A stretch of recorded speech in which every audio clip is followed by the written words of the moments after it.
Did you know that in the playlist that Minecraft has made of music that you're able to use in like videos and things, it has the 1 hour loops of like chill Minecraft noises? This is not a joke, by the way. Hold on, I need the playlist. Where's the playlist? Anyways, hello, hello, hello. I hope you guys are doing well. The only reason I know this, by the way, is because I was legitimately going through, because there's 8-bit Minecraft music that got released this week in the Pixel Genesis Minecraft album, which is a whole bunch of 8-bit versions of things. And I was like, I wonder if this is gonna be like okay to use in Perry. And then I went, oh yeah, there's other stuff in here. And then I scrolled down and went, oh, lo-fi, I should add that. So I added it into Perry. And then I scrolled further and I stumbled upon Minecraft soothing scenes as just something that is acceptable for you to put in the background of your videos, and they're all 1 hour tracks. It's like 1, 2, 3, 4, 5, 6, 7, 8, 9 hours. And I will admit, there's a part of my brain that went, what if I just take one of these and I just put it into Perry and I just see how long it takes to get there, or if we ever get there. But I have no idea. How many chicken deaths? None, but there is a relaxing fireplace one that I was very tempted to put in there. There's a snowy one. I think there's a beach one. Yeah, relaxing beach escape. And then this is an underwater one called Relaxing Aquarium. What's this one? Ooh, Glowing Cave. Honestly, I'm gonna say this. You should look at these albums just to look at like the cute cover art that they did for the Minecraft Soothing Scenes one, because the Glow Cave one is like the lush biome that you would expect, and it's got an axolotl in it, and then they've got a snow fox just looking into the water for no reason, and I love him so much. Anyways, how are you guys? Happy Sunday. It's been a day. Are these on Spotify? They are. They are. They're all under Minecraft. So if you go into Minecraft, these should be like just listed under the discography, but if you're having a hard time finding them, go to the artist playlist and look for the creator safe playlist, and then you can just scroll through all the music. It's an astonishing amount of music that is in there. I think it is- okay, hold on. It's 39 hours and 49 minutes of just Minecraft music from like all sorts of games that are just safe to put into the content you create. The urge to dump all of it into Perry was very strong, but I resisted. I resisted, and I only put the 8-bit music and the lo-fi remix album in there. Had good food for dinner, had good D&D earlier. Hell yeah. Oh, wait, hold on. I have things and stuff. They're here. I opened these earlier because you know how with like the Oreo, they've got like the sticky bit? I always struggle with it. I want you to know this. My apartment smelled like pork chops and cheese because I had Alfredo. So it smelled delicious in here. I opened this for a second and my apartment smelled like soda and sugar and a cookie, and I don't know how to describe this smell of it. So this is something. But also, on top of that, you know what else I found? The soda. I found the soda. Please, if we work on the aquarium, can we have the ambiance? I should be so worried. Hi, Blossom. Thanks for the 40 stream streak. So, How many caps do you think they'll go for? The Oreo Coca-Cola or the... How do I... Hold on, because they're both labeled as Oreo Coca-Cola. I've been calling this one the Oreo Coca-Cola and then these ones as Coca-Cola Oreos. Why Cola Oreo? Do you wanna know what makes it worse? I don't know if you can read that. It says with popping candy. It's not just Coca-Cola flavor. It's got popping candy. Why Cola Oreo? I don't know. Aren't they owned by the same parent company? Hold on, wait, it's got things on here. Coca-Cola Company, Oreo, the Oreo wafer design, and Oreo design are trademarks of Mondelez International Group. So they're the same parent company. So that kind of makes sense. Why? I don't know. I want the giant Cheez-It from Taco Bell still. Anyways, I said I would eat one of these, and I kind of regret it, but it'll be fine. Hello Trader and Rat. I've ate the Oreos before Trader. Have fun. Uma Thurman is 9 years old. I feel attacked on like several levels. Also, this smell, like literally, it's just open a little bit to get a cookie out and it's just the smell of these. Yeah, it's red 40, definitely. I would not suggest these for children and for me. Hold on, is it red 40? It is indeed red 40. It's okay, I'm gonna eat half of these and then forget they exist. I am. Have fun? Don't say that. I also don't like this. I don't like that. I don't like that. Like this, fine. Wonderful. Regular Oreo. Don't like that. That's bad. That's why you can't have the Oreos here because of the red 40? You mean just like these ones, right? And not all of them?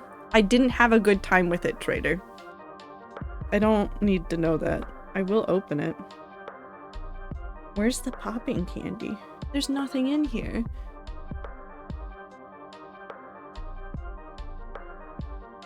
Suspicious of this entire thing. +1 reds, I think, probably. Anyways. Mm-mm.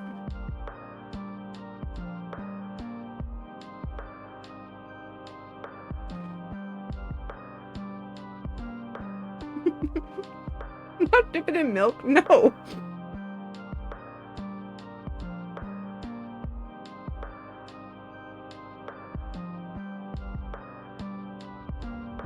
Dip it in the Coke? No!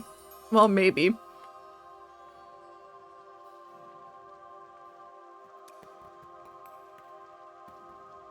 I found the popping candy. Why?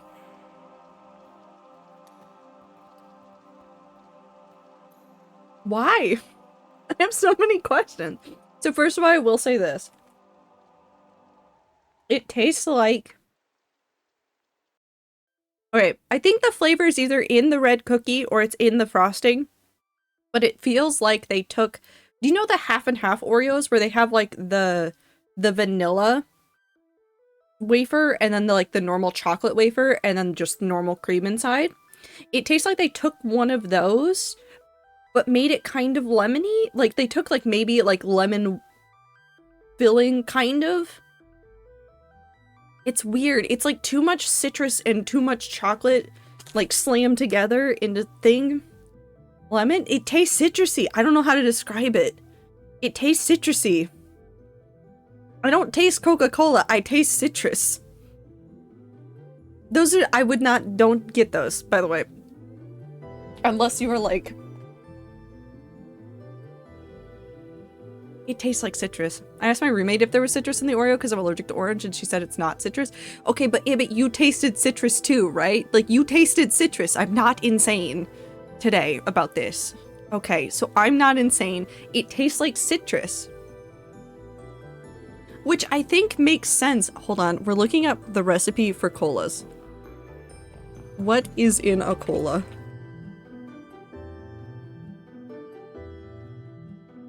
want the flavors that go into a cola. Yeah, I know Coca-Cola's recipe is a secret. I know cinnamon is in some of them. Okay, primary modern flavors in a cola drink are citrus oils, orange, lime, lemon peels, cinnamon, vanilla, and an acidic flavoring. Okay, so I'm not insane. There's citrus in cola to begin with. There's citrus in it. Hi, meat. If you can't see me, I don't know what's happened. How did I not die? It might be not orange. Like they might use lemon or lime more so than the other ones. I don't know if that changes anything. All I know now is we're gonna see if this is normal Coke or if it's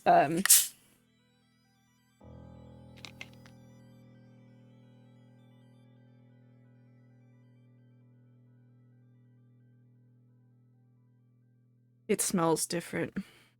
I can smell it. I can smell the difference. I have a teacup over here, by the way, because although I'm not going to drink all of this at once, I'm not going to, like, waste the carbonation in it, because I do like carbonated sodas just a little bit. And I have a teacup for tasting my Coke that's got Oreo in it. It smells different. It smells different. Is Oreo meant to be chocolate? The crackers, the wafers are chocolate.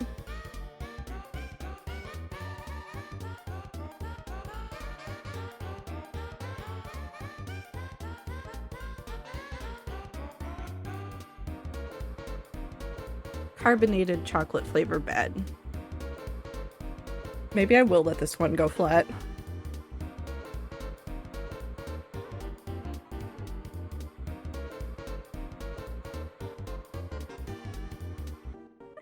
Dip a cookie in there. No, I'm not eating another cookie.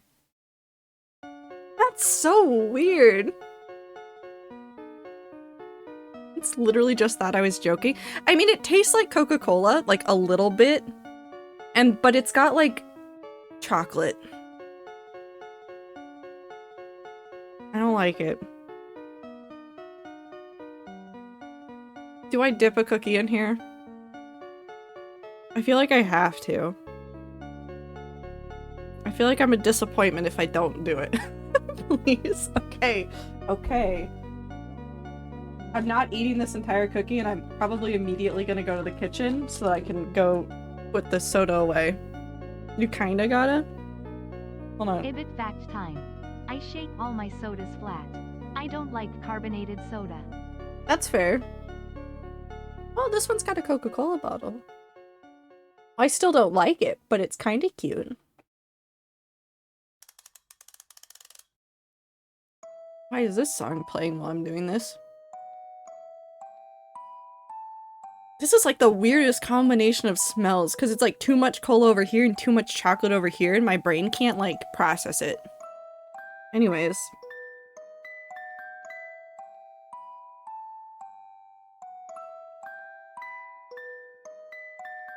No, but bad.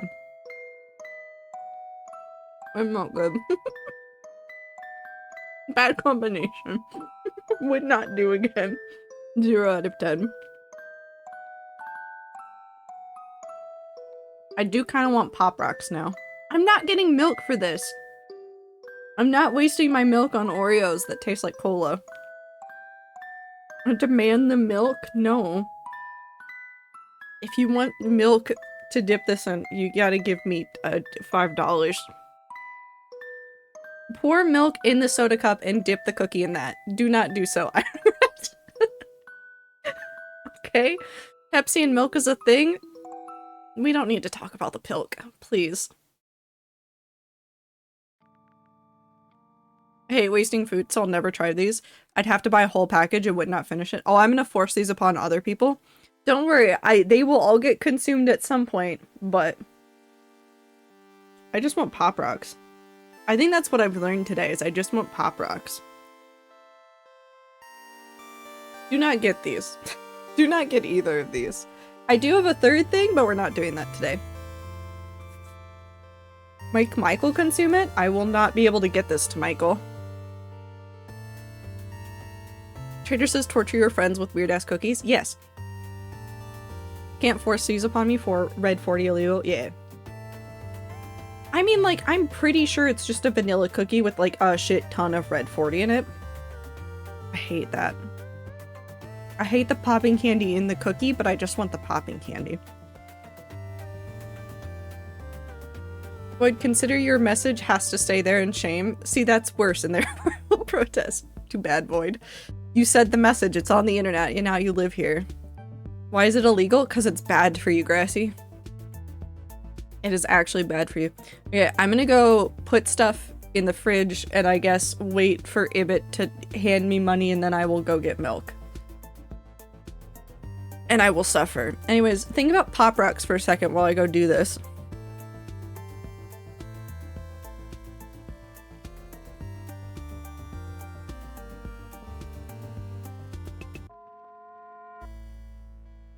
Ibbot, that is not $5.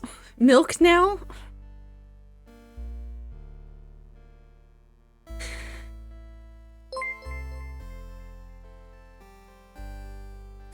Okay, Ibbot, I have one question for you.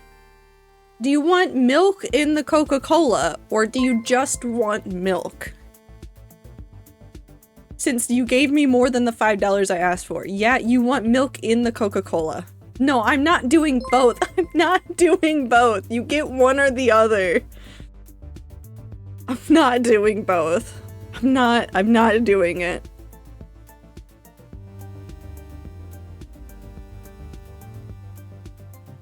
Potion time. Hold on, I need another teacup. I'll be right back and it's gonna have milk in it and I'm...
I hate all of you.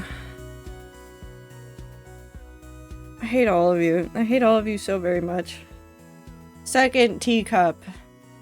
This one has milk in it, which you cannot tell because it just looks like the inside of the teacup on camera. Like, it's so washed out, you will not be able to see the milk. And now, we're going to dunk a corner of this cookie into the milk. I don't like the way that immediately started falling apart.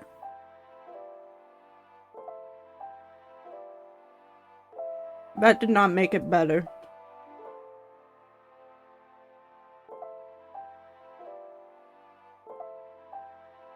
It did make the Pop Rocks start faster, and I don't like that. I still just want Pop Rocks. Yeah, I just want Pop Rocks. Okay. And now... Nope, I'm just doing it this way. It's fine. It's a party in your mouth, but with milk. I don't...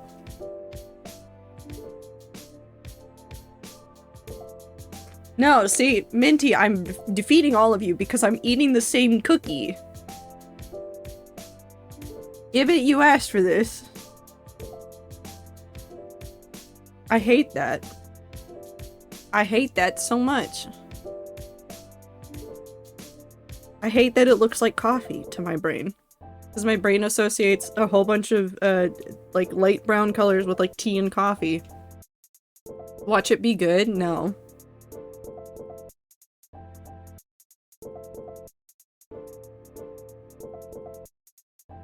Not good. Doesn't adding carbonation to milk to make it taste spoiled? It will if it sits, which is why this is going to immediately get dumped and then rinsed out, but even without, like, because there's not a lot of carbonation in that, still not a good taste. It's weird. It's nicer, but it's still bad. And now we dip the rest of the cookie in it. Because I hate myself.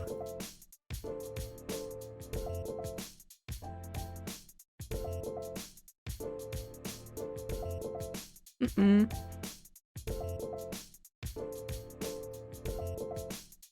So to Ibit, all I have to say is, fuck you.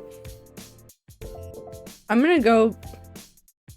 What do I have in my fridge that can replace the taste of Coca-Cola and chocolate soda? I have juice. I'm gonna go get a glass of juice. I hate it here. I'm gonna go get a glass of juice. I'm gonna go pour out these abominations, and I'm gonna go put things in the fridge and cry for a second. I hate it here. I'll be right back.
Okay, I have juice now. Everything's normal. It's time for Minecraft.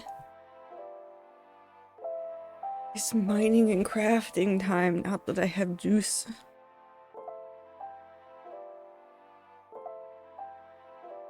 Okay. Bring that down a smidge. Why are my shaders on immediately? Whoops. Anyways, hello. That's awful. Also, yes, Minty, your thing from earlier. If we go work on the aquarium, I'll turn on the aquarium one. I actually don't know what I'm doing today. I didn't really think about it. I just knew I was playing Minecraft, and then my brain said, you have to try the curse thing. And then after that, it's just a question mark. I blossom. Ding! My ding machine still works. I have to go check on those guys really quick, because I haven't looked at them in a hot second. Anyways, I hope everybody's having a more normal day than I am. Hello. Oh god. Ding. Ding. Tide Pod. Oh god. Hi, Franklin. Anybody stuck back here? Where's unnamed witness? Milk got distracted by Minecraft music stuff and other problems. Rungus? Oh, thank you, Minty. Tree saw Jiminy Cricket today? Like, for the first time?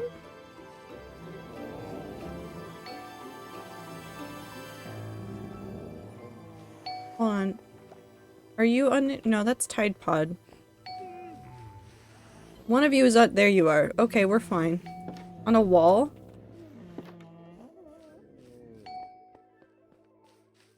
What about him?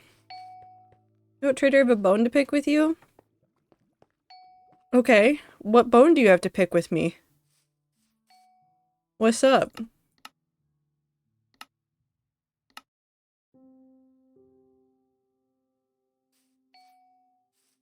I had an idea the other day. What was the idea, Tastic?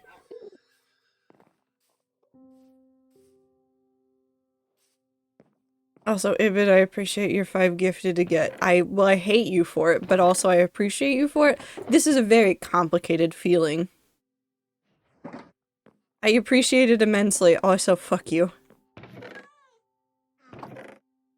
I need to organize these. I will never organize these. I will, however, stick blaze rods in there for no reason. Just remember Mystic Messenger? No. No, I will not. Thank you very much. So I don't like alcohol, just haven't developed a taste for it, but I like the idea of wine tasting. What if they made tastings but for juice? You still get a charcuterie board stuff and it's all fancy? I mean, yeah, do it. I do think that there's a lot of, like, culture that we lock behind, like, oh, you drink, that I think you could easily just be like, yeah, this is for everybody.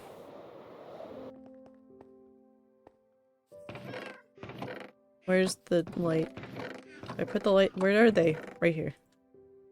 We're shoving these in here.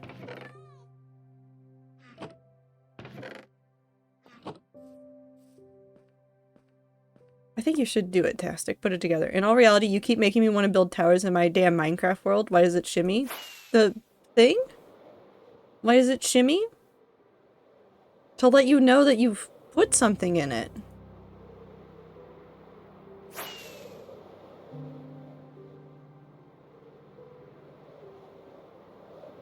Also, non-alcoholic wine in general is just... Because I've had it. I'm trying to remember what it tasted like. Like, it tastes-ish like wine, but not exactly. But also watch this.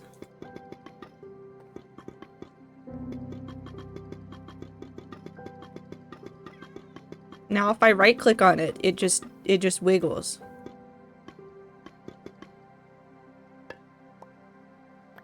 And now, I can also sit here and do this. Which I find this just amusing, in general. Because it will just put a whole stack in there. But it does a little different wiggle when it's got things in it and you try to right-click it.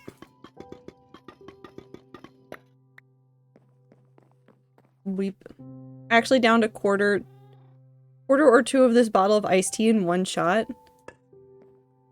I worry about you. Blaze rods. Okay. What do I work on? Well, now I want to build another tower. I don't need to build another tower in Minecraft. But I could build another tower in Minecraft. We're going to the nether so I can stop myself. However, if you want juice tasting, that also already exists, but it tends to be part of something bigger / part of a different food thing. I say make the thing that makes you happy. If that is a juice tasting that includes charcuterie boards, go for it. Nobody's gonna stop you, least of all me.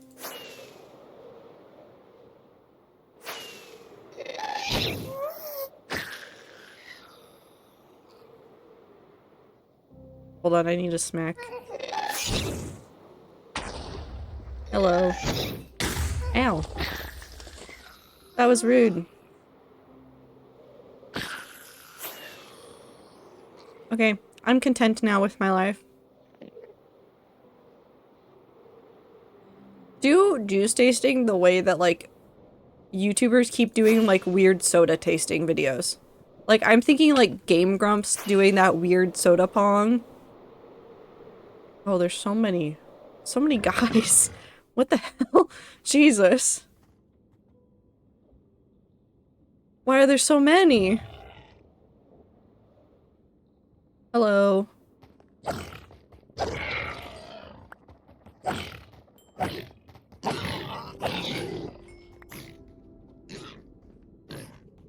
Weep.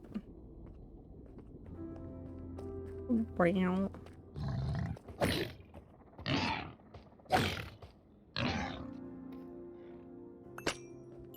There go my ankles. Makes a super weird color. Okay. There are a lot of vineyards in my area and state in general, so there are a ton of places to source charcuterie. She's good. She's very good.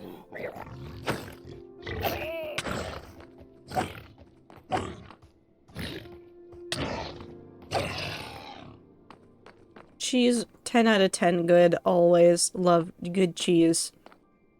Now I'm just thinking about the Alfredo I had. I just want more Alfredo. Cheese.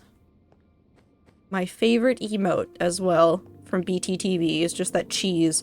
That clip lives in my head rent-free. Of just James May going, cheese, on the table. I don't know why it's in there. It just won't leave me. It's stuck inside of my skull and there's nothing I can do about it. Okay. Let's go ahead and dump those in there for no particular reason. We could go work on this. Woo still DMs me the GIF sometimes. That checks out. Do I still have that image? Where did I put it?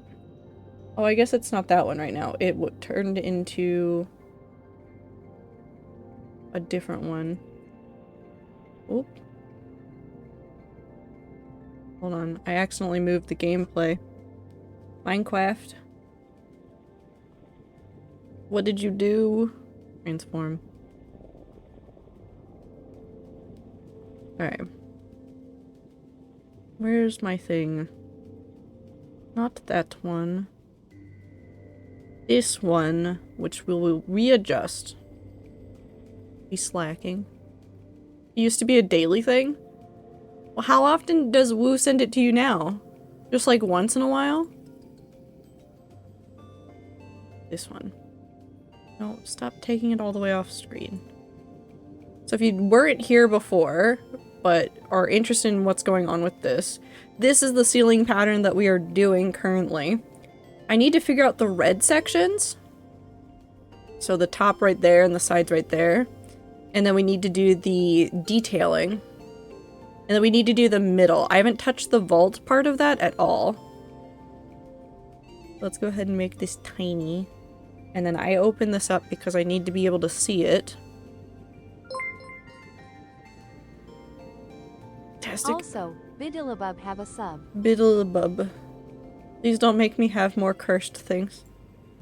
I've reached my maximum on cursed things I can ingest. No more. Thank you very much for the sub. I'm taking away cursed food. Oh, he's still angry. Look at him. Are the other ones angry? No, they're fine. Is this one up here still angry? Why are you still so angry? What did I do to you? I led you on a wild goose chase, but like, do you hate me? No, curse food. Just a sub, like a normal sandwich. Thank you. Alright, let's take this. That's probably not enough.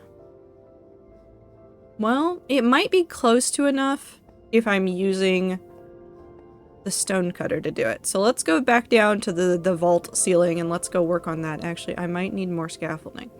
Did I hide all my scaffolding from myself by putting it away somewhere else? Probably. I indeed have. We have to go get the scaffolding. We have to go back. Need more. There are months between the most recent cheese and the one before it. Wow, Woo is slacking.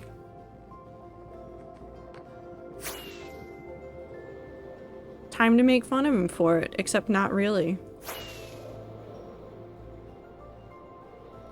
The scaffolding is in the pot? There's no, it's not in the pot. It's the things in my hands were the ones I put in there. I replaced it with blaze rods. Now it's got 2 blaze rods in it for no particular reason. But I had more that I was working with yesterday that I think are over at the aquarium. Fuck you, Woo.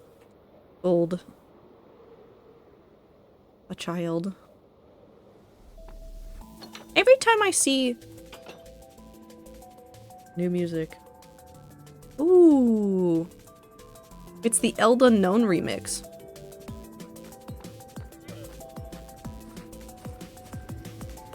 It sounds so nice.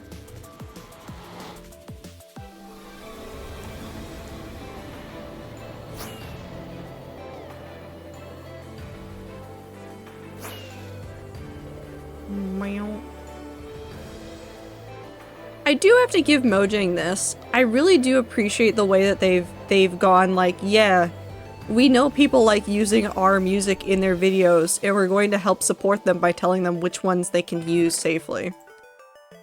10 out of 10. Class act. Okay. Oh yeah, also, if you weren't here at the end of stream yesterday, it's not done, but that's our roof. I still didn't grab the resource pack to make the connected textures with the sea lanterns, but that is it. And also we'll do it like this.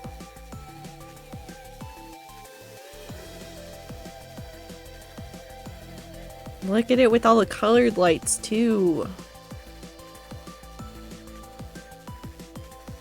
It turned out really nicely. I really do like that pattern that I set up. It'll look even better, I think, with the connected textures, but we'll get there. Back to the nether we go, so I can go work on the roof ceiling. Upside texture. A good song. It is! Mojang has done a very good job with the music over the years, I will say that. There is rarely Minecraft music that I hate. Even in Legends and Dungeons, all of the music from both of those I've liked. Some of them have been drastically different, like Dungeons and Legends are not traditional Minecraft, but they've done very good with all of the soundtracks. I want charcuterie now. I mean, go get you some meat and cheese and fruit. Little bits of salami. Salami's so good. That man is on fire, I think. I like Dungeons. Dungeons is good. I like Dungeons too. I still own it. I could still play some of it. And I did off stream. It wasn't an on-stream thing. I just played it for funsies. It was a good game. It was well balanced. I haven't seen anything about Legends though. Boyd, I have terrible news for you. Wait, no, I need to go down. People did not like Legends. And I tried it in, like, giving it the benefit of the doubt. Like, I understand a lot of what they were trying to do with Legends, but I don't like it either. I don't like it either. I still have to go down a layer. There was it, because it's like, it's a combination of real-time strategy and like kind of turn-based stuff with the way that the map was. So like there were different days in the game and like you had to do like X amount of stuff and you could strategize where you were going and like time to travel was a thing. But it was, to put it lightly, it was not really good. It had a lot of problems. The balancing felt a bit off to me. The story is interesting, and I think a lot of people have theorized that the Minecraft movie has some elements taken from the idea of Minecraft Legends. So if you don't know anything about Minecraft Legends, the main conceit of the story is that your character got pulled out of a Minecraft world, like this one, to go help the... There's 3 gods. Hold on, I have to look up these 3 gods before I forget who it is. Thanks.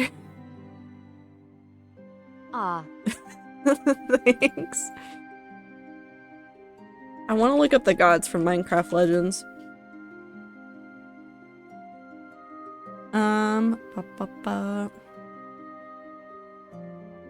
Okay, so there's three gods in Minecraft Legends. There's action, foresight, and knowledge. They're known as the hosts, which kind of makes sense for like server host, etc. Kind of silly, goofy, pointing at the things. They pull your player character out of another Minecraft world to defend this one, deal with the situation that's going on. And the color, I think, of the portal from Minecraft Legends is that same sort of blue color that's with the portal. Hold on, I'm trying to find a good picture to show you. Here, we'll grab this one. Actually, we'll grab this one, because this is actually what they look like in-game. Save image. Come over here, grab this one. Go, okay, no longer show vault ceiling. Show this. These guys. I don't remember which one is which. Don't ask me which one of these is what. I have no idea. It's those, I don't know who's who. I'm assuming Foresight might be the guy with 4 eyes. Just saying. That would kind of be the pun that I would go with. But knowledge was the one on the side of the conduit, then that means that action is the big old one-eyed guy. So you got Foresight on the left, knowledge in the middle, action on the right. But I don't know. Weird little guys. Weird little guys. But you see like how a lot of their stuff is like bluish, because this is in their realm as well. That area is all bluish and stuff. It makes me think that they're tying in some of that kind of Minecraft knowledge into what they're doing. Also, I'm just putting this up so you guys have a reference. I have my own reference also open, slightly larger, although I guess I don't need it until we start on the pixels, so I'm gonna close it. Okay. Through this we go. Love the little guy. He's just a little dude. And I'll just the tiny fuck. Foresight is 4-eyed and action is the bigger one. Well, yeah, Foresight's the one. God damn it. What did you just put down? What did you just set down? You had something in your hands and then you set it down. What did you set down? Why do I not have a boat on me? I hate it here. But Foresight having 4 eyes is very funny to me. I just like puns a whole bunch. Boatless behavior? It is boatless behavior. Technically, all of my behavior right now is boatless because there's no boat in my inventory. I guess I should keep one when I'm working on this because it's a problem down here. That was confusing. Minecraft Legends and Dungeons and Bedrock Edition and Console Edition movie. Are you saying that that's what the movie is? Or what? Lore music. We'll turn down the songs just a smidge.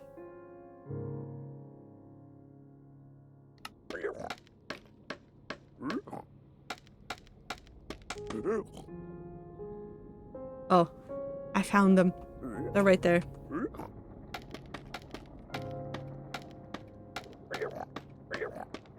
Let's get this done as well, I guess. This is going to be slow and tedious, and I'm very sorry. I mean, I guess, but at the same time, like, I've said this before, about the Minecraft movie, which is, it's not for me, and that's completely okay. Not because I'm a Java player, but because A, I'm not a child, and B, I am generally not interested in Jumanji but Minecraft. I think the story can be a little bit interesting, but it's not what I want out of a Minecraft movie, but it is a very common, and Minecraft has done this story before. Literally, this is like the tale of the island, except it's one person and not a group of 4. So I don't really care that much about what they're doing.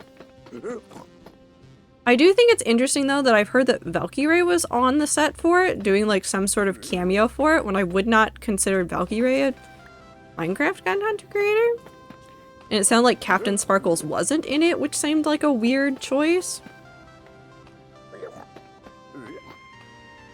If anybody says Creeper, aw man, I'm gonna fight them.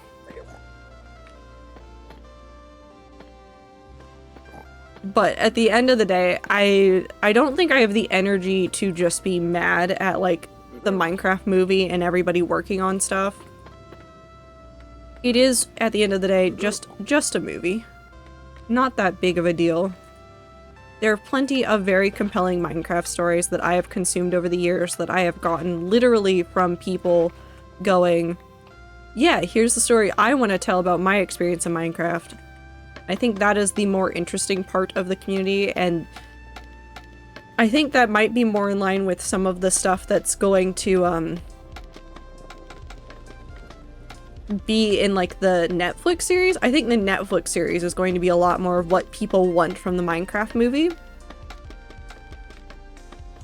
I really do. I feel like the Netflix series is going to be everything literally everybody else has been saying, like, well, they need to do XYZ for the Minecraft movie. I'm gonna be like, it's in the Netflix. The good story, it's stored in the Netflix.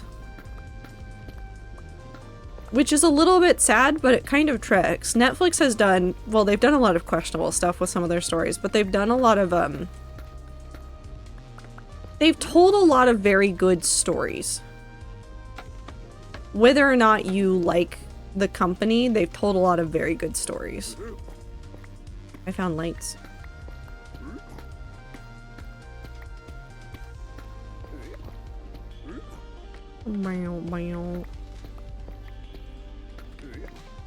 I mean, if they- okay, listen, there's that one clip from the trailer. By the way, the trailer is a minute. Everybody has been harping on what they think the story of the Minecraft movie is gonna be.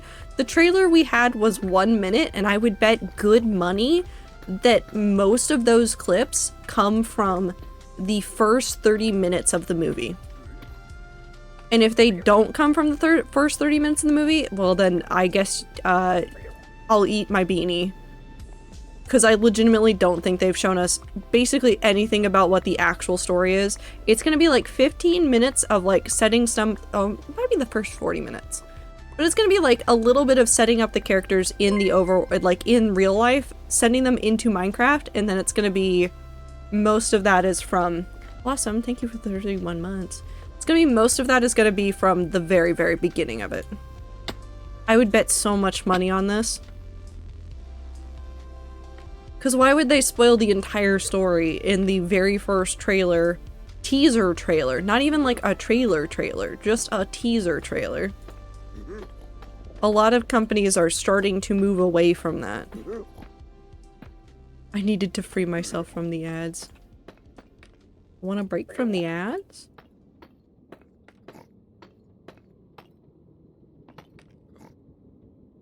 The only thing I want is Herobrine. Like, the one thing I think is gonna be funny as hell. I would be surprised if Herobrine was in it. I would legitimately be surprised if Herobrine is in it. The story they're setting up very much resembles Legends. Like, okay, this is how I think it resembles Legends. The entire point of Legends is that the Nether is infecting the overworld of Minecraft. And it's mainly the piglins, hence piglins on gas balloons being actually the villains. And by villains, I mean light-hearted villains. I don't think they're gonna add Herobrine, because I don't think there's any mention of Herobrine in Legends. And also, the joke is that they always remove Herobrine from each update, so he shouldn't be there. He should have been patched out from the last one.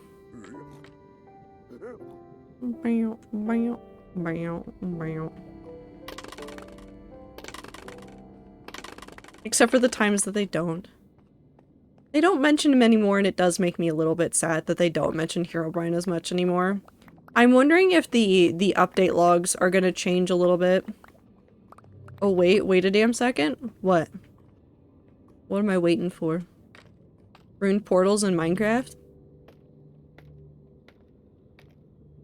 Yes, and?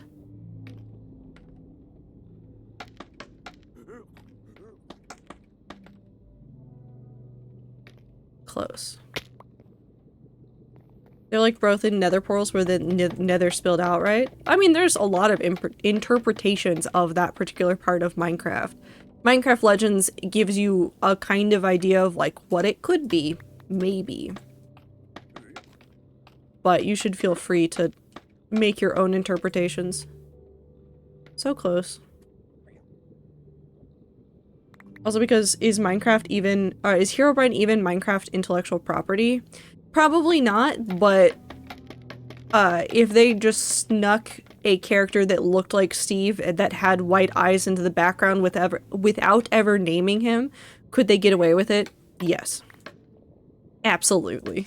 They definitely could. And nobody would call them out on that. Because at the end of the day, Herobrine is just Steve without pupils.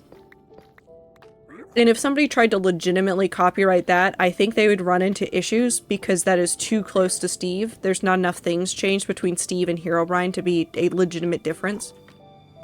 Can I have those?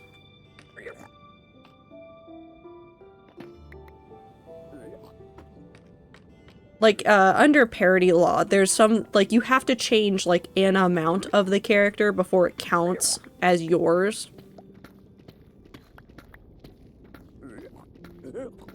Like, you can't just, like, straight up rip them off, change one aspect, and then that's enough. So.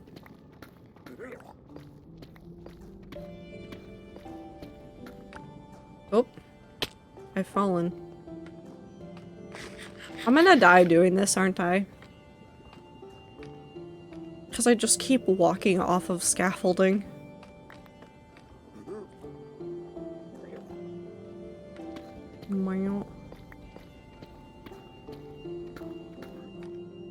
But yeah, no, I think Minecraft Legends plot is going to be the Minecraft movie plot, which, again, even that plot isn't, like, I don't want to say it's unoriginal, but it's not that uncommon of a plot to be talked about when it comes to Minecraft. A lot of theories have come around about, like, the story of Minecraft and everything that's going on. We've talked a lot about, like, how the ancient cities played into it, because once those were added and there was that new Disc 5, it changes some of the thoughts that people had about where, like, people in Minecraft were, because, I mean, look at zombies. Zombies are just players. There's a couple theories about that. They're either, builders of long past ages that have died and been reanimated by some power. I think, was it Amesy that I saw a clip of that was talking about it, where Amesy was talking about zombies being you from your other world, or like worlds, or like from dying and reviving in your current world, like they just come back to life and then chase you down. Which I think is an interesting perspective on the idea of what zombies in Minecraft are. There's technically no right answer here, which I think is part of one of my favorite parts of Minecraft, is that there is no right answer. I think Minecraft is just cults. And you see, Minty, there's actually enough evidence to legitimately support that. Like, it sounds a little bit like a joke, but no, 100%. There's enough proof in Minecraft, legitimately, to be like, there's just a whole bunch of cults here doing a whole bunch of cult things. There's just a lot of different ones, and some of them were people, maybe, and then they died, and then some of them were, like, villagers. And that's the illagers. Tons of that. The builders, the portals, the cities, the illagers, the endless endermen, the zombies. Man, there's too much stuff to think about. Well, I mean, that's part of the beauty of Minecraft, is that they really did kind of just give the player base a really rich world to mess with, and then said, yeah, there's no canon. And obviously, like, some of the people that work at Mojang probably have, like, their specific ideas of, like, what they think the world is like, and maybe there were more specific ideas when Notch started the game of, like, what he thought happened to the world. But after he left and other people took over, they've done a really good job of leaving it open to interpretation. Which I think is another thing that, like, we talk about, like, people hate Mojang for XYZ, or don't like the way that they did updates in the past, or don't like some of the content that they added. I don't think we talk enough about, how much Mojang does to create an open world experience that legitimately does not force you to believe one thought over the other. Which is why I think it's always really fun when people get really heated debating, like, what happened in Minecraft and why things are the way they are in the world. Because legitimately, Mojang themselves have been like, yeah, we don't know. Up to you guys. Have fun. Go nuts. they have left it very open-ended on purpose, and that's really hard to do. Child. I hate children. So like even the idea of an ancient builder race is almost entirely fan-made theory. There is definitely evidence and supporting elements in the world that say that yes, it could definitely be that, but 100% those conversations of like, was there an ancient race of builders, that came from the communities. That came from us just talking about it, going, this would be the most logical way to explain it. Maybe there's a third group of people that we've never considered before that were in here building stuff. I'll be honest, even when I'm jokingly upset by Minecraft update, like this thing didn't get added, etc., I've never not liked an update, but that is because I just like to play around with. No, I think that there's a lot of like, I don't know how to explain this. People get heated over Minecraft things way too easily. Mojang has a very tough job, and they've made it harder for themselves in some ways because of the things that they want to do with Minecraft and some of the ways that they want to play around with things, but I will forever and always have so much love in my heart for the people at Mojang that have sat here and made this wonderful game and turned it into something even more wonderful. Like the fact that I'm building such detailed things in Minecraft in a vanilla version without like really any mods that change anything structure-wise. This is amazing. Like, I want you to just look at this area. Like, you don't even have to look that far from where we are. Like, everything in this thing. There's very few blocks here that were in original Minecraft that I can see. Well, I mean, granted, like, the precious metals over there, and, like, some of the tree types were there, and some of the crop types were always there, but, like, amethyst, calcite, copper, even, like, some of these decorative blocks, like bone blocks, and the nether bricks, and ochre, froglites, and things like that, and all of the new wood types, which we are still missing several in here, which I will fix eventually. In the ocean temples, and all the prismarine blocks, and like the end stone being here, and like so much stuff was added from when I was originally playing Minecraft till now. And I will forever and always appreciate everything that the Mojang devs have done. Even if one day I decide I hate Minecraft as it is getting updates, I will still commend them for all the work that they have always done, and then I will go play the version of Minecraft that I still have access to. And just play on that one until I die. And part of that too, like being able to go back and literally revisit past versions of Minecraft because they left them available to us is really cool. And not a lot of games do that. In fact, I can't think of any game that really does that as well as Minecraft does. Mojang add the moon. The moon's in the sky. Minty, they did. Minty, the April Fool's joke update had the moon. We've been to the moon. It had the weird copper things that I really liked and that I would like in normal Minecraft, please and thank you. Also, the end is in the moon is definitely an interesting one. Does this imply that the moon has been blown to bits? This is just an anime now. They destroyed the moon.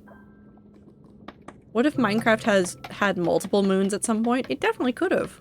But this is the part I really like about Minecraft. Like, we're kind of joking about it and messing around with it, but like, legitimately, like, whatever your theories are for like how Minecraft became the way that it is, where the nether is, where the end is, all of that stuff. Incredibly cool. And I like the way that people add on to it, even with like mods. Like, I don't know if you guys have seen, I don't know if it's an immersive portals thing, but it's similar, where somebody has it so that the dimensions are actually layered on top of each other. So you will have the overworld and then the nether is literally underneath it. Like, you could dig down into the nether and then like other things are on top, where they've included the aether as a layer between the overworld and the end. So you go up through the aether into the end. And like you can fall from the dragon fight all the way back down to the overworld. And I love those theories about like where everything kind of exists on top of each other.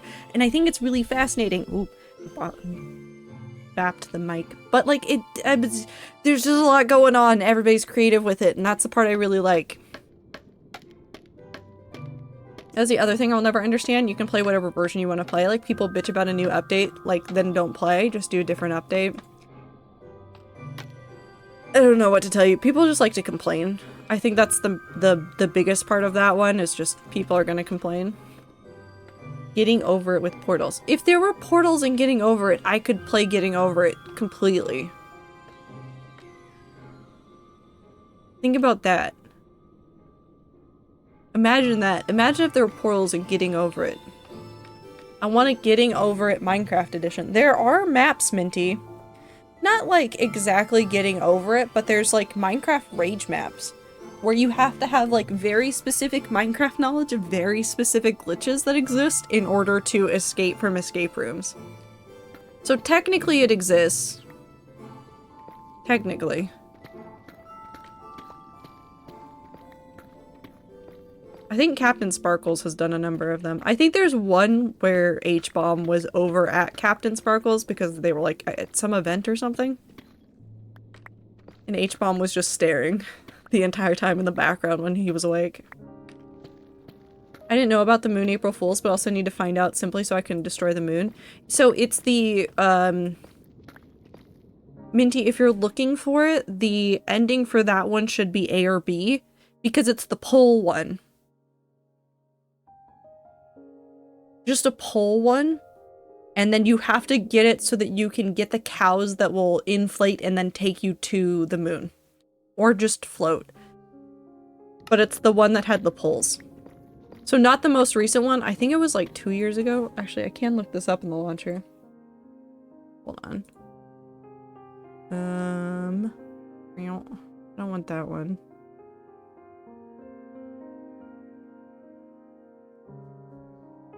I don't want the Optifine ones. Let me have a normal one. Hold on. No, I don't want the folder. Edit. Oh yeah, it was last year. 23W13A or B. Was that one? What was the potato one this year? 2413. Oh, it's 2414 potato. Wonderful. 10 out of 10. What was the 2022 one? Oh, one block at a time. I loved it. Just like normal Getting Over It, but it's just reskinned to look like Steve in a cauldron with a pickaxe. No, I don't want that. I don't think that would make my experience any better. I think that make me madder at it. That would make me madder at it. I don't think that's the experience I want to have. Bleep.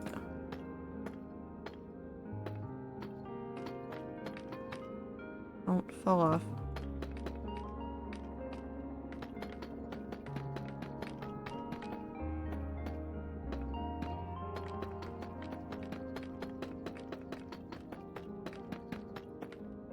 Block noises.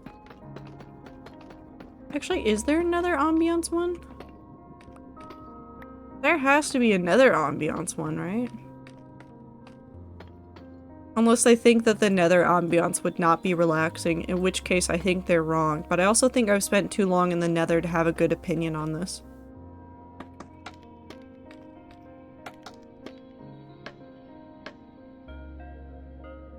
Nope.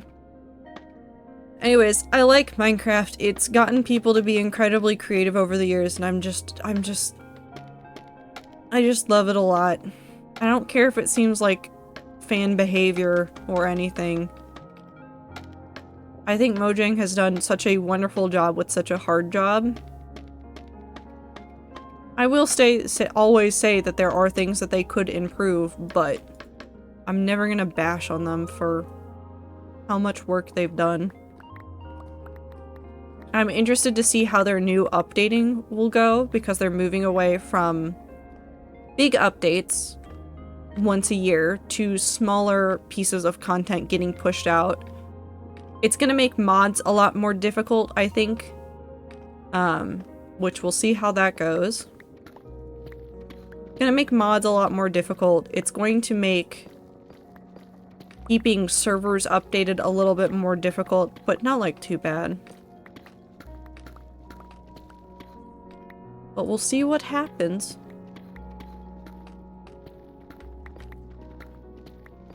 I will probably still follow the same things that I always do with the hardcore world, which is either waiting for Philza to update, because, I don't know, Philza is a very good measure of when it is safe to update your hardcore world in Minecraft. Except for his reluctance to do Ancient Cities was driving me insane. Or until I literally cannot fight the urge to play the new update in the hardcore world. Of course, if I'm in the middle of a big project, I'm probably not going to feel the need to move immediately unless there's something in it that I really, really want.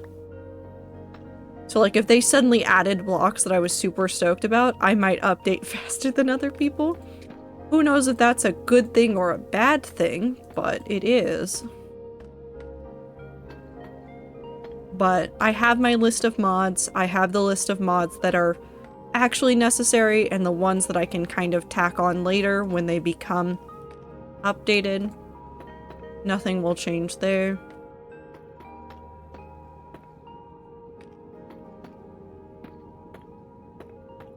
Weep. I just like the game a lot. Honestly, I could probably keep playing this version for a very long time. I've thought about it before when I've thought about like what would I would do for the next one. I think I'd probably pick the latest big update and stick on that one for a while. Even if the updates are happening. Especially if I do a couple of the little things I'm thinking about. Because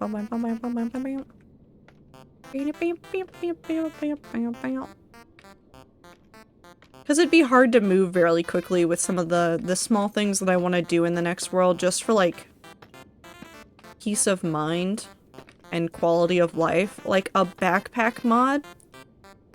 I might introduce a backpack mod. I really do like a backpack in Minecraft, and that's just because I'm a hoarder of blocks. It does not solve the inventory problems and in fact makes it worse, but I love the backpack anyway. I was thinking of reaching out to friends to see if they wanted to do a charcuterie picnic with me, but my arrow ass just now realized that I was phrasing it kind of sounded like a weird date. Friend date.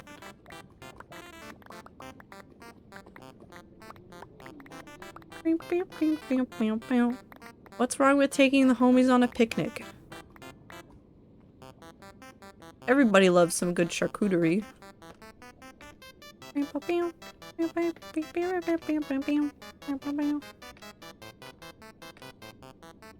Also, I will probably never stream it, but I felt the need to tell you guys that I tried it. So the mod pack that I linked in the last stream, the Prominence 2, that's an RPG data pack, I started playing it because I literally cannot control myself when I see an RPG data pack that looks or not data pack, mod pack that looks interesting. And do you want to know what they had in that mod pack that I didn't realize was in that mod pack before going into it? Dead cells. Just straight up, just dead cells. It's just an entire, like, dimensions, boss battle, items, weapons, dead cells. It's legitimately all of it. And then I accidentally got into the major boss fight for that, and I didn't mean to, and now I guess I know the boss fight for dead cells, even though I don't think I've gotten to that one. That's great. It was really sick! I accidentally beat the entirety of the monsters for it and, like, got to one of the endings for it. Completely by accident, because I was just having a lot of fun exploring. But it was like really sick. And now I want to go play more of it. There's a B dimension. They added a B dimension. And you want to know how you get into the B dimension? You shove yourself up into a beehive. This is not a joke. Legitimately, you shove yourself into it. Like, you get a piston, you stand underneath the beehive, and then you just turn on the piston so it shoves you into it. And then you're transported to the B dimension. In which I died many times because I kept accidentally killing bees and then they would swarm me and kill me. But it's okay, they immediately forgot when I revived and came back to find my grave. Become bee? I think you can. I found a whole bunch of bee armor in like an interesting little like... I don't know what to call it. I guess like a dungeon? It was like kind of like a maze-ish thing. And I found a whole bunch of bee armor in there. Armor. You spell applesauce with a B, you get applesauce. You do indeed.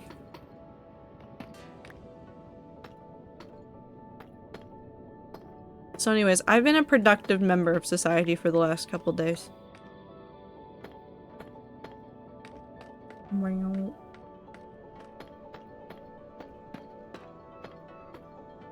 I've definitely worked on other things that I needed to work on, and I didn't just endlessly throw myself into the B dimension. And didn't just immediately also spend the rest of my time working on a wheat field. I would never spend all of my time working on a wheat field. Wow. Applesauce changed my brain chemistry? It still pops into my brain sometimes when I'm doing something and I'm not thinking that hard. So it's probably altered my brain chemistry as well, but there's like a couple of things that are like that. Hello, child. Wheat fields are productive. Okay, so I was working on my creative building world. Hold on, we're changing this one again. We'll use this file for it because it's just easier to change it here. And for people that cannot see it, because it is in the Rats with Hats channel, I made oh, give it back. I made wheat field. I made wheat field. And I want to point something out about this image. So I'm using a lot of like world edit and Axiom and stuff to like figure out how to do a whole bunch of stuff in this world. But every single piece of wheat you see there, I did plant by hand for no reason in particular other than I find great satisfaction in like making wheat fields in Minecraft. And so I didn't take myself out of creative, but I found out you could do basically everything for planting a wheat field by hand without ever needing to change out of creative. So I just spent I just spent like a solid hour making a wheat field, and it was very productive and definitely what I needed to do. Did I hear B? B dimension. It exists in Minecraft. And now we make this smaller. Put it back in my corner. Planting wheat is a rat activity. It really is, though. B is hip. Ooh, I will ban you. I will ban you with my own two hands. I'll get you.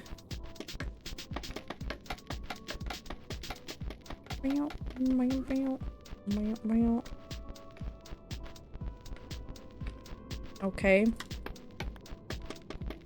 I guess you don't fear anything.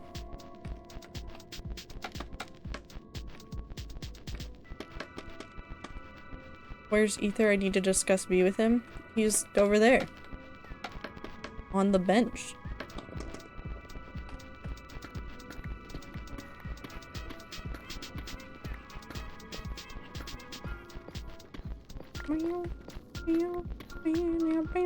Oh yeah, did people see the update for Toby Fox was talking about Deltarune? If you go to deltarune.com, or not deltarune.com, but if you go look up the Deltarune website, Toby Fox did like release like his newsletter for fall about where Deltarune is. There's fantastic news. Chapter 3 Chapter 3 is in the final stages of localization, aka they're now just doing the bits of like making sure that everything is set correctly and making sure that all of the characters display as they need to. Chapter 4 is in bug fixing and the beginning of translation. That's huge. If they're at like that point, it's real close. It's real close. It's real close to being done, and I'm very excited. And work is already starting on Chapter 5. So for everybody that's not doing the bug fixes or the translation or the rest of the checks, they're starting in on the Chapter 5 content. Which means that Deltarune is moving right along. And apparently, I think inside of the newsletter, I think Toby says that Chapters 3 and 4 separately are not the longest chapters, but I think they're longer than Chapters 1 and 2 put together. Like, 3 and 4 together is longer than 1 and 2 together. So on average, they're not the longest, but they're longer. And I'm very excited. I'm just excited for a lot of things. Also, thank you for the stretch.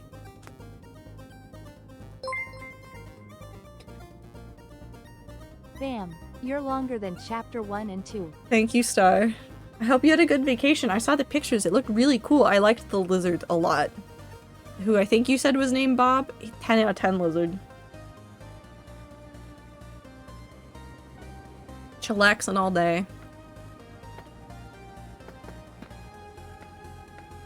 It's fantastic. Yes, Bob. Good lizard. Well, yeah, I hope you had a good time. Welcome back. I'm so sorry that now you have to not be on vacation and deal with the everything else. I needed this so much. Yeah, definitely. Everybody needs vacations and breaks. But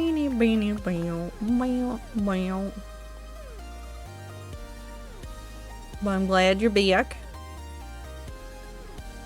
Hope everything else is going relatively well now that you're back with the rest of us. Up I go to the ceiling. I have so many stories from just the 1 week. I hope all of them are good and not because of terrible things.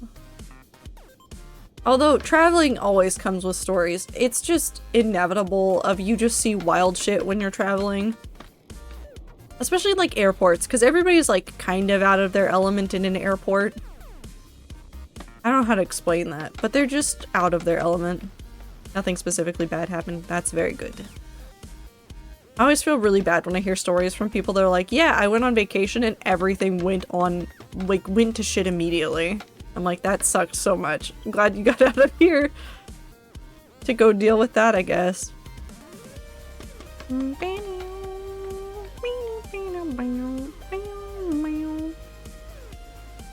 Did you have a favorite spot that you stopped by? Or like a best site that you got to see?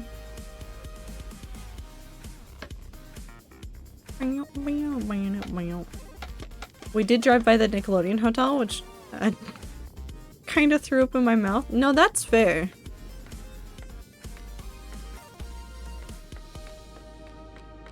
Me learning with how much I can deal with quickly? Yes. Oh, you learn a lot about yourself and anybody else that you're traveling with when you do travel like that. Hold on, I messed up. I accidentally poked a hole in the ceiling. Floor? Ceiling floor. One of them.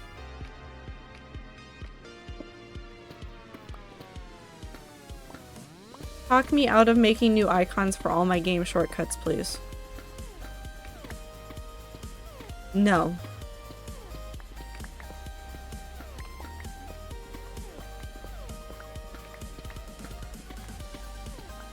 I like the icons you keep making. Is there a legitimate reason that you shouldn't do that? Do you have other things you need to be working on? Because they can still be a treat. Make new kinds for all of them, that is less time you can play the games. I mean, there's that, but also consider it pretty icons.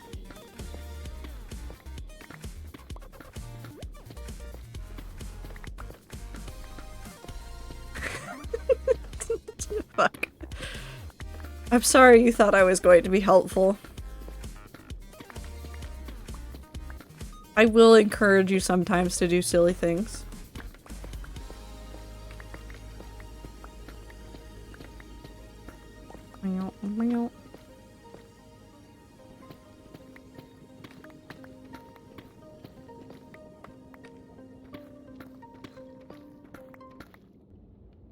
We'll get that corner later. Yoop.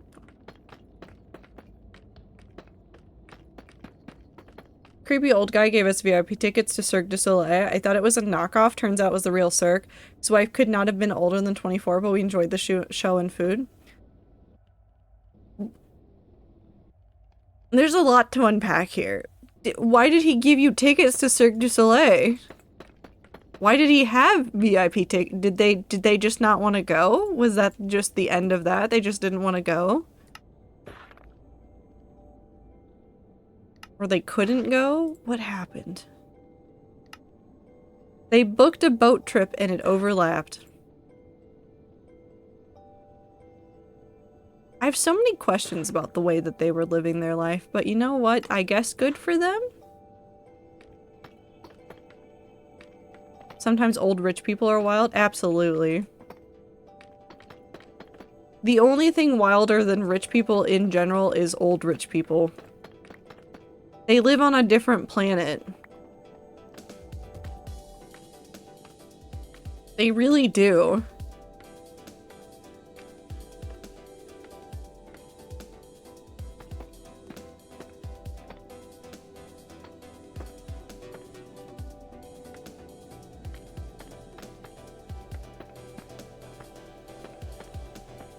We'd played dominoes with them in the bar a couple nights in a row. It was clear they were swingers and they invited to their room twice. Whoa. I mean, good for them, but also people are wild. I think after living that long, they just say fuck it. Oh, absolutely. Your give a fuck meter goes down when you're older. Like, that's just a thing. All the women at this place were my age or younger. All the men I saw had gray hair. Makes sense. Checks out.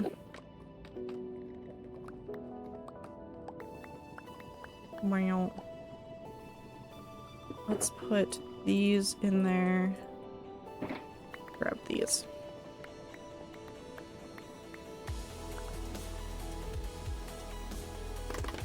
I've definitely seen places where that is also not uncommon.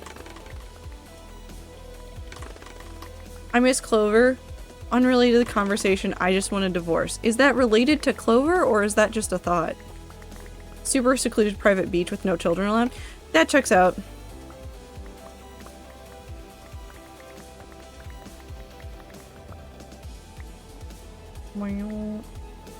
Blossom and Clover are divorced. Why are you divorced?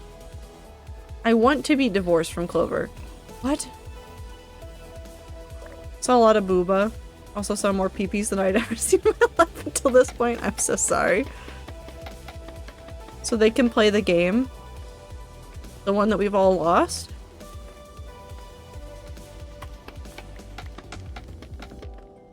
The game? Yeah, the one that we've all just lost. Polar bears. Yeah, that we've all just lost. It's too late. I've already lost the game. I need the rest of you to suffer with me too.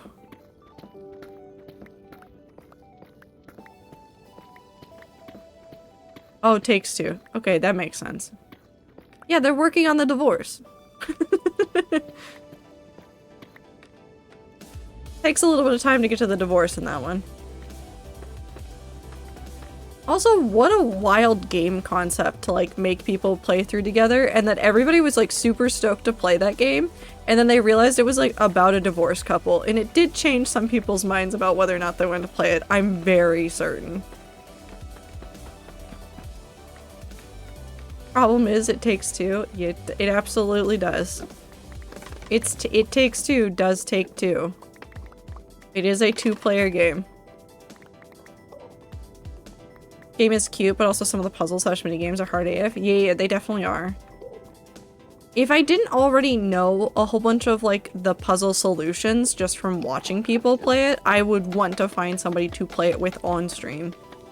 It Takes Two. Hi, Clover.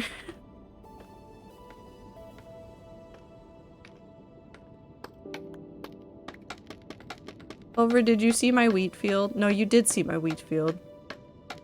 Wait, did you see my wheat field? There's a wheat field.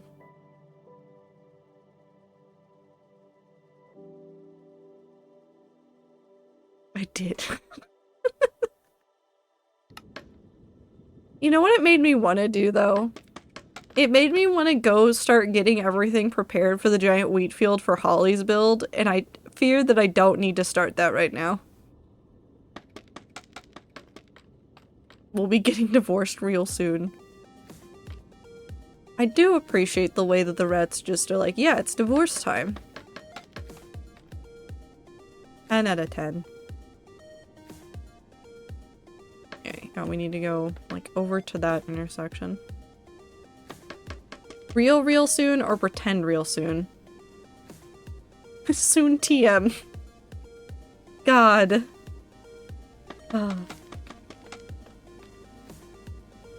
Soon TM will never not haunt me. I don't know what it is. Like, the use of the word soon did get worse recently. Like, specifically with content creators, I'm gonna just blame them. I'm gonna blame them. I now no longer believe anybody. They could say it'll happen soon. I'll be like, okay, so it'll happen in anywhere from a week to 3 months from now. Soon isn't real. It can't hurt you. It's not real. Or never. Yep. Maybe Silk Song killed it for me. Silk Song will come out soon, TM.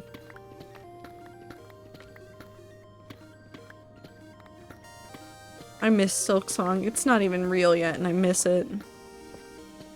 There's a couple people that will, like, make fake images from, like, Silk Song, and I want to personally fight them because I get gaslit into believing it for, like, 2 seconds. Every single time. And I really can't blame anybody but myself, but because they made it, I want to blame them a little bit and fight them.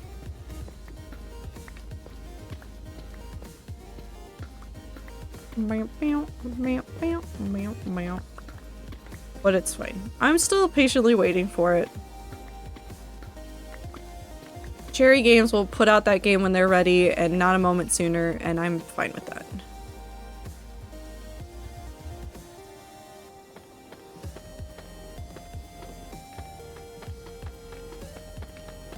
Goodbye, blocks. You're lost in the ceiling.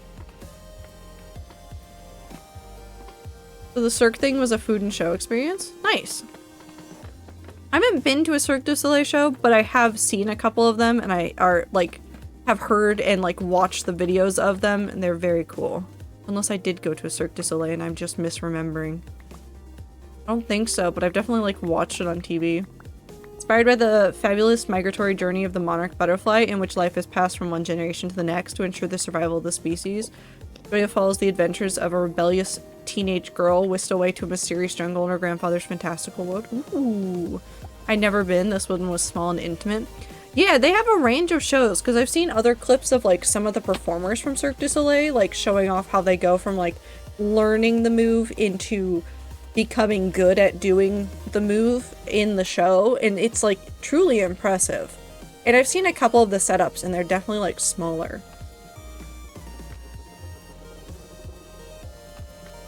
I feel like I missed something.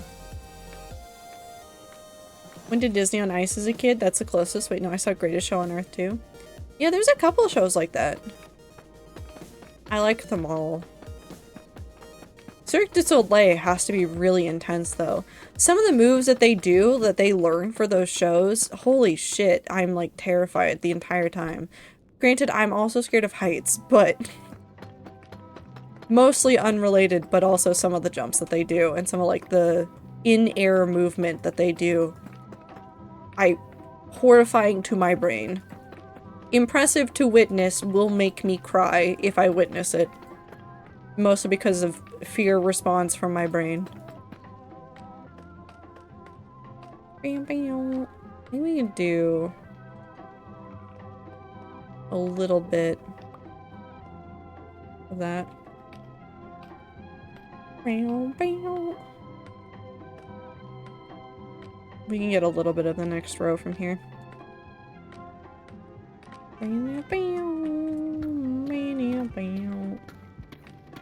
10 AF, hell yeah. A little bit of sun never hurts. It is almost the end of summer. It's not next Sunday. No, it is next Sunday. Next Sunday is, the equinox. It'll be fall. It really snuck up on us. Oh. Well. I guess that really was fall.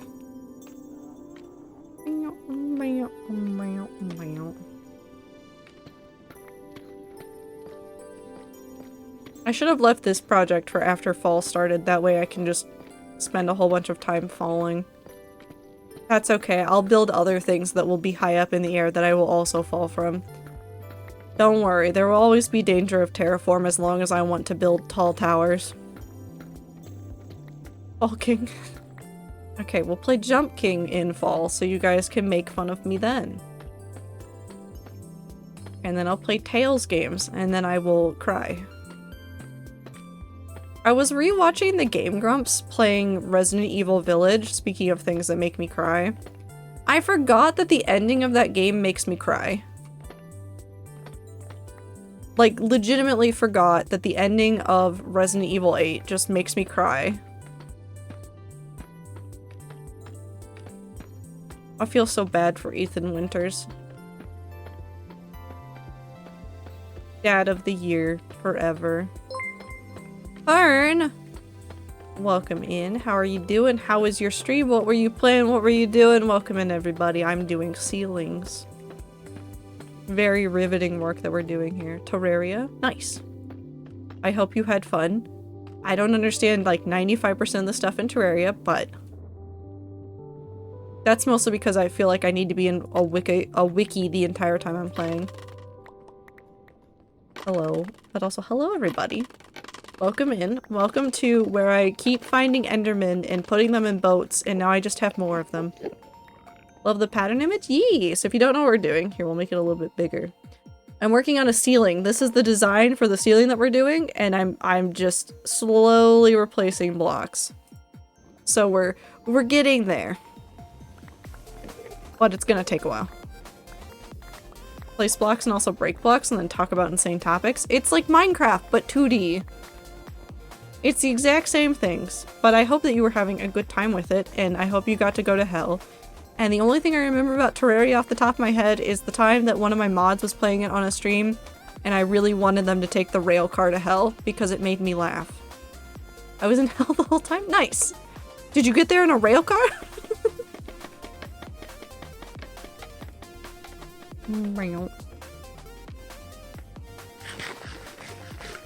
It's hella cool. Thank you, Axolotl. The thing that screws with me about the game is so much of the assets came from an SNES game called King Arthur's World? Terraria? Well, now I'm looking it up.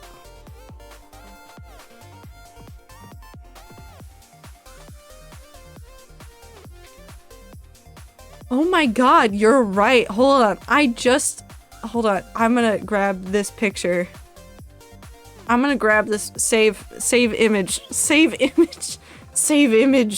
browse.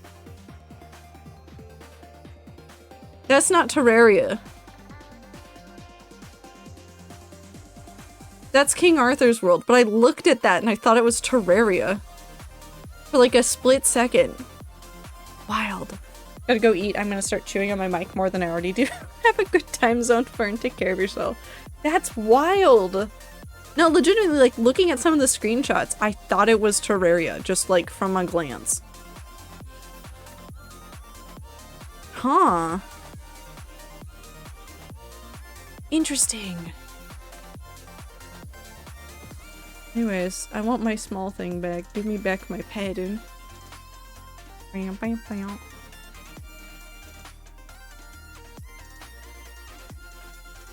Oh, I was too far over and still too big. There we go. Like 25 years apart or something? When does it say it came out? 1992. When did Terraria come out? 2011. So almost exactly 20 years. That's still insane.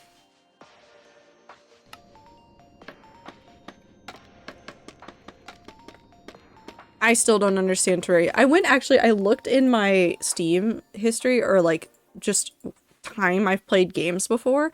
I was back looking at Terraria because I couldn't remember how long I'd played it for. And apparently I have 58 hours in it, but I have no knowledge of anything I did in any of those 58 hours. That time is just gone from my brain. It doesn't exist. It's not real. I have no idea what I did. I apparently played the game, but I don't know when and I don't know how.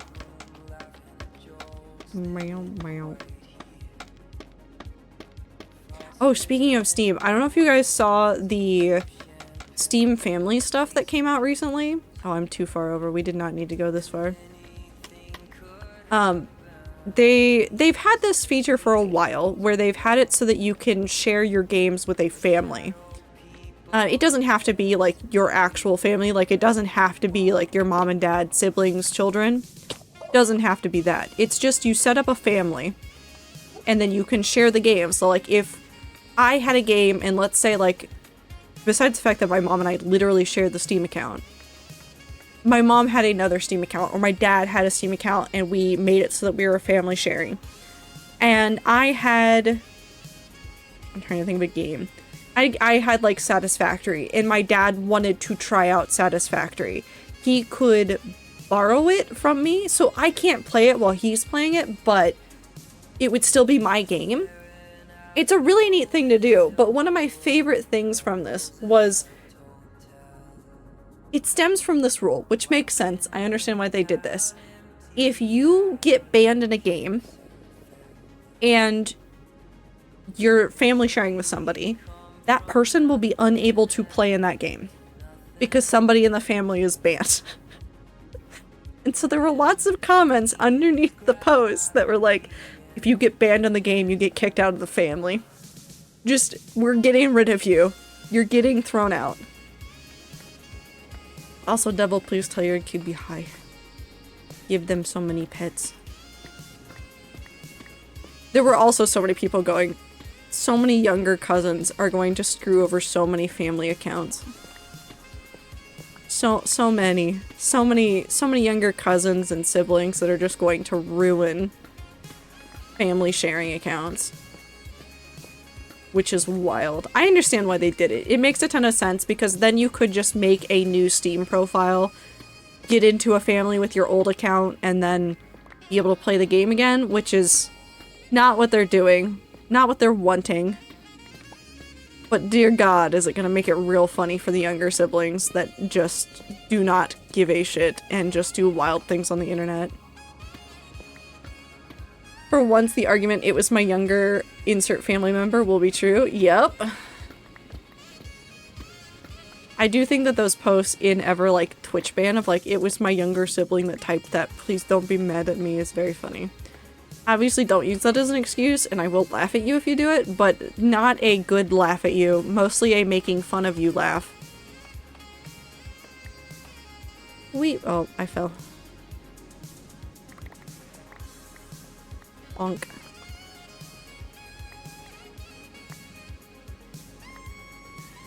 I am glad, though, that they took, like, the proper steps to, like, ensure that people aren't abusing the tool.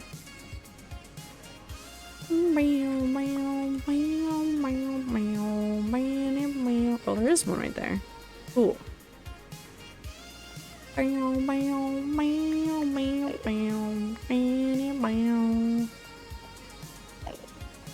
Back up we go. Very, very good.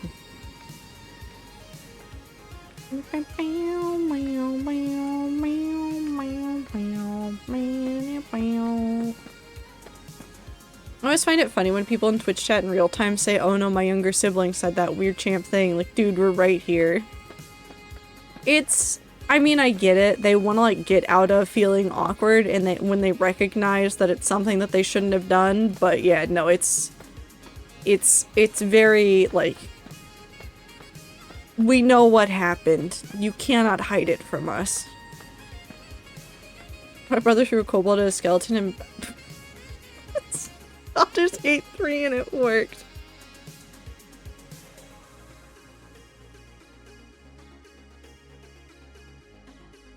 You know what? That's the kind of, like, ingenious moves that we need in every D&D-esque game is, but what if I just throw this enemy at the other one?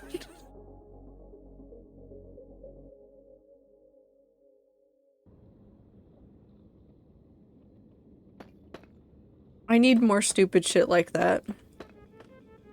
Or like, there's a clip that's going around again. It's from Halo 3. From multiplayer.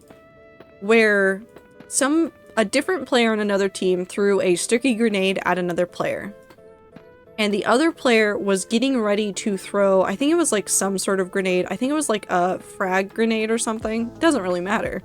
What matters is that the trajectories lined up so perfectly that when the player got out the other grenade to like toss back at the other person, the line of the sticky grenade met perfectly up with the other grenade, and so it stuck to it, and so the other player essentially threw back 2 grenades.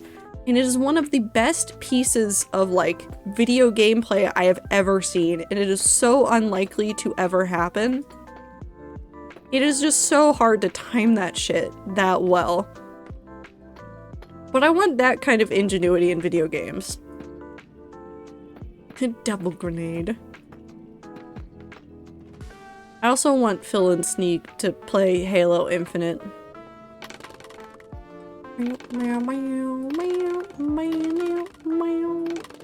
Miss playing the Battlefield games? You can go play shooty games. I mean, they're not the same, slash, if they are still around, they've probably been changed to hell and back, but there are still some good shooty games. There was an actual moment from a few Fern streams ago when a chatter had to leave their computer for a hot minute and then their younger sibling sneaked in and said some dumb shit. The chatter came back, it was so funny. Okay, but like, it's not- see, the difference between that one and the excuse one is that you can 100% tell when it's the actual sibling. If the actual sibling says dumb shit, you see it immediately and you go, ah, the sibling is here.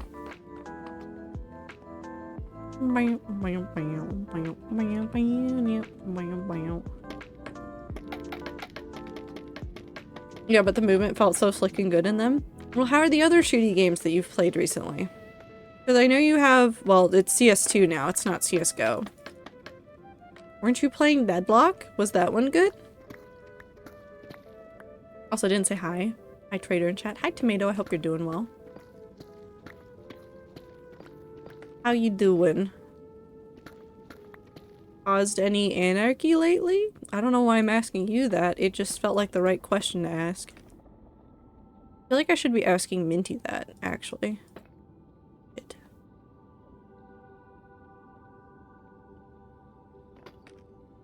Whoop. I found the ground. Now I went to fair. Actually, how were Oreos? Bad. Do not the Oreos. Do not these.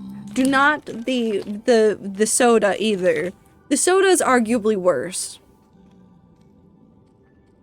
The soda's worse. Do not any of it. Do not. Did you like the popping candy though? Yeah, but I like poppy candy in anything. I just want Pop Rocks really, really badly now.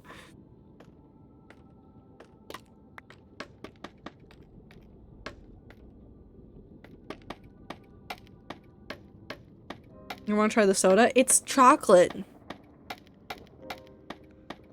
It's like chocolatey. Like it's still like a cola, but it's like chocolatey. It's weird. It's real weird. I don't know how to describe it.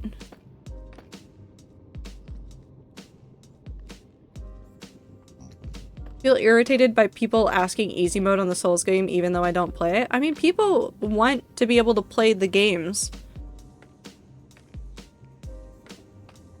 I don't like hate the people that are like, it would be nice if we had an easy mode on the Souls games. I'm pretty bad at some video games. Like, I have considered getting and playing Elden Ring on stream. I would be trash at Elden Ring on stream because I'm very bad at games. And by bad, I mean like, I'm passing at most games, but not good enough to beat Elden Ring. I would play probably 30 minutes of 30 hours of Elden Ring and I wouldn't make it anywhere. I wouldn't make it anywhere. So would I like an easier mode for something like a Souls game? Yeah, because I'm kind of interested in the worlds and I want to play them, but the difficulty of them is inaccessible to me at times. And it's okay to ask for it. It's also okay for the company to be like, no, we're not making an easy mode. Both are acceptable. And valid. And if I wanted a game like a Souls game that was not a Souls game and was easier, there's plenty of games like that too. They're just not going to be Souls games. They'll be Souls-likes, but they won't be Souls games. Wow. Deadlock is aight. Concept is good, but sometimes don't always feel 100% control of the character. That's fair. I guess because it's still an alpha, they're still doing redesigns of characters, so it kind of makes sense. Battlefield was more no thoughts needed, character does exactly what I want it to. That's my only complaint so far about Deadlock. Hopefully they'll fix it and make it feel nicer and smoother. I could even beat 3 intellect devourers on Tactician. Yeah. I mean, never feel bad about being bad at a game. It is just a game. I think in games, can have an easy mode without actually having a specific mode. That's a good game design. My easy mode for Elden Ring is getting Math Girl to help. They actually do, in Elden Ring specifically, have kind of-ish an easy mode, which then people turn around and like yelled about, which was so stupid. The summoning and magic. The summoning and magic in Elden Ring is easy mode. Because it gives you like that extra boost, gives you more people in the battlefield, like helps you defeat the enemies faster without like needing like a specific game mode for it. It doesn't nerf the characters, it just makes it easier for you to do more damage because the game's also helping you do more damage. It feels polished, sure, but there was a pre-alpha test too, and everything is more or less placeholder right now except for certain mechanics.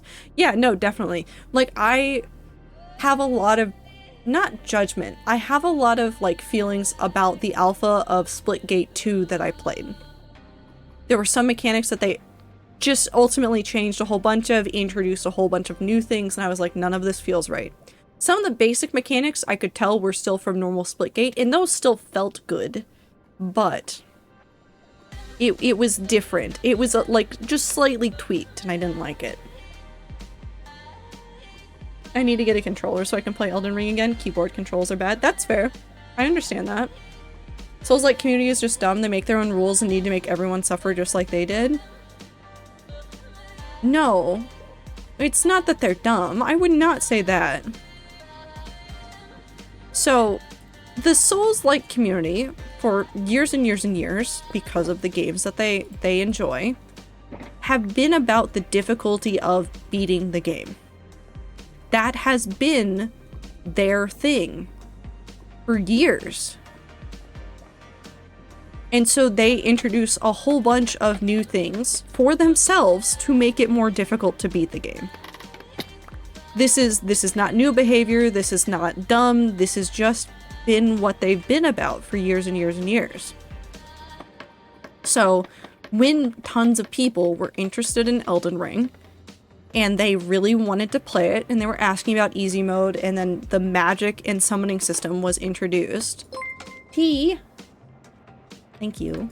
Rats. Beloved's Trado 10 love. I hope you're having a good time, Zone T.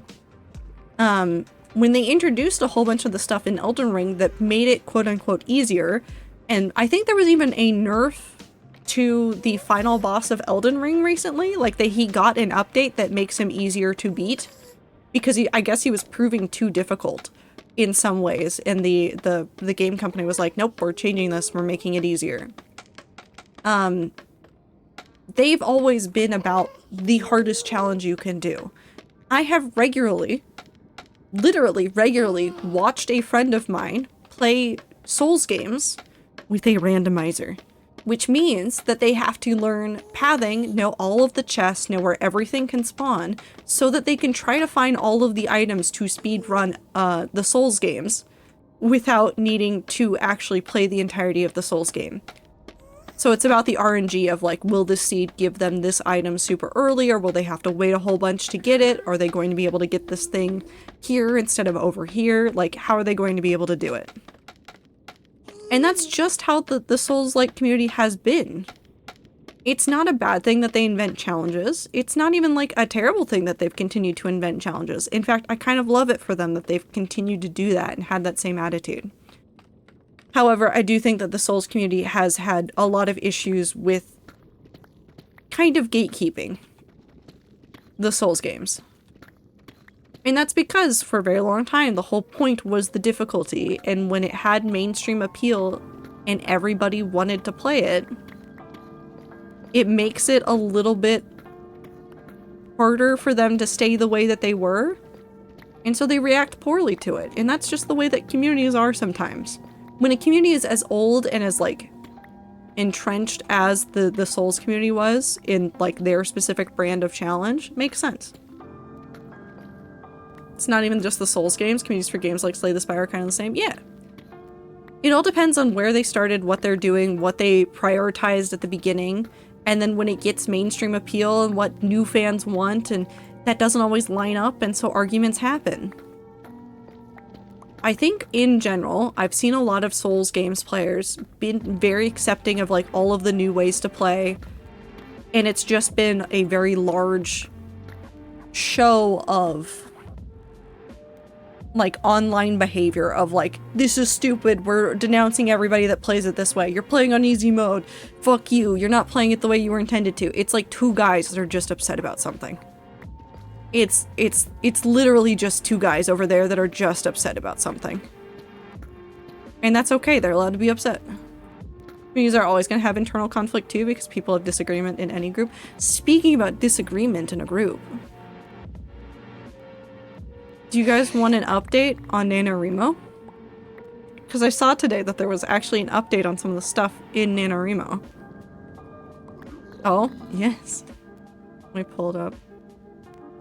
So, there was an article that they put out that was, what is NaNoWriMo's position on artificial intelligence? That called it out as classist and ableist to say that it's bad, right? They have updated that blog post. They have updated it. And they've made a letter to the community and said like, hey, we take it back, kinda. It's very interesting. Also, I don't know what Wu said. The game was not developed and then thrown straight away into early access alpha. Oh, about Deadlock. There's many hours of pre-alpha testing with the community outside of the devs and the game studio, so give it a little time. It does probably need a little time. When something gets thrown directly into alpha with testing that is community like open, it does take more time for the actual game to like get there. So the article now, which I'll go back and revisit Ether's thing about Battlefield and other games, now reads as following. NaNoWriMo neither explicitly supports nor condemns any approach to writing, including the use of tools that leverage AI. They also have a double space in there that shouldn't exist. We recognize that harm has been done to the writing and creative communities at the hands of bad actors in the generative AI space, and that the ethical questions and risks posed by some aspects of this technology are real. The fact that AI is a large, complex technology category, which encompasses both non-generative and generative AI, applied in a range of ways to a range of uses, contributes to our belief that AI is simply too big and too varied to categorically support or condemn. Not a bad statement. I will say this. Not a bad statement. They do have a point there about the non-generative parts of it being something that you wouldn't explicitly condemn. Which is 100% what I think they were trying to say, and they said it poorly. But then in their note to the community,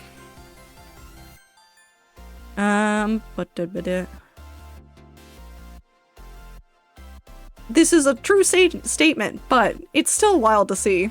To the NaNoWriMo community, in early August, debates about AI on our social media channels became vitriolic. It was clear that the intimidation and harassment we witnessed were causing harm within our community of writers. The FAQs we crafted last week were written to curtail those behaviors.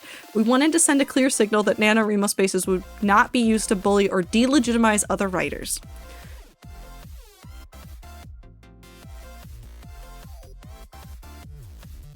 Except that their own thing was saying that if you don't like AI in the space, you're classist and ableist. I want to say, like, if you're gonna call people, like, classist and ableist for saying AI bad in the writing community space, you're kind of bullying some other people. They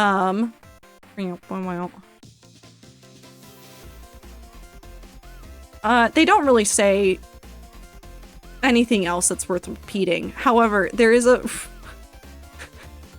really, it's so sad, but it is a little bit funny. Additional context here is that we are a very small team, including our interim executive director, who is a volunteer. I want to point that out. NaNoWriMo now basically only has volunteers still. Can you link to it? Yeah, here. So this is the updated article, which has a link to this, which is their note to the community within it. But those are the two statements that they've put out. They say that there's like there's a statement that addressed other issues has now been published, but if you go to it, it gives you a 404 not found, which is interesting and weird. It doesn't exist. So, not sure where that went, but it's fine. So I'm sticking by my statement that I will probably not be participating in NaNoWriMo proper this year. Stop. I'm going to invent a challenge for myself to share with other people or see if I can piggyback on somebody else's challenge that they're running. But I have no interest from this handling of this situation and the way that they've handled previous very serious situations. I'm kind of disappointed in NaNoWriMo as a whole at this point, so I don't really think that there's anything that they can do to fix it either. I don't think if they fixed everything in 2 days that I would still go back to it. Honestly. It's been a little bit too much, too consistently bad. Oop. Let me place some blocks and then I'll go back to looking at Ether's comments on shooters. Because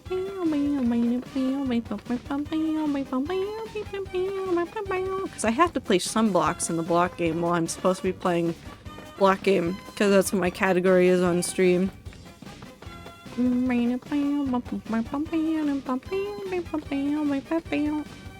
an idea for a general art challenge that I eventually want to develop too. Nice. Good luck. Mine is going to be less focused and more just yelling, "It's time to make something. I'm dragging all of you down here with me." Okay, back to Ether's giant paragraph. It's not just Deadlock. CS Splitgate and most other shooters I've played did take away just a slight bit of control of the characters. Velocity in CS, you can't just immediately change directions, whereas Battlefield hid that feeling / gave immediate feedback when changing directions. It was mostly camera stuff, or think of crouching. Real shooters, you just immediately slow down. Battlefield made you slide a bit first, if you had enough velocity. The sliding still happens. In some games. Not all of them, but in some of them. Blocks.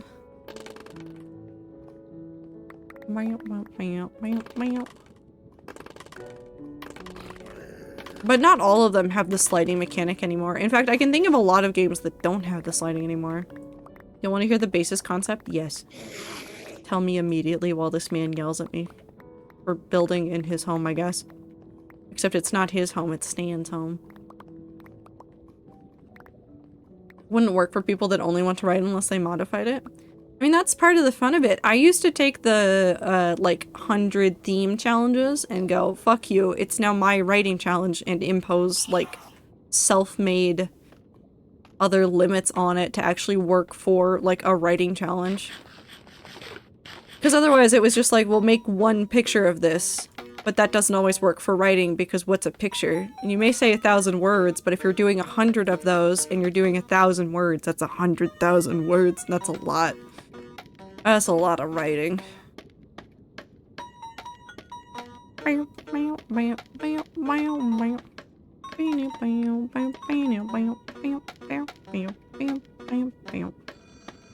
Russell also had good movement, was just a simple key down, go forward with the slightest bit of smoothing.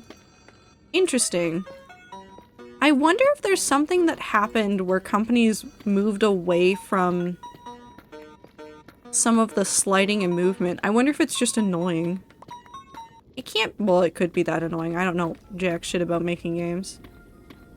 My experience with making games was learning how to make block move, and I made block move, and that was all I needed to know. It's called Hodgepodge Art Week. Basically, you do different medium each day in a week to make little pieces. More specifics to it, but you basically go through a prompt like soft and can only do any medium, no repeats, exactly. That's easy, Tastic. This would actually be like a really good challenge for people that are writing. Is literally to go look up different forms of like written pieces and do like kind of like a hermit crab challenge where you just find new forms to move your stories into. Like, I'm trying to remember what one of the ones I saw one of my classmates do. Somebody did it as like a medical report. Somebody else did it as like a travel itinerary. Like 100% you could do this challenge. You could even like do it with like specific like poetry forms and only do one. Hell, I say do it. Put out the themes, give suggestions for everybody. Or mainly for artists, but since you're also an artist, but definitely could work for writers. Right here. Make it at some point, do it.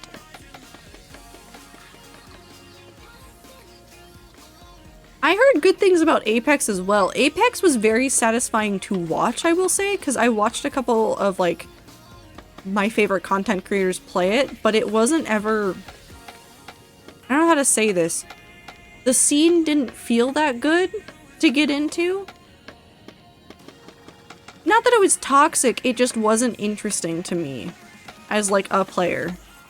Granted, Splitgate was also not a great community, but I also largely ignored that because I liked playing with portals, and the need for portals overwrote the need for a better community in a game like that, so... So we know where my priorities are. Just did a hermit crab poem the other week for class, and I think it's one of my favorites thus far. They're really interesting. I really like them. I like the ways that people do them. I've seen some, like, takes on, like, turning your writing into more of an art piece that have been interesting, like physically manipulating where the words are on the paper, too. Like, not just, like, the, like, picking, like, something that already exists that doesn't typically, like, share a fiction story, but, like, doing things like, what was it that I saw? Somebody turned, like, their writing into a spiral, so, like, you read it by, like, turning it. It was, like, just a short thing. It was really interesting.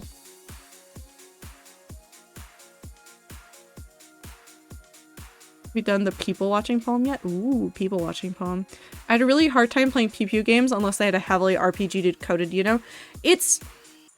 Star, I will say that I am also largely like that. Like, I love, Borderlands. I want to play Borderlands on stream because it's been a while since I've played it and I want to revisit it. Borderlands I got really into and I wouldn't consider myself... Well, when I first played it, I wouldn't consider myself a person that played any kind of shooter. And then Borderlands changed it. They were my first taste into it, but I definitely needed the story if I was gonna do it.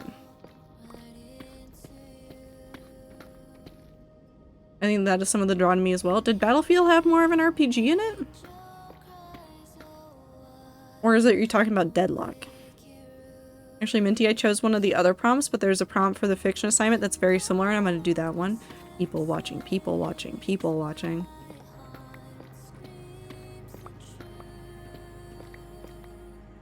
People didn't play it because of the gigantic skill gap in Apex Mobile? What do you mean skill gap? Was it like mobile playing against PC or what?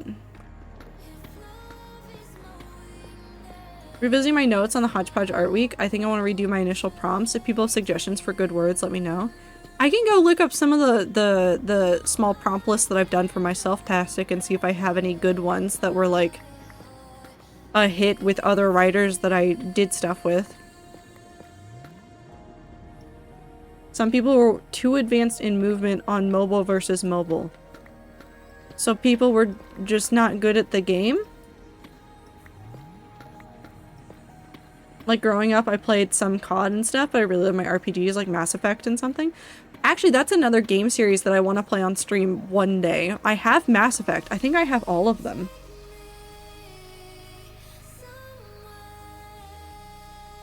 No, I just have 1 and 2. I have Mass Effect 1 and Mass Effect 2. I also have... Why does that one just say edition after it?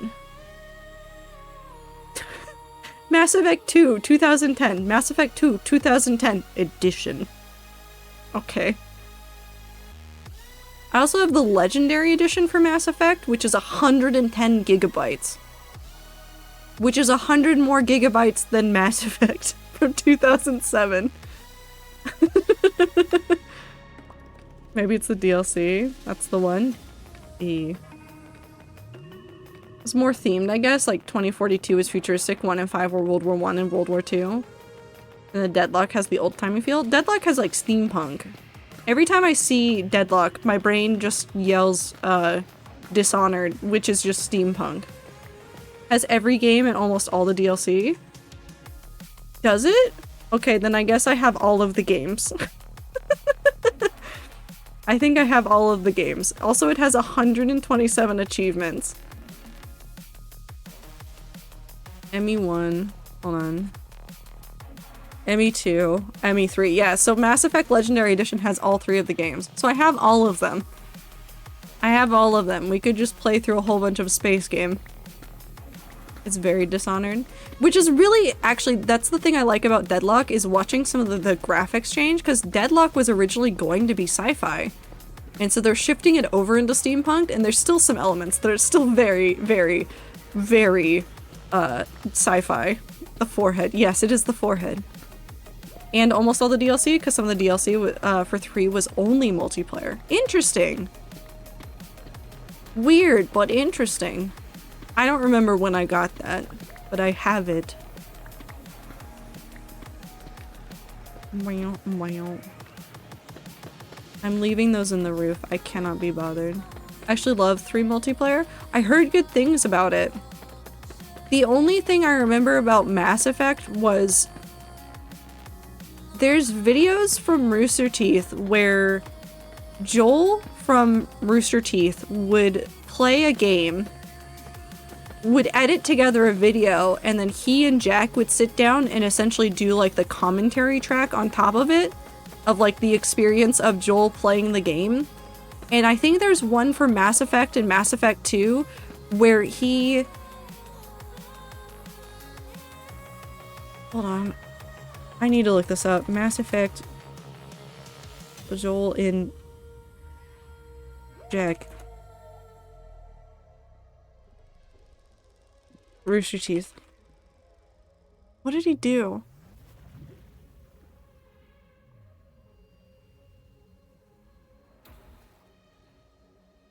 I swear to God, he like, it was either Mass Effect or it was like a similar like space horror shooter game where he photoshopped on top of literally every enemy, every alien enemy in the game. He turned it into like a kid's game looking kind of thing. So you had like caterpillars and butterflies and all of this like very like haphazardly thrown together stuff. And it is one of the funniest videos I've ever seen. I'll have to find it and then post it in Discord at some point. But like, I didn't play Mass Effect at that time, so I had no idea what it was about, and all I had to go off was these two grown men making a video out of it. The entire time, Jack is laughing at it, and Joel is sounding somewhat serious about the game. And that makes it better. That makes it better. Joel is being very, like, very intense and, like, serious about it. And Jack just laughs the entire time. Because they did that a number of times. There's like a whole series of like Joel and Jack. Hold on, let me find the Rooster Teeth channel. Let me see if I can look it up there. Do not autoplay. If you autoplay, I will fight you. Joel and Jack. Nope, that's RT Shorts.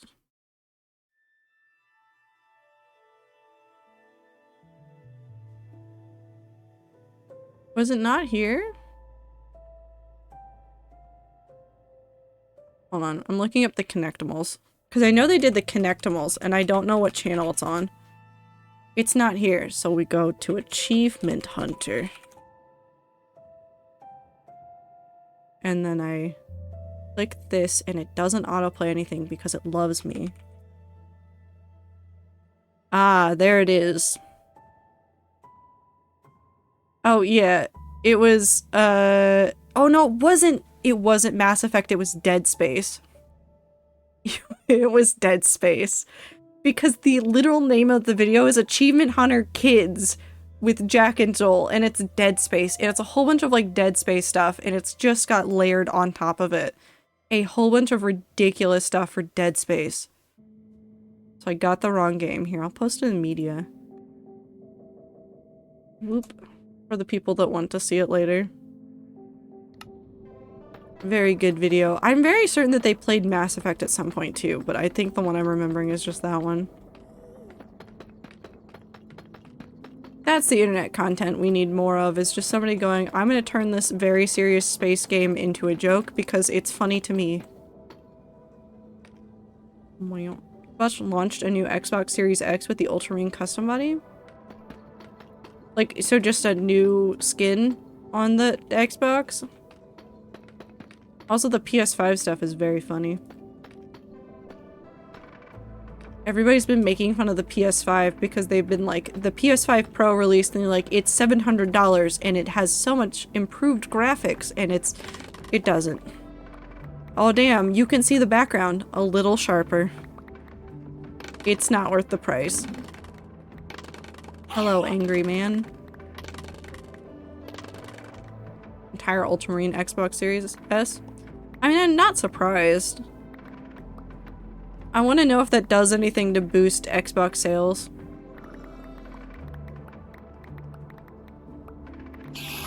Yum. Also, when did the... Ow. Stop. I have my items. Thank you. Okay. Why did the game companies keep going, but what if we just don't put numbers on these? What if we just don't add numbers to this so you don't know what number in the, like, lineup of systems we have created this is? Just company being company. Ultramarine Sail 2? Do you mean Space Marines? Do you mean Warhammer? Because Warhammer's been doing fine, yeah. All the companies are doing it, so we need to as well. Yeah. Even USB is doing it? The Space Marines game has been doing well. It looks fairly polished. It's feels in my brain the same as Destiny.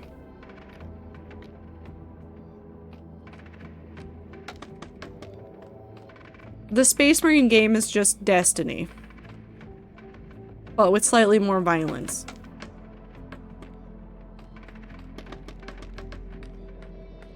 And actually, even then, I think there's plenty of violence in Destiny. An awesome game, though. I think Destiny is a pretty good game. I've liked playing it. That one feels good. I actually really like the movement in Destiny. Like, of all of the, like, modern shooter games I've ever played, I really like the movement in Destiny. Doesn't mean it's for everybody, but it's been a good game. But also the Warhammer 40k series holds no love in my heart. I've read some of the books and like learned some of the lore, and I'm just not interested. Maybe I'll be more interested with some of the modern stuff that they've introduced, but the stuff from like 5-10 years ago was not interested in. You know what's a good game? Minecraft. Solitaire. These nuts. Hasek, help me. What's the end of this? If you don't help me, I'm just gonna say D's nuts again. Fuck, you was gonna say card game. Oh damn it. The brain cell worked really hard there.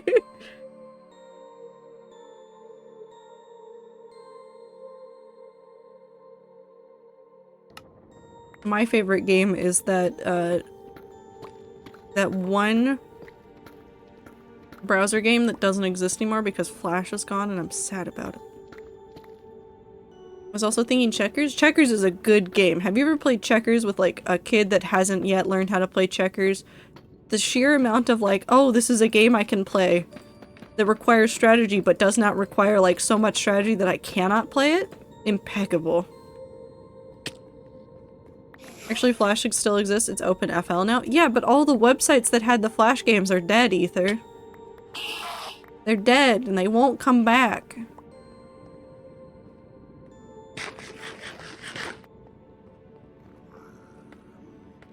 Unless Nickelodeon and Cartoon Network and Disney Channel open back up all of their games again, they're dead and gone.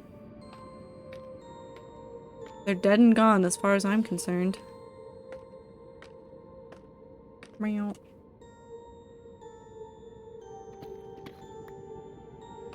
And then I'll just think about Homestuck again. I miss Club Penguin? Well, okay, Disney killed that one. That one's Disney's fault.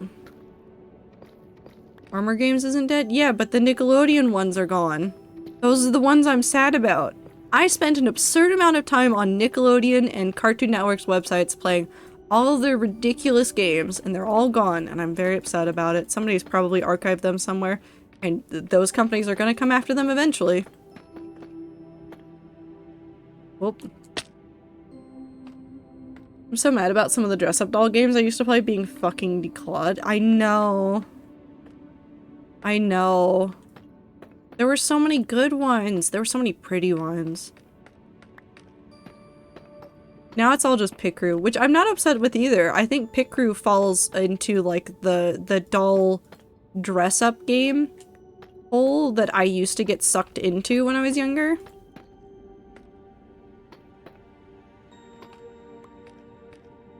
I'm so glad some things are universal. Teenagers making their cringe OCs with Doll Maker Online is just inevitable. Inevitable and cherished and beautiful. Wow. I found one that's still functional that was one of my old favorites but didn't have all the options and I was sad. I know. The Crew is nice. I like that you can find a bunch of different styles from people just having fun. Yay! Pit Crew has definitely filled that niche for the internet, and it is, again, it's just a testament of if you leave the young people with the internet, they will find a way to make their cringe OCs, and I'm so happy. Legitimately so very happy that they still have ways to do it. And that other artists are helping support people in that endeavor to let people continue to find ways to create their OCs without having artistic abilities of their own. Now I just want to play the dragon games. I need to go back to working on some very specific breeds. Cool. So now we've gotten all the red sections done.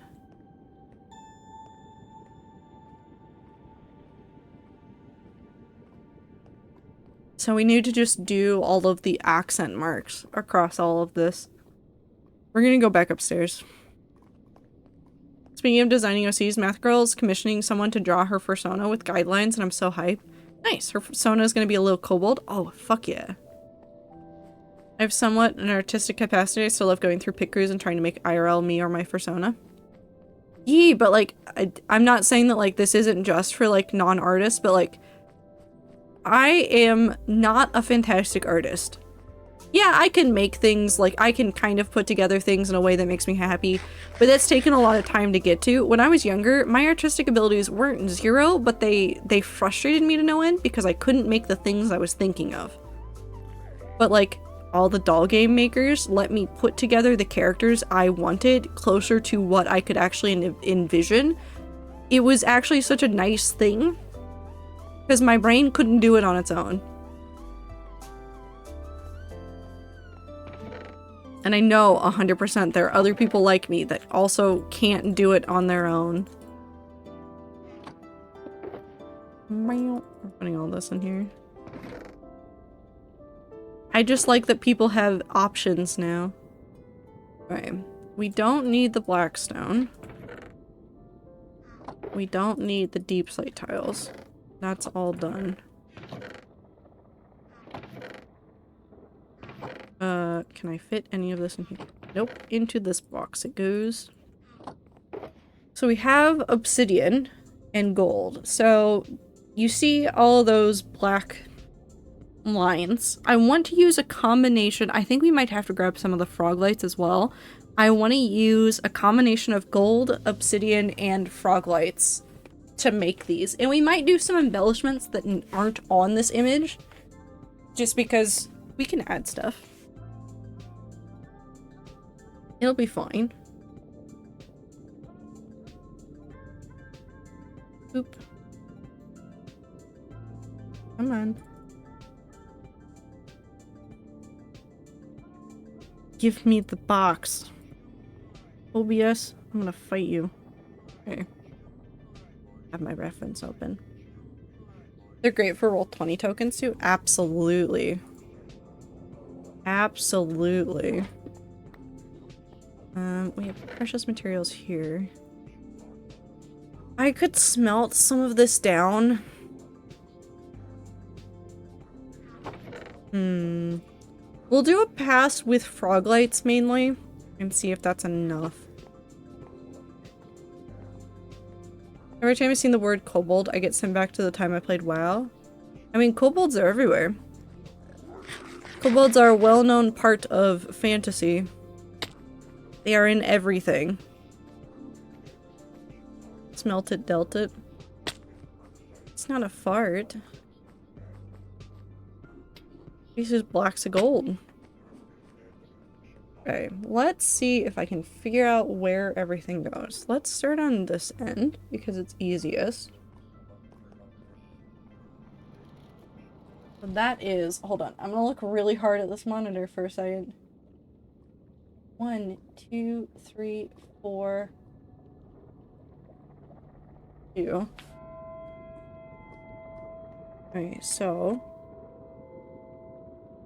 1, 2, 3, 4.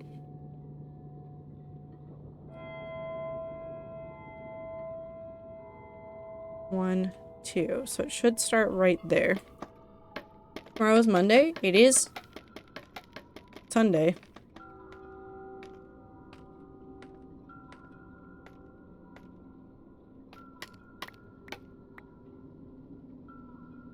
Now we do 1, 2, 1.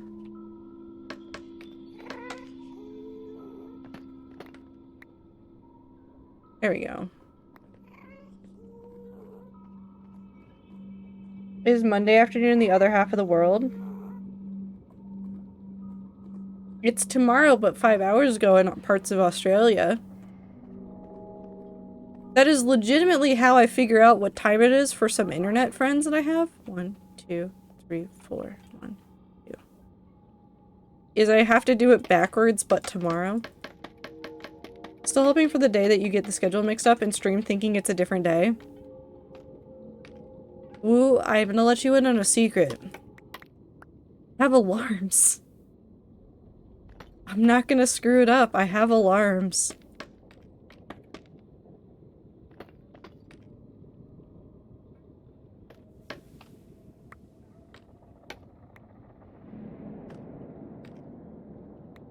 That's alarming? I know. Super alarming. But also it prevents me from doing that. I'd like to reiterate that I know it'll never happen.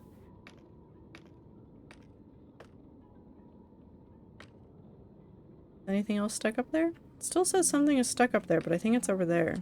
No, it says it's over there. Oh, right there. My ankles. Hi, Super. Why did a fire alarm go off in the distance when you said that, Ziploc? I'm worried. Well, you see...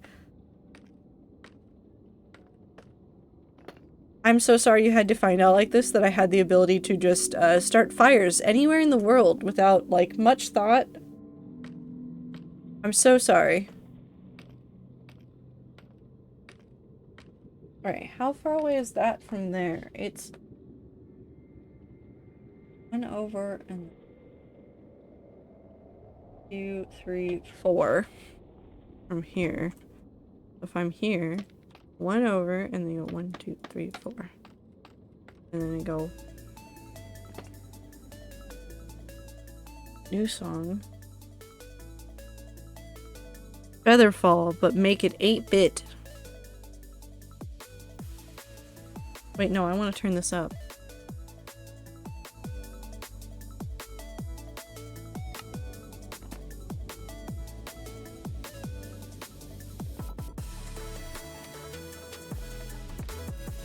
Can you start a fire at Sony HQ? No. I don't know where it is.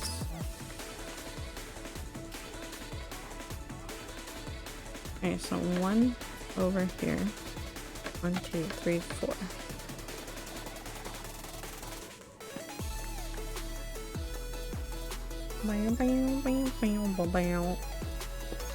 We'll do these ones as black.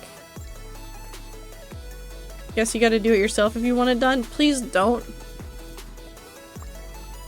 I feel like legally I have to say don't. Don't do that. Stop it.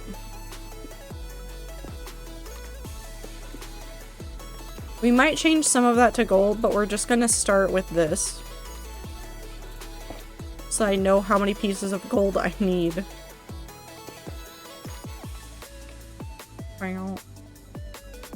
I think it'd be funny to give Woo a flamethrower. No.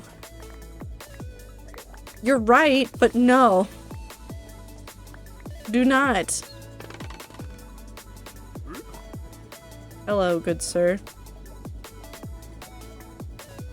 I can't kill him now. He nodded. Oh, it looks like an angry face. It looks like an angry bird. That's an angry bird.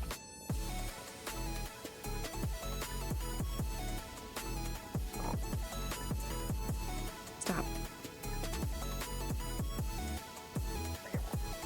1, 2, 3, 4, 5, 6.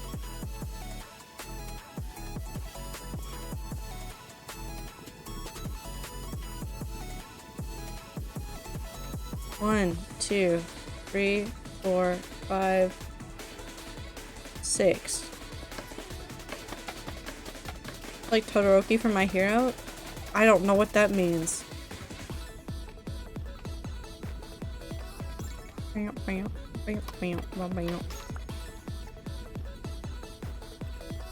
One, 2, 3.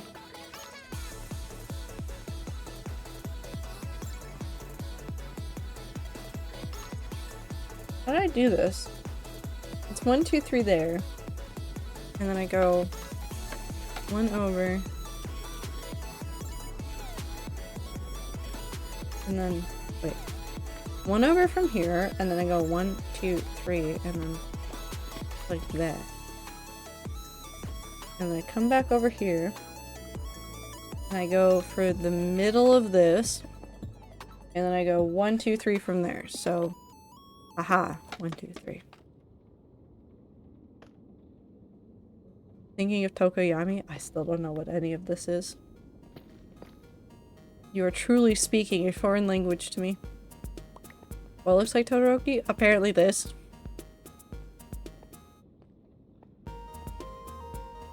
Oh, apparently not Todoroki. Tokoyami. It's gonna get embellishments. I'm just doing what we have on the thing already. How the fuck did I do this? Oh, never mind. I understand what I did. Okay, so if we come over here and we just let that fall. Why are we talking about takoyaki? No, not takoyaki. Takoyami.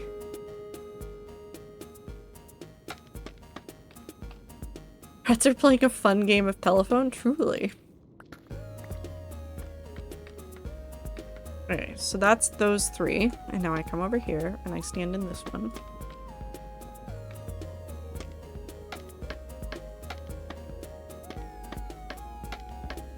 I thought it would be funny to mention the food takoyami when it's not about food. Now the rats are gonna be hungry again. 1, 2, 3.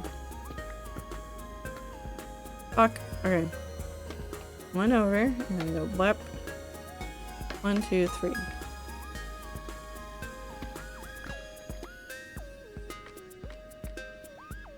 I think that's right. I'm already hungry, so ha. Suffered. What is takoyami? I don't know.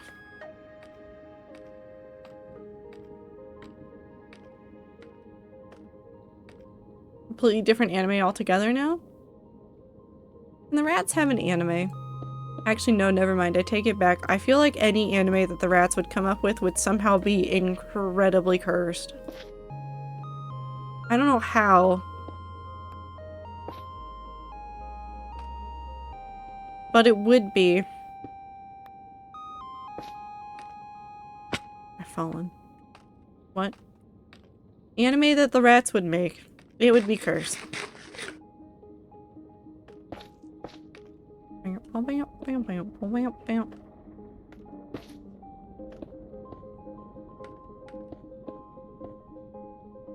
Sorry for ruining the moment. No, you're fine. The rats are just playing a game of, do we know what's going on? The answer is no.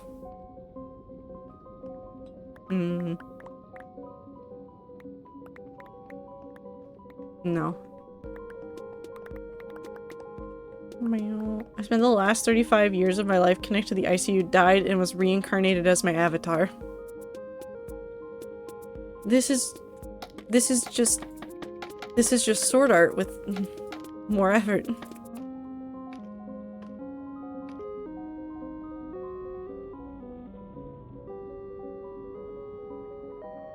I don't want to fix this. Hold on, wait. I'm fixing these.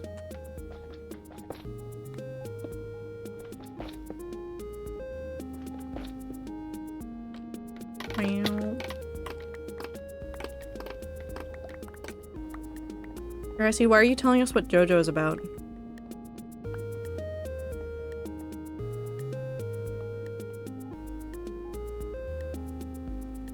I think that, yes, for right now, we'll come back and fix this later.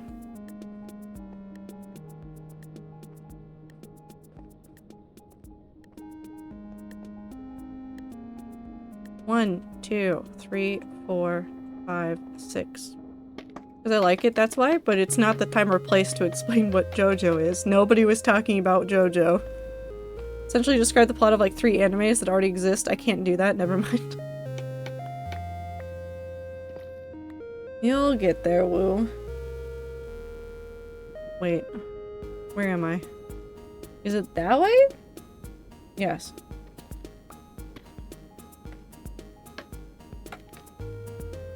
One, two, three.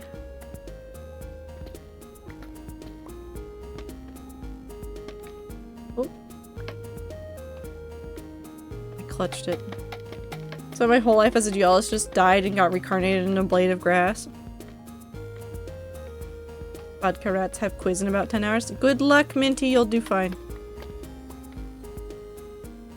1, 2, 3. They finally gave a release date for Suikoden remake. What?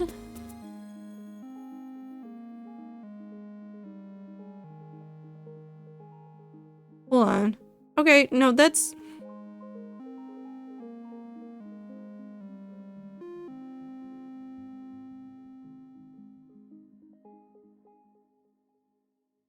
I thought I was insane because I know that there had been like a re-release of Suikoden, but I thought that was more recently. The latest release of it was 2012? What is Suikoden? It's an RPG. Huh.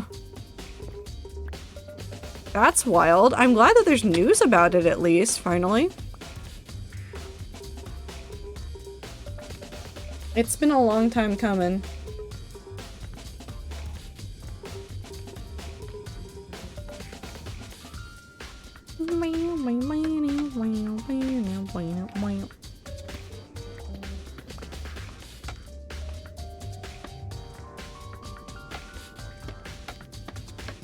With hundreds of playable characters instead of just a handful, that was the big selling point. Yeah, no, it was like... in my heart... and this is not like 100%, but like it is like Fire Emblem in that there are so many characters to play. There's like so many characters that you can play as and like that exist in the universe.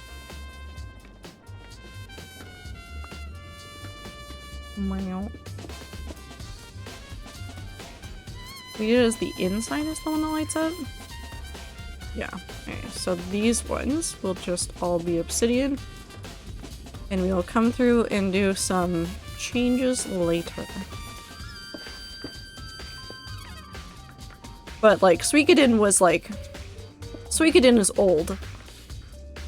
And well beloved. It's like one of those games that like even... because I've never played it, but like even if you haven't played it, you've heard of Suikoden. Because it is that popular in JRPGs. It was before my time. It was in 1995. Woo. It's been re-released, I think, a couple of times? I think.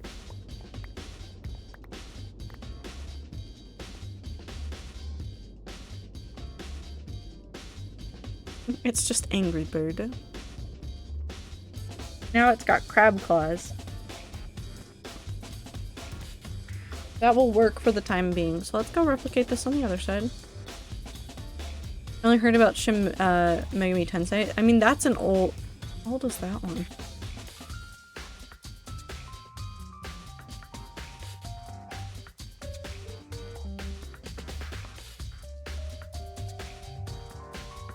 Bam, bam, bam. Bam, bam, bam, bam, bam, bam, bam. 87. That one is a very old one. But that one's also like well known because that series is largely part of the reason why Persona exists. Like, Persona is a spin-off of Shin Megami. Hold on, I have to count again. 1, 2, 3, 4, 1, 2. 1, 2, 3, 4. 1, 2. Hello, child. In a long line of these kind of games. Yeah. No, like, because I looked into it at one point, because I had some friends that were really obsessed with Persona. And I know we talked about Shin Megami during that period, and I can't remember if we actually read through a whole bunch of it to understand, like, where it all came from. But it's in there. It was part of the reason why Persona exists. Is because people were making spin-offs from Shin Megami. And then they made Persona. Which now is so well beloved that it's got its own spin-offs. So if you think about it, the spin-offs of Persona are just spin-offs of Shin Megami. Alright, so now we need to go peek over here.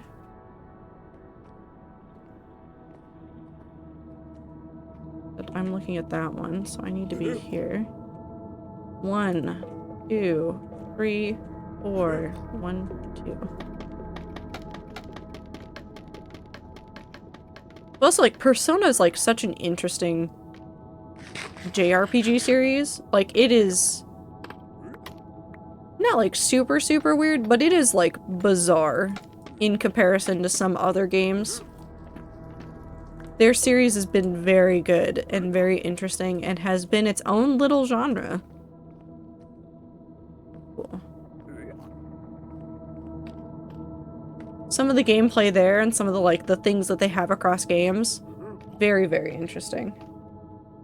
Okay, so I need to go here, one that way, and then 1, 2, 3, 4.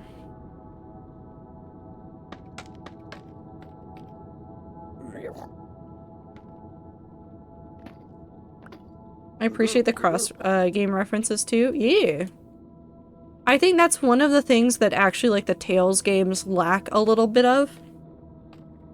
Granted, there's exceptions to this rule, but it's one of the things that has, like, been not disappointing, but it's like one of those things that you wish there would be more cross references. And they do bits. Like, there's a couple of bits that are, like, cross-universe references. Like, when we play, is it Berseria that has it? What game has it? There is a mini boss fight that involves characters from Xillia that are just wild. When will I meet my robot daughter, Tchaikovsky? When can I see her? That one's not coming out till...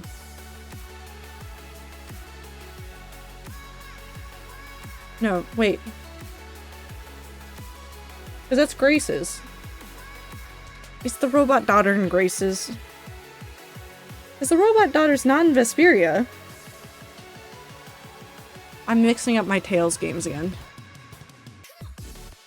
The remake was just announced to be in development? No, it's, Tales of Grace's F remake.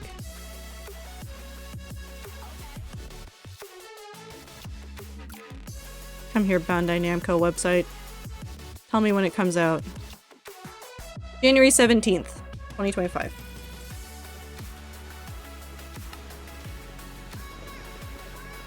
That's when your robot daughter comes back. It's sooner than you think.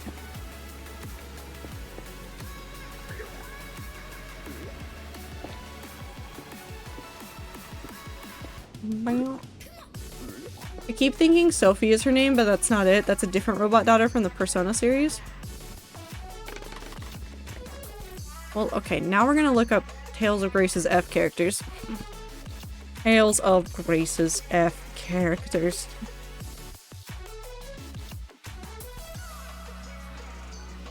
It is Sophie! Woo. What other robot child are you mixing up with this? It's Sophie!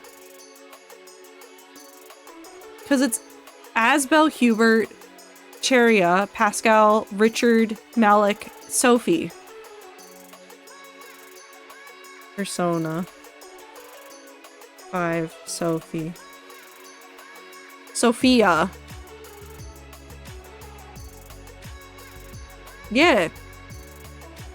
Robot children get the name Sophia and no, nothing else.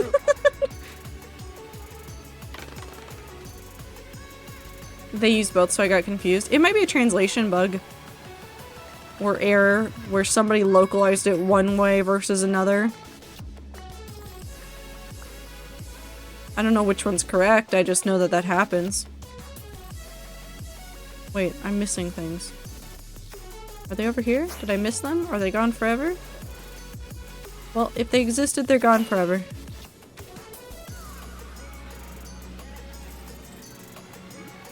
Okay. They literally just use Sophia as her code name, where her actual character name is Sophia. That's... Okay, listen. Persona 5? I got some issues with you. 2, 3, 4, 5, 6. That's not a good code name! Another great series that should be brought back is the Shining series. I've heard good things about that one. I don't think I ever played that one. Well, now I have to go look up what the Shining games were. Oh, like the... Is Shining Resonance one of them?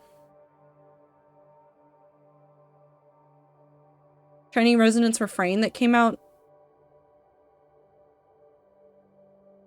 2014. I don't think so.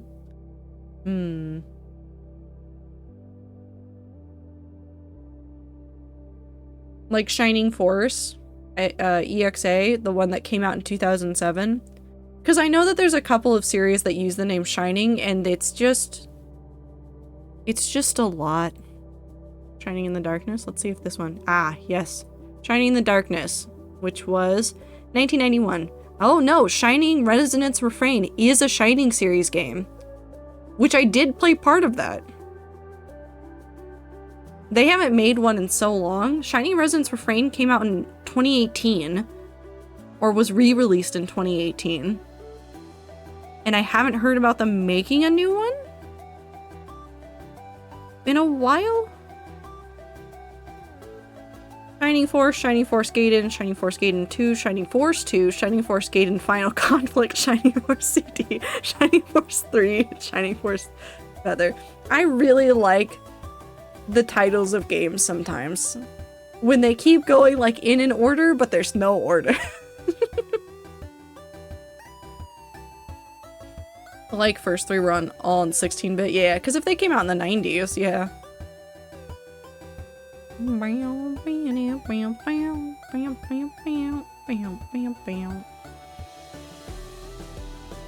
I don't remember anything about Shining Resonance Refrain. Now I have to look it up. Hold on, we're looking at this. Give me the story. The game follows Yuma Ilvern, who holds the spirit of the Shining Dragon, an ancient dragon who died in an ancient war. At the start of the game, Yuma is held captive in Gilbert's prison. I do remember this, with an attempted rescue mission by Sonia Blanche and Kirikato Alma on the way. After a confrontation with Excella Noa Aura and her 3 spears, Yuma summons the blade of the Shining Dragon, the Vanderhorn. They then manage to escape on the back of the Shining Dragon after Yuma transformed into him and returned to Marga. I do remember this. I didn't ever finish it, but I did play this. Because I played it on the Switch, I think? Hold on. Well, now we have to check my Steam library. Yeah, I played it on the Switch. I don't remember it being very standout. I think it was a pretty mediocre title, if memory serves. I mean, that's always a danger with JRPGs, is like the stories can be repetitive.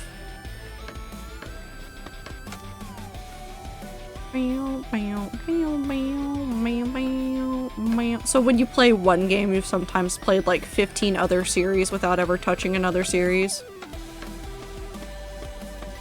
Just the way it goes. Only so many RPG titles. My friend and I always make fun of our nostalgic JRPGs. Oh, some of them are so bad. Listen, I love the Tales games. Some of them cannot stand the test of time. And that is fine. Some of them can't. And that is a-okay. They can be cringe as heck, and I will still love them. Meow, meow, meow, meow, meow, meow. Only so many times you can wake up in a field or your village be attacked? Yeah. I mean, it's the same problem that you run into, like, if you're writing, like, D&D campaigns. There's only so many other ways that you can have, like, a town or, like, a team suddenly, like, start before you run out of ways to do it. Not a bad thing, it just is. Where did I put the lights? Inside. You have to be thrust into it. It's why I kind of liked part of Tales of Arise. This is like one of the few things that I didn't have a major complaint about when it came to Tales of Arise, is they did kind of just throw you into parts of the story. They said, you've escaped on a train with this person and you don't know what's going on. Time to figure it out. Good starting premise. The time skip I will never get over. That stupid time skip at the not halfway point, but halfway point of Tales of Arise. No, it was bad. It was so bad. It was bad enough that I'd never want to play the DLC for Tales of Arise. I didn't trust the writing team after that.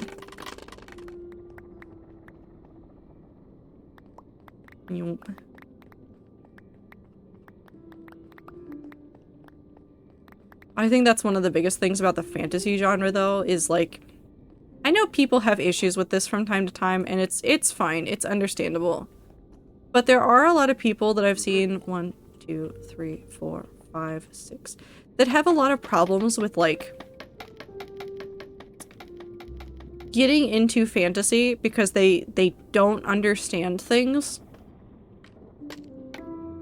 And they want to understand everything that's going on immediately, and I'm like, but that's not fun. Half of the fun of fantasy is not understanding a single thing about this universe until you know everything about this universe, and then you know too much about this universe, and then this is now just, you've written several AUs for this universe for other characters and other things that you like.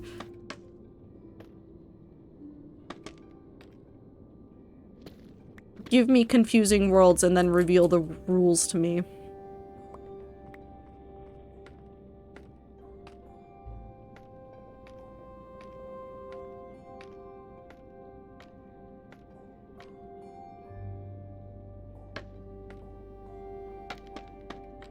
It goes for games, it goes for books, it goes for movies. This is a problem I actually faced in college as well. One of the things that we consistently had to like be on top of was if somebody was writing in class anything that was like fantasy, like it became a problem.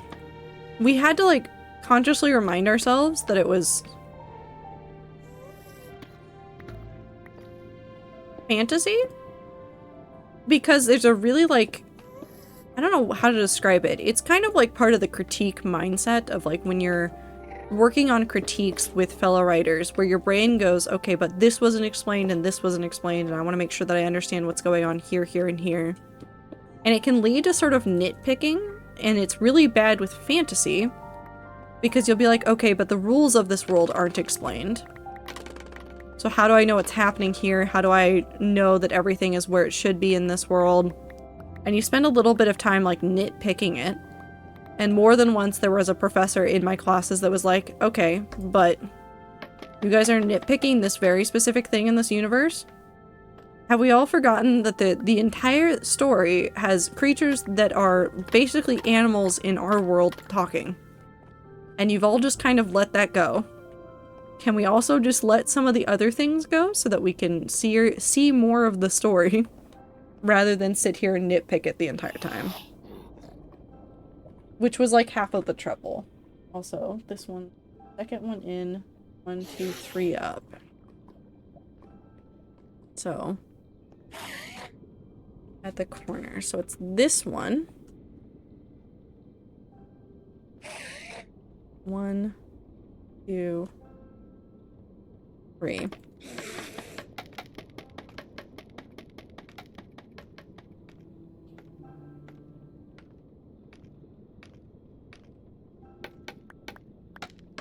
Fantasy does require some sort of, like, giving up of control of understanding and just letting a world be. That is 1, 2, 3, 4, 5, and then on the 6th. So here, 1, 2, 3.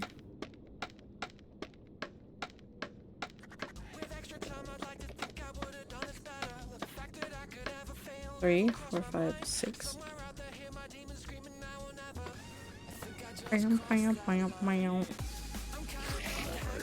Hello.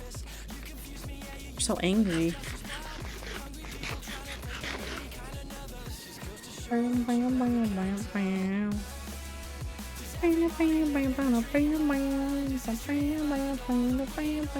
Four.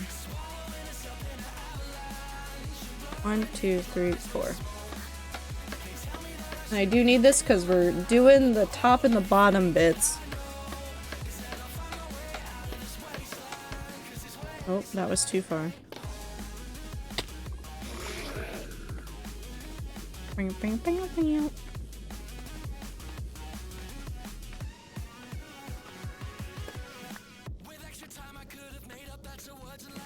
One, 2, 3, 4. How have I...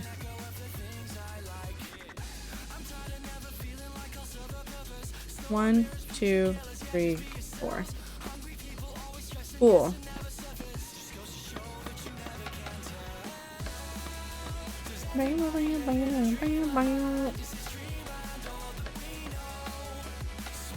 Now I'm excited for so many stories that I have in mind.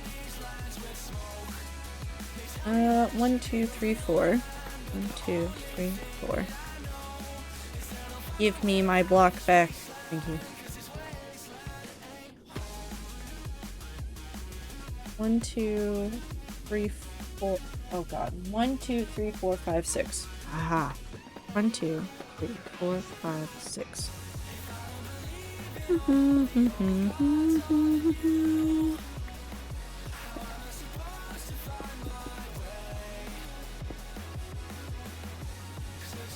I misplaced it. We're fine.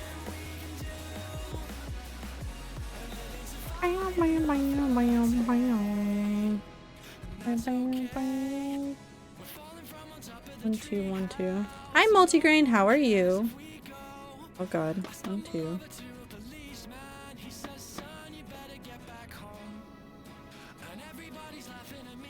Yes.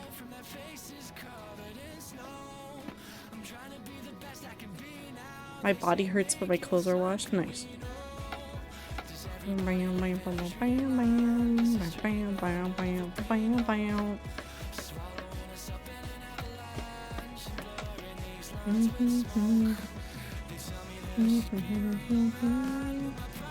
Okay, so 1, 2, 3.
Let me go back up there for a second, but I need to be able to see this really quick. Ow. Stop.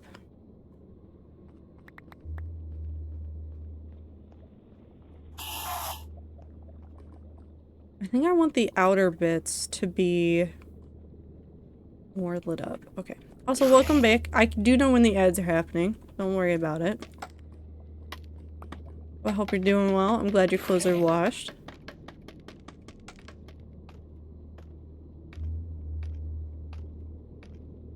Give me those. Okay, now we can set all of this over here. I think I want to make it look like a faux, like, ring of light, so I need to make it a curved light. So I think 1 there, 2, well, I guess if I made it like a ring that's offset, it'd be like 1, 2, and then into that section. Match around on that side. I have an idea. We need to replace 1 and 2 here.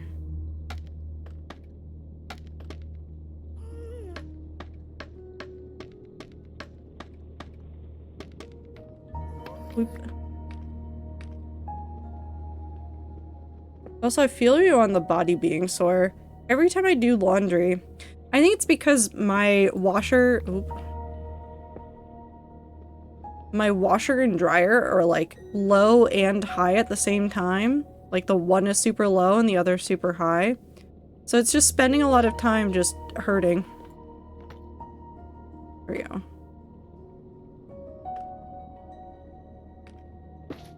It's just suffering time. Okay, so let's do... fall straight down to the ground. Ow, stop hitting me. Okay.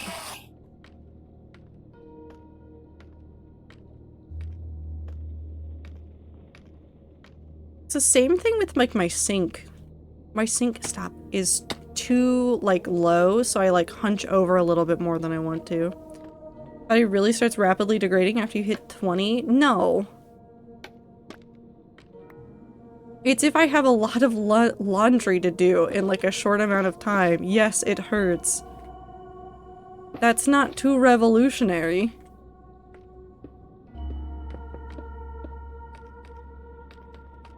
Alright, we'll knock this down and then we'll look.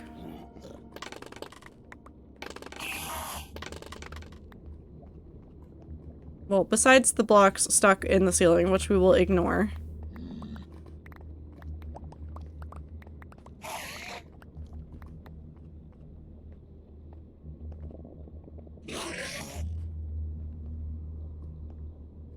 Yeah, I think that'll be a good look, because that's a nice slope right there.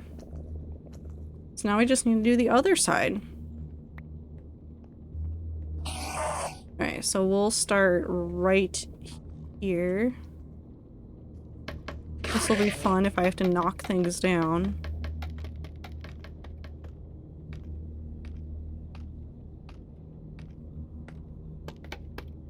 I'll never be able to get a certain Digimon post out of my head of the MC talking to an old man, presumably in his late 80s to 90s, and all he says is, I'm 30 years old.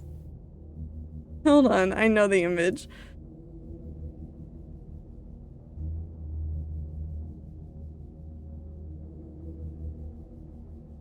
It's it's so good. It's this image. I love it so much. I love this image so, so much.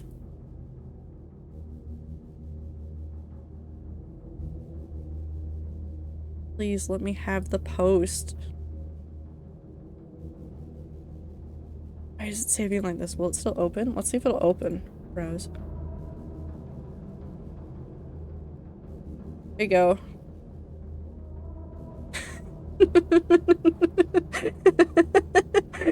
It's such a good post. I'll make it bigger. See, that's just everybody over the age of 20 on the internet. It's just this. It's just this post, very specifically.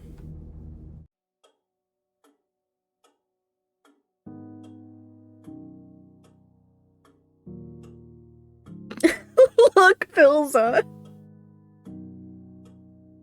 It is definitely Philza. It's gonna be so sad when he, you know. Okay, put this back. I don't think I need it, but we'll keep it just in case I do. Oh, it is just Phil. It's so sad. We're all gonna be so sad when Phil, you know. 4. 1, 2, 3, 4. No, it's not. Where am I?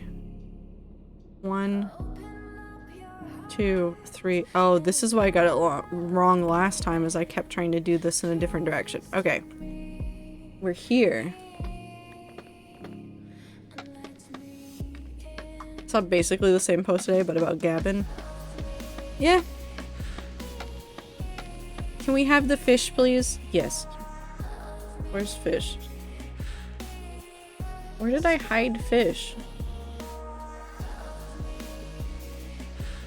I really just keep fish around in a thing that's not labeled and go, I'll know where fish is. And every time I go, I don't know where fish is. 1, 2, 3. Shit, I closed it. Where is it? Come here. 1, 2, 3, 1, 2, 3, 4, and then 1, 2, 3, 4, 5, 6. 6. 3, 4, 6. Normal numbers. 1, 2, 3, 4. 1, 2, 3, 4, 5, 6. Homework has perished me. Thank you for the background noise. Gonna go lay in my coffin now. You gonna skip daytime? Hope you have a lovely rest of your time zones and they last longer than mine. I hope they last long time. I don't know what I'm saying. Have a good time zone, Clover. Is that a fish or it's bones? It's fish. Comfort streamer. Trato 10 love. I wish I had more words for you. Wee.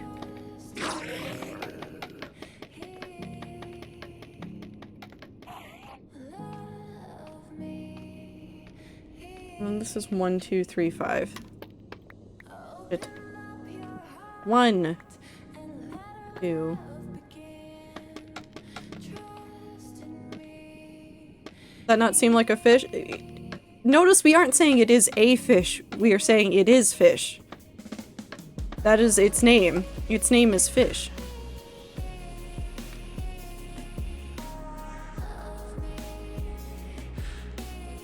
One, 2, 3, 5.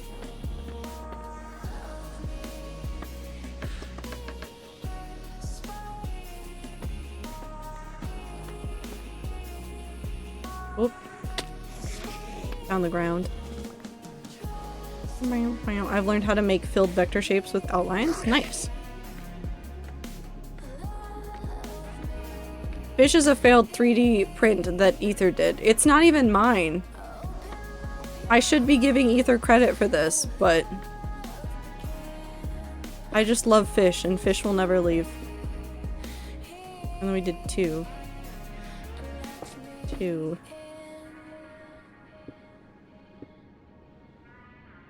When I say failed 3D print, fish is a perfectly fine 3D print in my heart. I did this wrong. Why would you ever give credit for shitposting? Because I'm not a heathen. Although I saw people use community notes on Twitter to actually give credit to an artist for a piece of art that started in... This sounds like an anime opening. It's not. It's from the 8-bit stuff. It's Yakusoku. Community notes on Twitter were used to actually give credit to the artist behind a piece of art that had started an art trend, which was really interesting.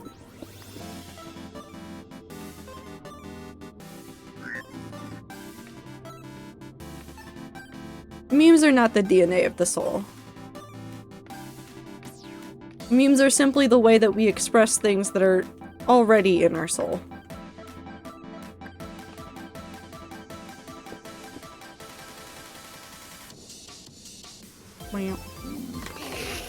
Hello.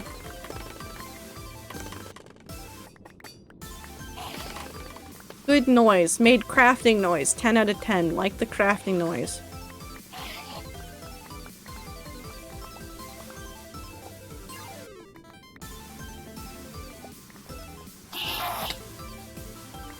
Ow.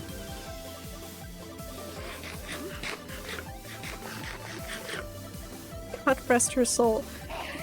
Brazilian Hatsune Miku is not dead. How's this look with shaders? Oh god.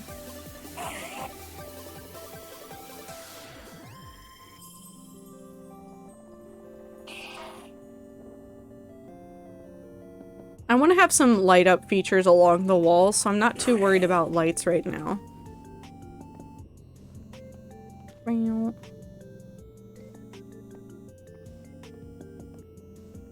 Alright, let's go here and do this one more time. That's that one, and it is 1, 2, 3.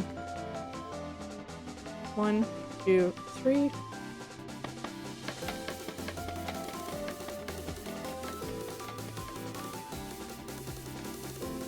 She's too large a part of the Vocaloid community. Hatsune Miku will never die. She will live forever. In our hearts. And our minds. And even possibly... I went the wrong way. Wait. Yes.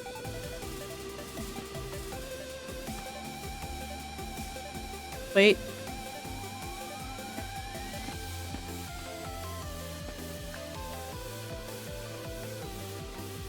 That one.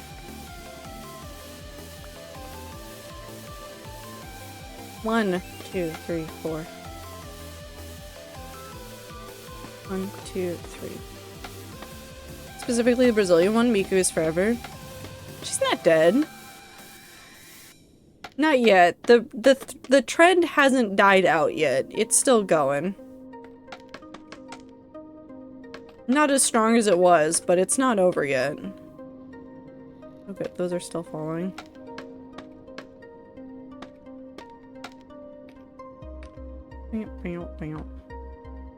One, 2, 3, 4. 1, 2, 3, 4. 5, 6. We have an AI VTuber who's actually capable of human conversation and machine learning with her own integrated Discord app. Miku AI Overload isn't that far away. Neurosama could not take over the world. I don't think even evil Neurosama could take over the world. She's too busy making fun of Beetle. So we're safe from the AI takeover forever. Her fans could? Yeah, but Neurosama would tell people to just make fun of Beetle.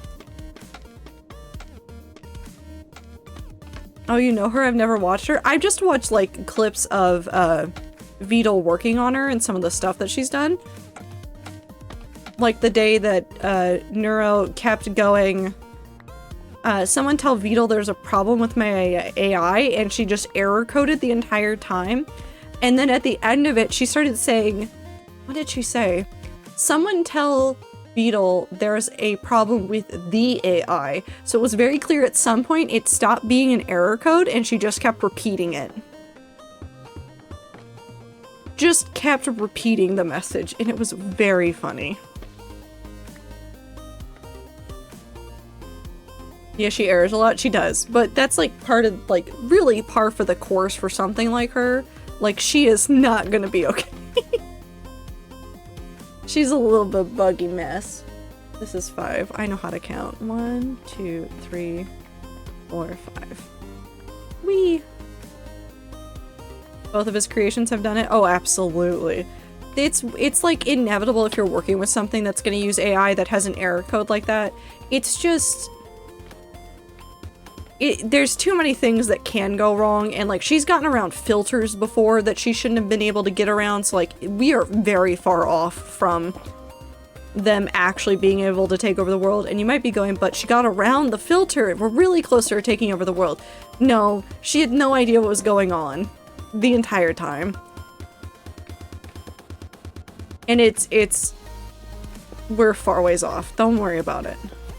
One of the only VTuber people I actually follow. Beetle's very funny. Because he's British, I'd like to say. And he's got a pretty dry sense of humor. Like, just like... deadpans everything. So sometimes things will go wrong and he'll just be like, no. No, it's not broken.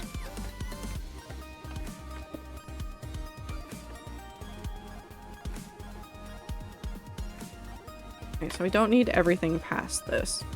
I have the tism, it works for me. No, it works for me too. I like deadpan humor. What is his name? Oh god, what is his name? There's a comic whose entire way of doing things was just deadpanning. Is it? No. Hold on, I'm looking up a picture. Oh, it is Stephen Wright. I don't know anything about him currently, but Stephen Wright, I've seen some of his past stuff where he just deadpans the wildest things in the world. I love some of those bits so very much. He's the best. He really was. I really like it. His humor got me. Like, I think my parents showed it to me once, and then I think I watched it for like a week straight. And it's the second one. We already fed the entire internet to the machines. What else do we collect to improve them? Hatsune Miku. Well, you see, we'd make it better by feeding the machines Hatsune Miku and only Hatsune Miku.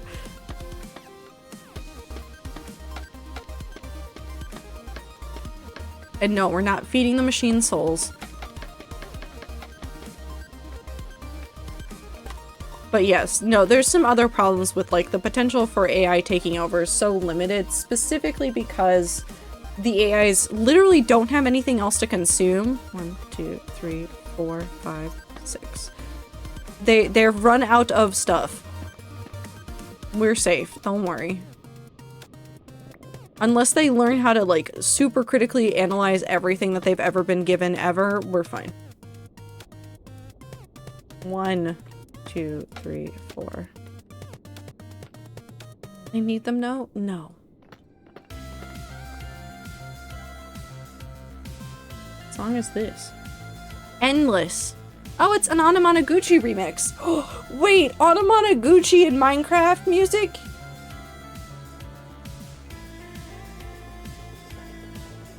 This is the best day ever. I didn't even realize Anamanaguchi was on it. I didn't look at the album that hard before I added it to Perry.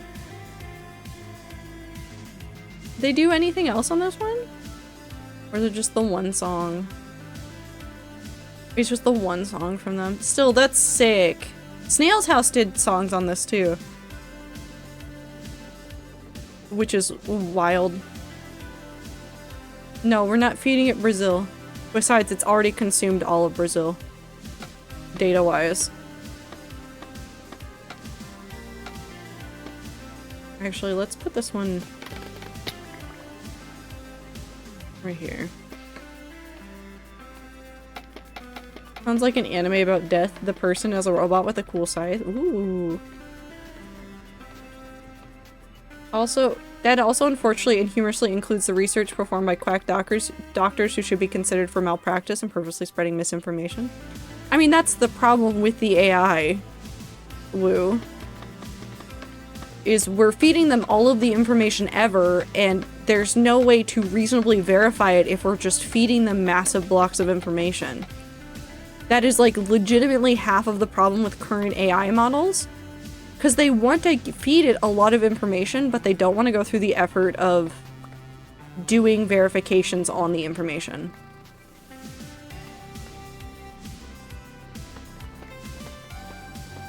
So they're just feeding it Reddit posts and then hoping it doesn't tell you to put glue in your pizza.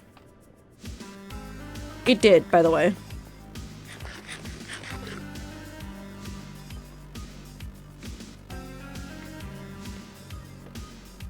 So okay, hold on. Let me form this thought into a way that makes sense instead of second by second shitposting. Okay, take your time. Good luck. That's why it's machine learning. Yep.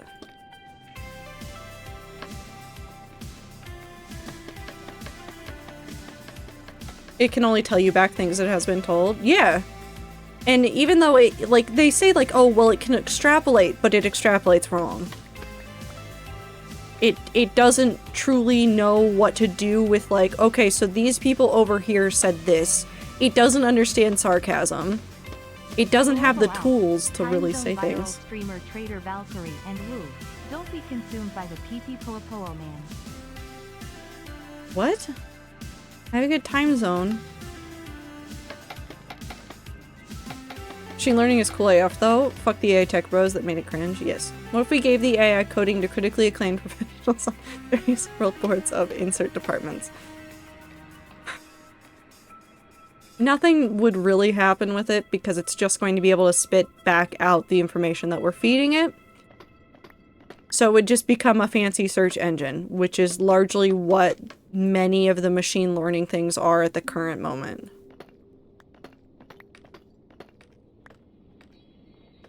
It's not AI, it's all machine learning. And you can use machine learning for a lot of very good things. We've talked about it before, the ones that can tell what cancer looks like. I think that was one that was meant to be used for like bread or something. Yeah, it's just like, but you can feed them a lot of information and you can do very cool things with it. But beyond like AI, there's a lot of like, you need to be very ethical with like how you're getting that information. You need to be very specific with the information that you are feeding it. You need to verify that it's not getting itself stuck into a like feedback loop, because with some of those models that they use, they do kind of just suck themselves into like a weird loop of learning where they just spit out the same things over and over again. So you need to make sure that it's not getting bad information in. You need to do a lot of work with it.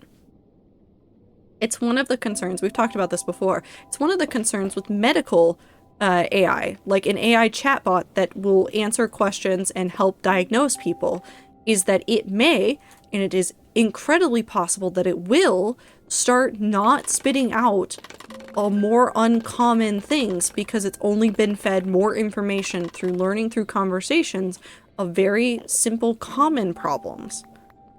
That's the kind of thing that you have to be aware of, is that it will just, what you're teaching it and what you're feeding into it have a direct result on what it's spitting back out. So you need to verify your data sets. And that's a lot of work that nobody wants to do right now. That's a lot of work that nobody wants to do right now. A lot of people are just kind of shoving information in and crossing their fingers and hoping that it doesn't destroy itself. The machine that can identify cancer cells was originally used for croissant shape judging. Wonderful, wonderful reuse. My only worry is that we will train the machine learning, but not try to understand what/how it is doing its thing and therefore gain no knowledge. I mean, there's tons of groups out there that are definitely going to learn things from it. Are there groups out there that are not going to learn things from it? Yeah, definitely. But we're getting there. I guess it's pretty probable that we're only like 10 steps away from getting true AI, and they're all unfortunately the most glaring issues, like not being able to fact check and form their own opinions. Well, it's not really that simple, Woo. I will say that. It's not like just, oh, well, they haven't learned how to make opinions yet. It is, how do you get a machine to form an opinion? How do you teach a machine how to form an opinion? Oh, hello, sir.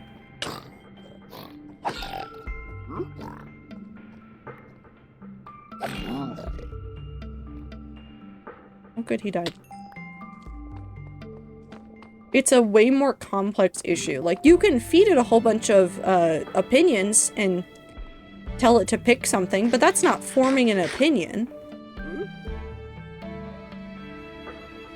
That's just it picking one and going, yeah, sure, that one. Do you want a sword? I should not give you a sword.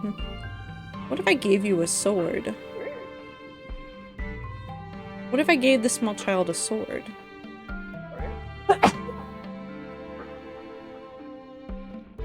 Come here, child. A knife.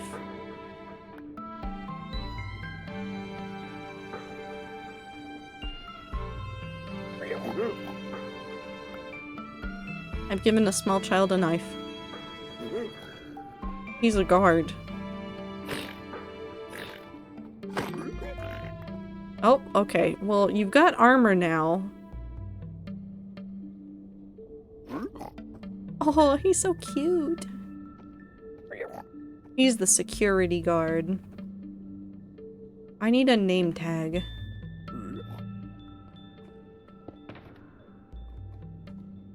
And an anvil. Do I have name tags in any of these? I had name tags at one point. Where did they go? Where did I throw them? We'll go get you a name tag, my good sir. Alright, let's go up into the base so that I can go get that security guard and name tag. People worry about the connection to AI beings. That is a legit worry. Not machine learning, but actual AI could seriously harm people on a psychological level. That is one of my biggest concerns. Legitimately. Oop. Hold on.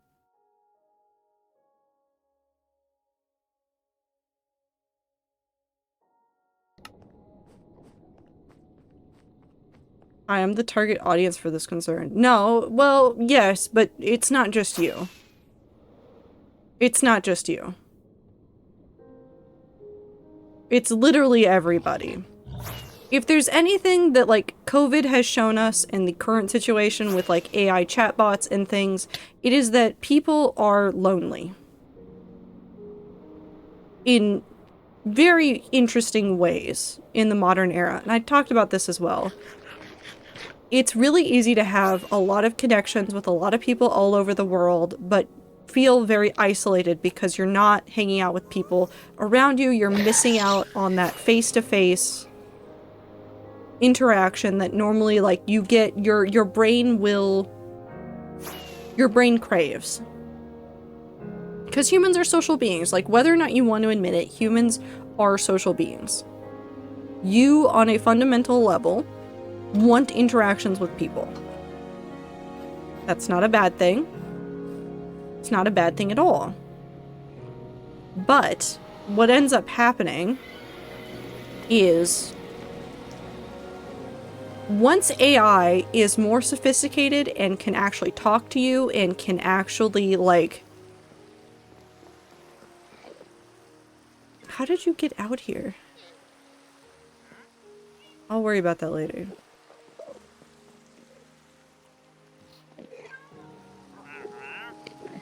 I kind of want to know what fish you have. I'm busy.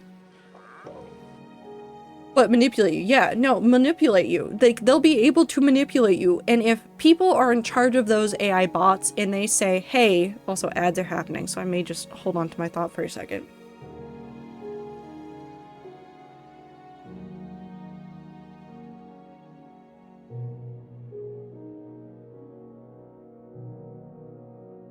I just read Ether's sentence.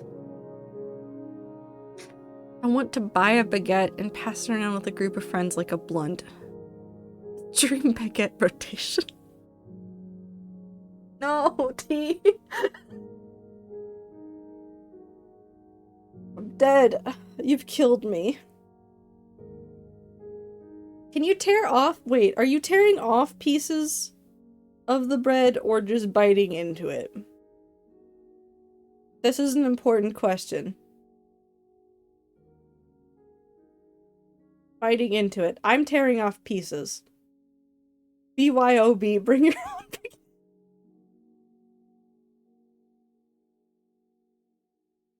Not bring your own beverage, not bring your own beer, bring your own baguette. We have drinks, bring your own baguette.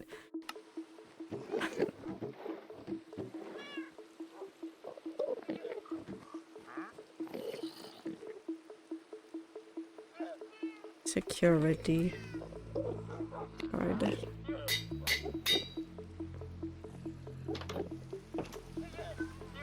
Sounds like something the French would actually do. I mean, they probably would.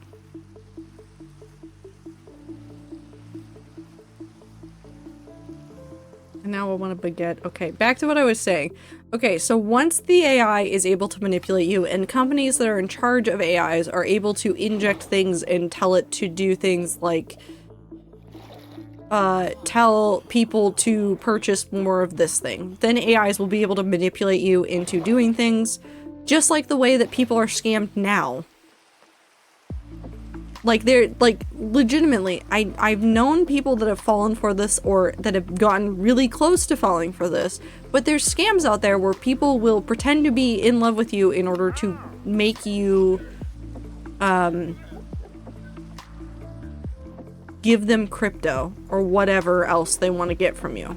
Like, these are very common, very well-known scams.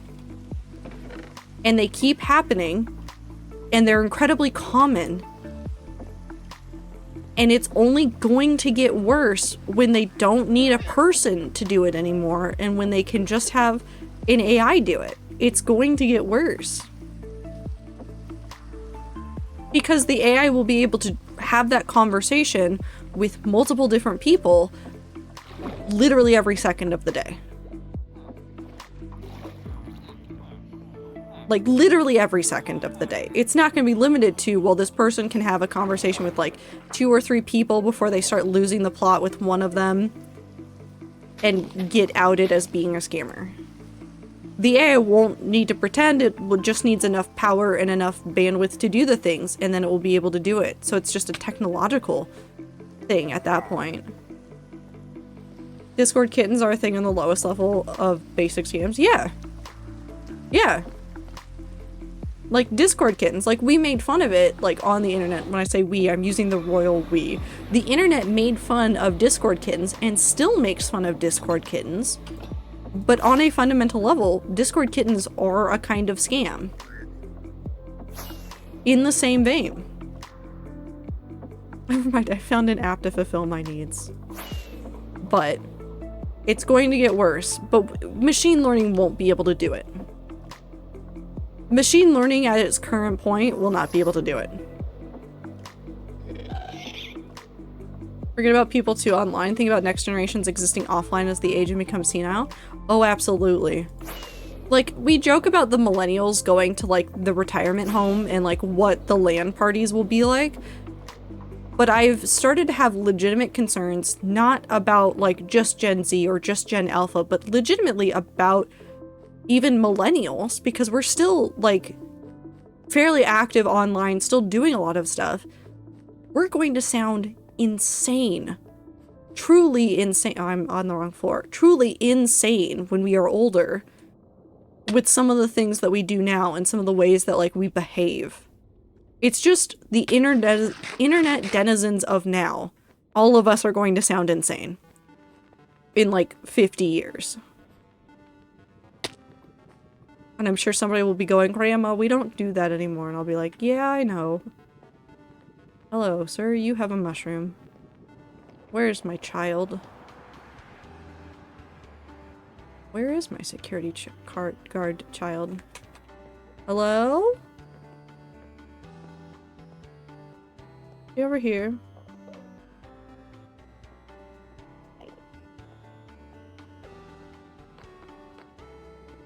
No. On the other side? Hello! You are my security guard child. And you're just upset at the world. And there's just a zombie one. I'm not keeping you. Gonna host a Minecraft server on the Retirement Homes Network? No, legitimately, that will definitely be a thing. Absolutely, definitely will be a thing. Okay, so we need to do a bare bones thing on the inside, and then I will consider the ceiling of this done. Which is that we need to do the zigzag pattern on this. So I need to pick up blocks, but we need to go back up.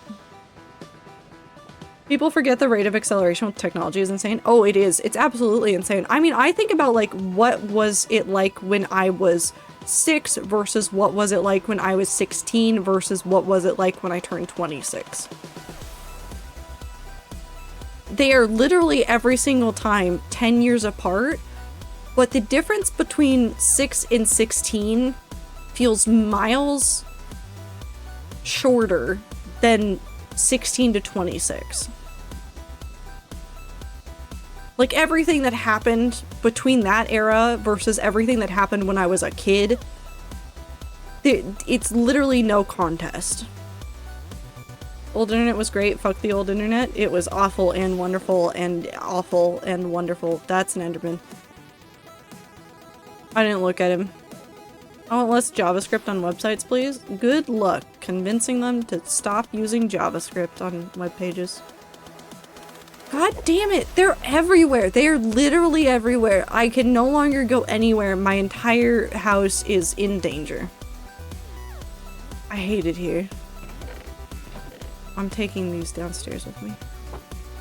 IT. Please get out of my house, T. Can we be really honest here for a second? I'm absolutely aging with I absolutely love aging with technology. It is a fucked brain blast and I'm loving every second of it. Do you mean like you love aging as technology continues to get better, woo? I still want to make my own internet. I mean, you can make your own network. I'm falling down this. Want to check out your cool build? Please get out, you're scaring me. I'm Nora voice. I went the wrong way. Very first microchip was invented in 1958 and was in literally anything by 1980. Yup. I mean protocol and standards like a fucking nerd. Yeah. You are a nerd. Also, no, T, I cannot escape it. I think there's at least 6 Endermen that are boated and or stuck. Actually, hold on. 1, 2, 3. I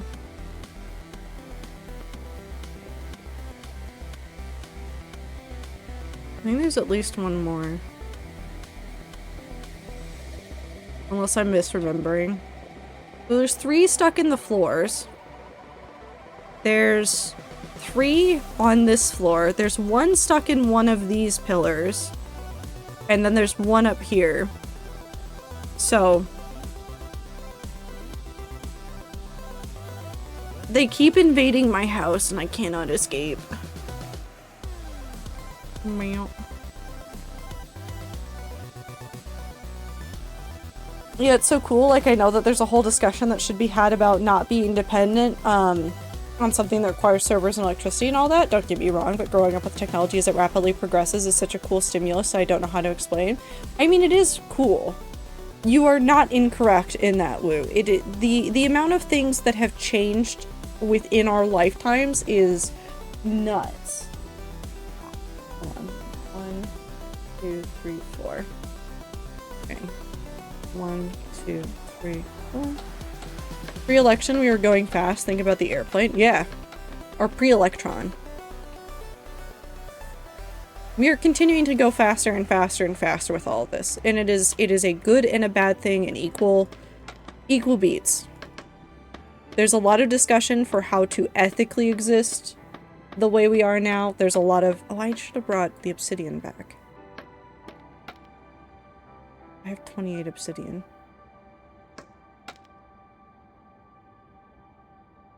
We're going back to the base. I'm not breaking up ender chests. I don't feel like remaking ender chests. Very cool. Not a fan of relying on other things / people / companies for societal necessities, though. I mean, it's kind of inevitable with the way that society is going. And by that, I do not mean capitalism. I mean the way that we are existing without... Existing not just to make our own food. We are going to have to rely on outside resources to make things happen. To provide the things that we can't. Some of it you can't avoid, but like you can't exist without relying on anyone for email. Yeah, which is an interesting issue, but I know all about that. My family makes the food. But it's one of those things, like, where society started was when humans got together and worked in groups in order to make the things. So instead of everybody in their own little family groups making everything, clothes, food, everything, you had more trade, where some groups were more specialized in other things and things like that. Obsidian's over here. So in one way, having a separate setup... I didn't kill the man, right? I did not kill him, he's just missing. You do have to rely on outside sources. It's just kind of... Yeah, he's outside. He might actually be inside now, but that's not my problem. But it's how we do that stuff. Is he inside? Oh, I thought I saw his particles for a second, but I think I'm going insane. Where is he? Is he outside? There's a very specific part of me that cannot wait for the yeah, he's right there. The possibility of humanity existing alongside a technology instead of being its master. I don't know how to name it, but I know it stems from wanting to have my own personal little Miku to be friends with. Yes, I know I have a problem. Well, yeah, we know you have a problem. It's fine. But see, there's a lot of steps that are going to come between now having machine learning and getting to that. I can't sneak finger. Is this Minty's doing? I don't know, probably. I know we got rid of one of the things.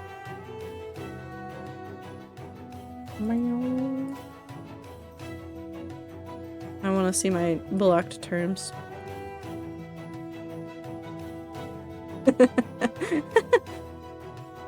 I don't know who did it, but it's very funny to me.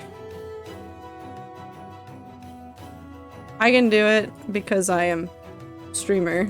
It's this emote. Oh, nope, do it.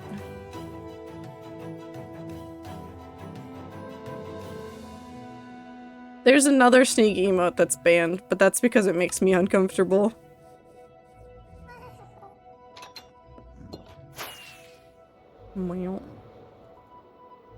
It's a good emote.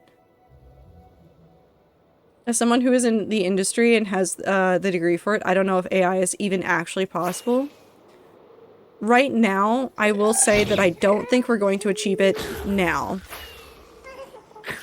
Give it 50 years, and I think we could get a lot closer to the AIs that we're talking about, but even in 50 years, I don't think we'll be at completely, like, AI beings.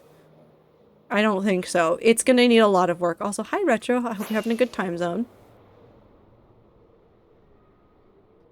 I think in 50 years we could get closer, but it's gonna be a while before we actually have, like, artificial intelligent beings existing. Back into the basement I go. Hold on. Let me sneak into the basement. I know it's much easier said than done, but I'm still holding out hope even if it exceeds my lifespan. I mean, it'll probably happen. Eventually.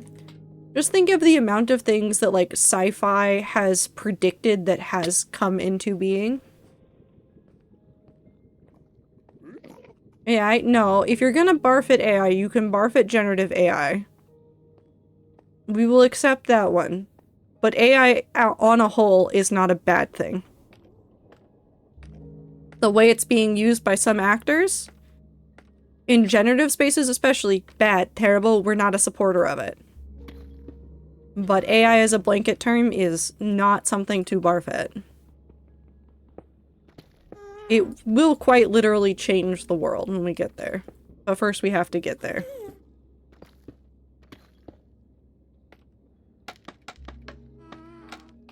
People aren't getting lazier by the day, Retro. A specific group of people are trying to use it for their own gain. People are not getting lazier. People are still doing as much imaginative work and creating as many cool things as they always have been. Even if you're not paying attention.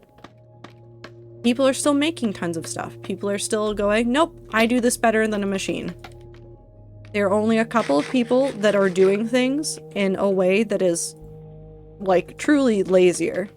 And those are the same people that were trying to push NFTs on people. Those are the same people that were trying to push, what was the scam before NFTs? I guess just blockchain in general, crypto. There's always going to be people that try to push it, but if you're going to ignore the fact that real humans are still out there doing things, it's kind of short-sighted, in my opinion. You gotta accept that, yeah, there's going to be people that are going to be lazy whenever new technology emerges. But people in general haven't changed.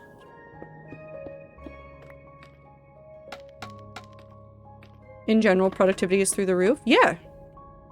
Because besides AI, there's been a ton of things that have happened. No, Retro, we're gonna back that up. Skynet is not feasible within our lifetimes. Skynet is not feasible within our lifetimes. And if you think it is, I need you to look harder at what people are doing. It's not gonna happen. It's not gonna take over. It's not even remotely a danger at this point. It's a great meme, not even true. The worst that you can expect from current technology is the porn bots will be smarter and more annoying. Yeah, Skynet, you mean Skynet? Yeah, that's the worst you're gonna see right now, is the porn bots getting worse on platforms and companies having to combat that. That's just inevitable. That's just how the internet works. Legitimately, every time there is an update in technology, the porn bots get worse, and then we learn how to deal with it, and then we move on. But if you're gonna look at all the things that people are doing with technology and just say that, oh, it's all terrible, it's all getting worse, we're all gonna like be lazy and unproductive and we're not gonna make art anymore, you are quite literally just a doomer in that regard. Plenty of people are still doing plenty of very cool things, and they will continue to do cool things for as long as you are alive and well after you are gone. Art is an intrinsically human thing. Even if people are like, well, my AI bot can write faster than you can. Sure, but it writes shit, and nobody wants to read it. Legitimately, I can tell when somebody has made an AI blog post. I stop reading and I go find one written by a person. If I'm looking for a recipe and I notice something is off in the ingredients, I'm somewhere else. The world will not end. We will keep going, as we always do. Telling your friend we may have to legit make a new internet at some point because we can't fix the bots and just have to start over. We might actually. 4 quarts vanilla extract. That's just Tumblr.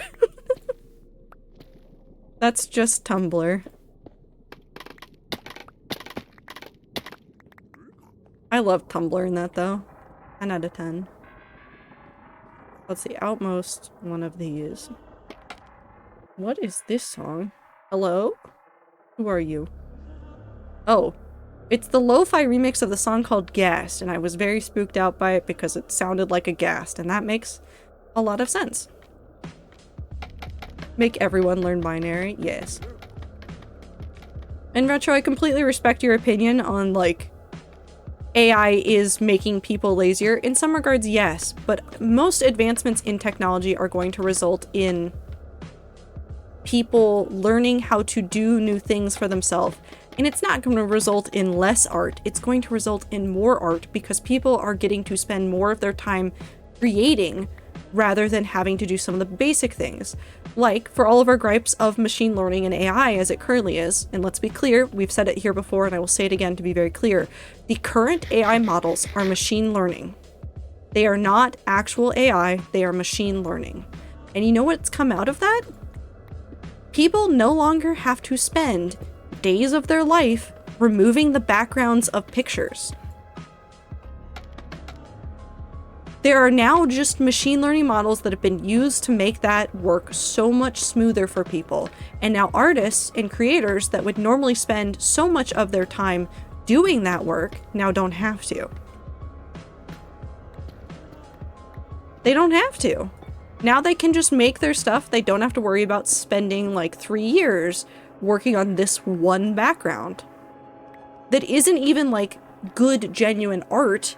It is just the process of going through and manually changing all these little people, like, not little people, little things, little nitpicky things in the background. That's not a bad thing. Pickup orders are generated by AI at my work. There are 800 peeps fired because the robots took over.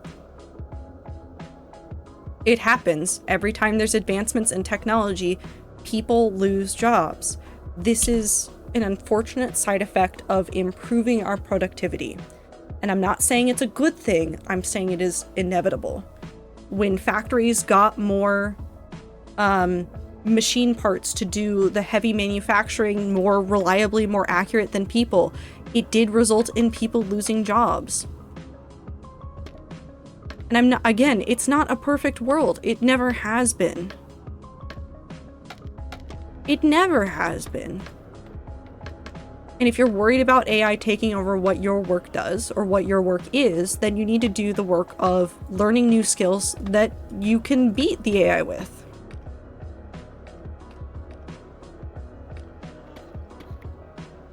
These are peeps working there for 25 years or longer, now gone? Yes. That happened with machines in factories. This has happened before. This is not a new issue. This is an old issue that has just become a different version.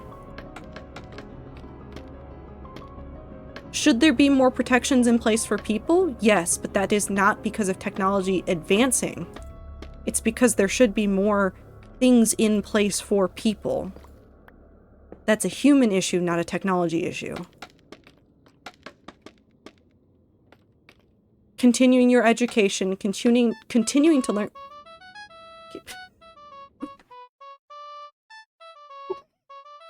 I forgot I put this in here. I'm so sorry.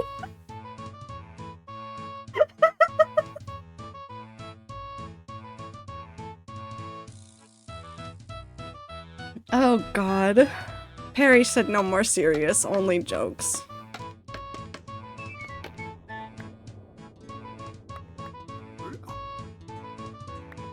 Oh, it's gone. Carriage makers moved on to make cars, just saying that's the example I always give. Yeah. You gotta learn skills that are transferable to new markets, and it's not easy, but the human existence has never been easy. Sea Shanty is not helping this. It's not, but you know what? We love it anyways. Have a good day at work, Retro. Take care of yourself.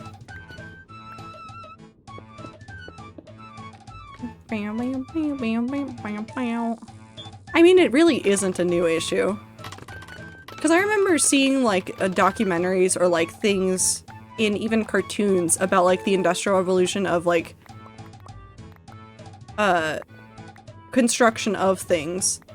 And there's been, like, bits about, like, well, I got replaced at the factory because now they have a machine that does exactly what I did. IT. It's whimsy, but seriousness.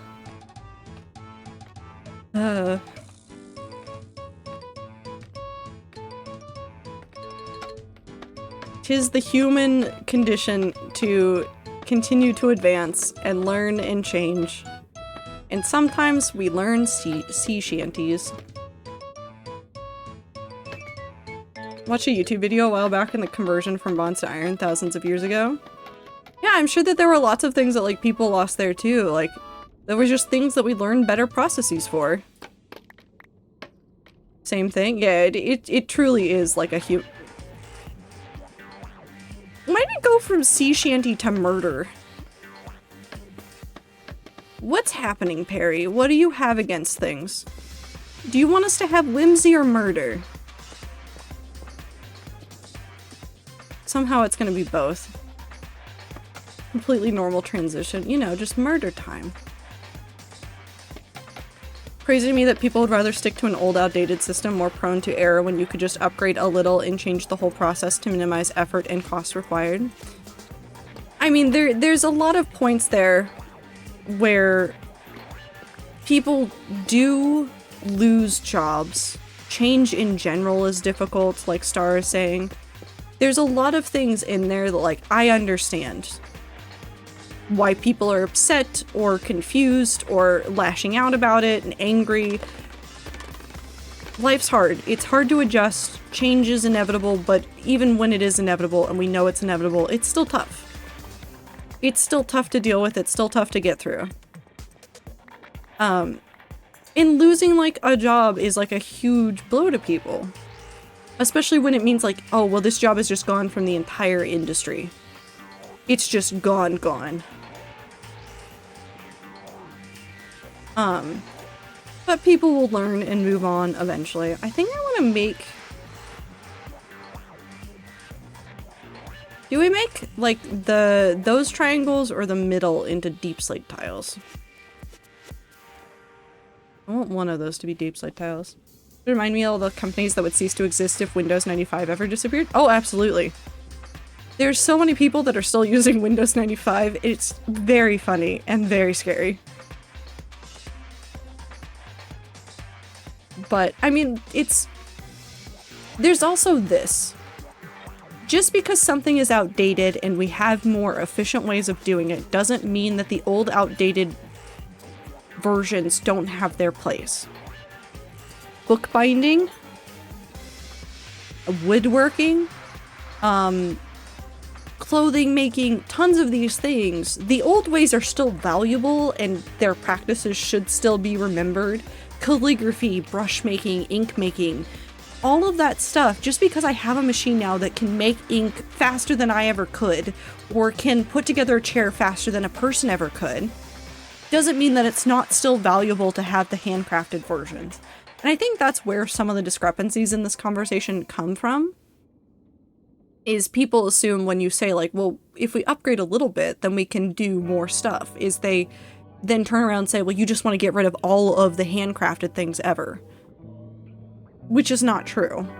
But if we have more efficient machinery and tools at our fingertips to do the boring stuff, like fill out spreadsheets, reach out to people about, like, specific things. I'm thinking, like, email reminders about bills and things. Giving more people more time in the day to do stuff, then you get people that are able to then turn around and do the handcrafting. And that it's good. You need both. It's like everything else in life. It's all about moderation out of it. It's a difficult thing. There are things you simply cannot upgrade. How it's done is just how it's done. Yeah, there's tons of things where people have been like, we'll upgrade this system. We'll make this more efficient. They can't. They keep trying, and every single time, the system just falls apart because they keep trying to remove certain things or put new things in, and they go, well, we'll make it work. It never works. I want to do the corners, I think. The sides, I guess I should say.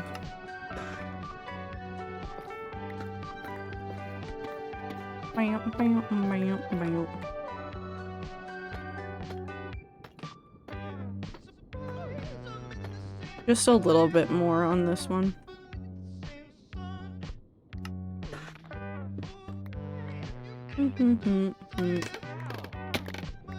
Surely still valuable meaning in having people do it, but if we're talking about jobs like car factories or mailrooms, and I kind of hate to say it, but fast food, it's not like there's a whole lot of human input required for something that's mass-produced. At least that's how I view it. I fully admit that I could be entirely wrong. I don't know. I don't know about some of that stuff. I don't know about all of it.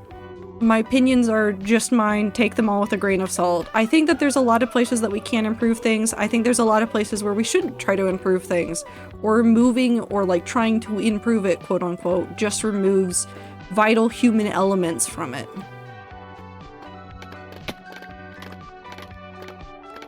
Like mailrooms, and I should say this, mailrooms do have technology in place. They still need people. Because the machines aren't perfect, and when it flags something, an actual person has to like go through and be like, ah, no, I see what they wrote here. Because the human eye is going to be able to sometimes better interpret somebody's handwriting than a machine ever could. Ever.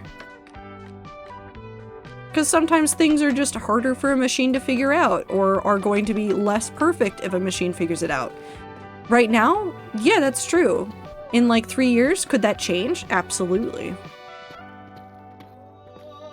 I'm not gonna hold my breath on it, but who knows?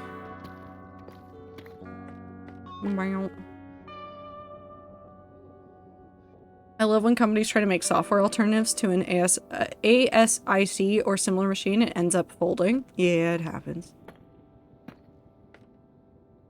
Think about how many languages that have come and gone in such a short time. Think about how many languages have gone that they still need people to go through and figure out what the other people were doing, because the guides that people made don't inform you of everything that's available in the language anymore.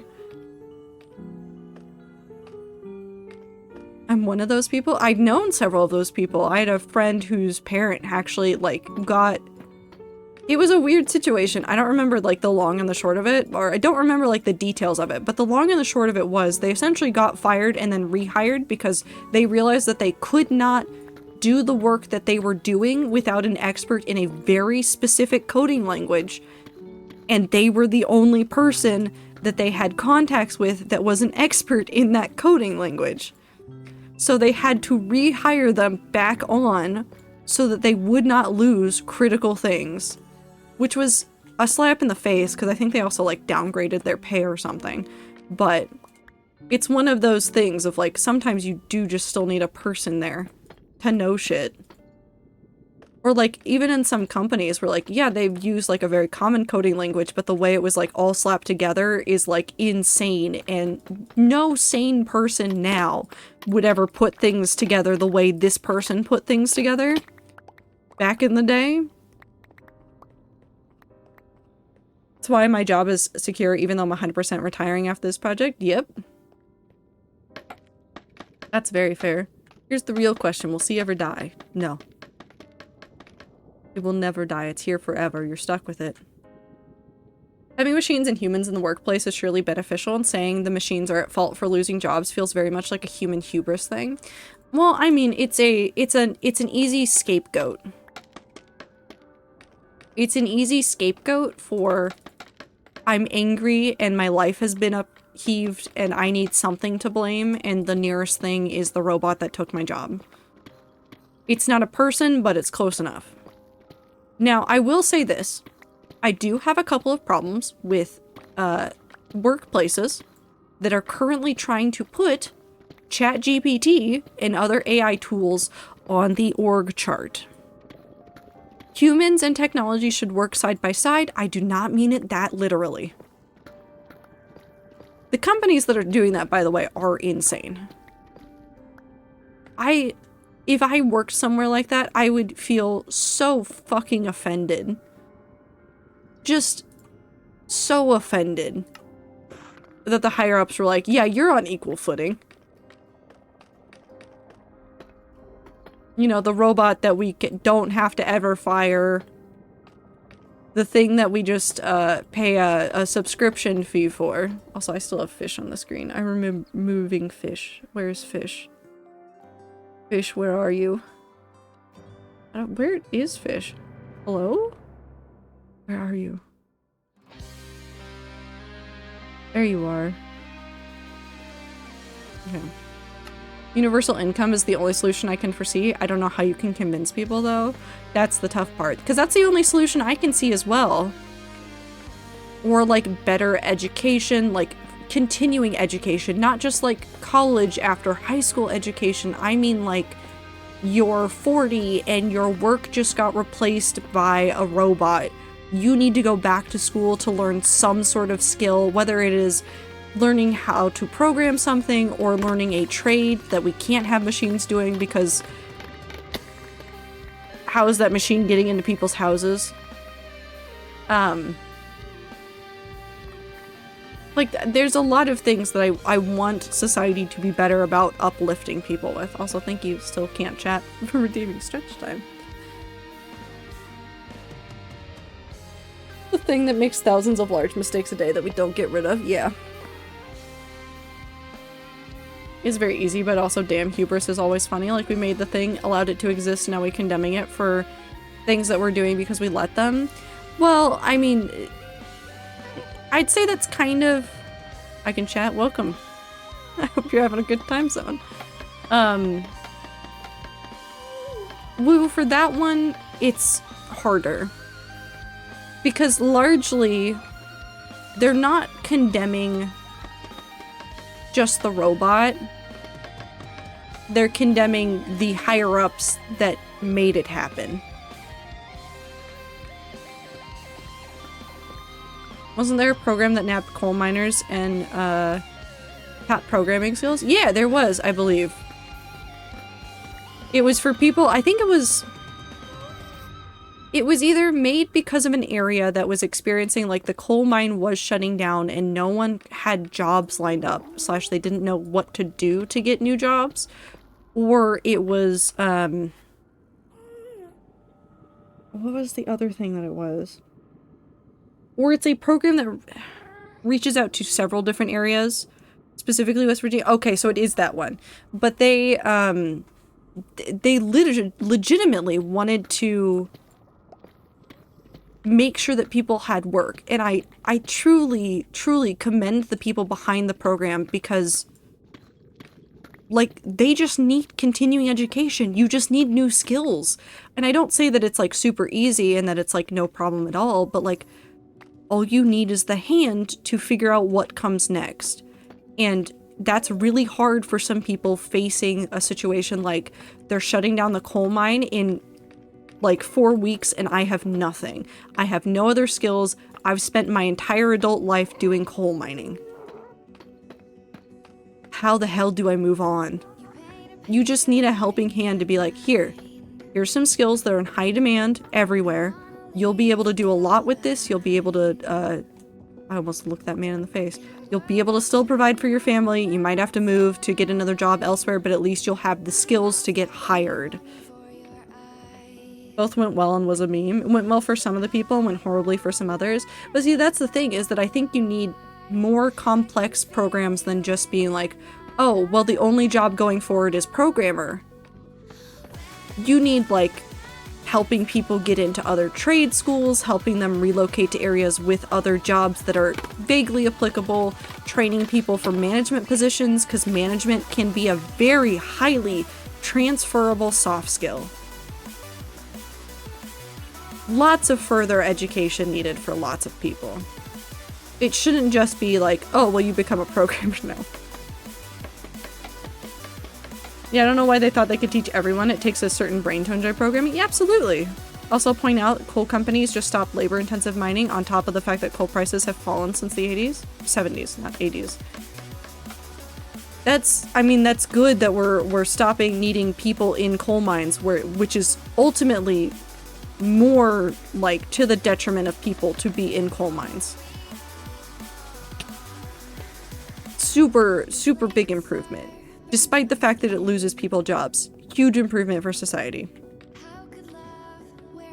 Talking about programming, I want programmer socks. You can go get them. People cannot be always expected to figure it all out for themselves when a large change comes. Expecting people to figure it out on their own is not always the solution. Absolutely. I think people forget that we are a society.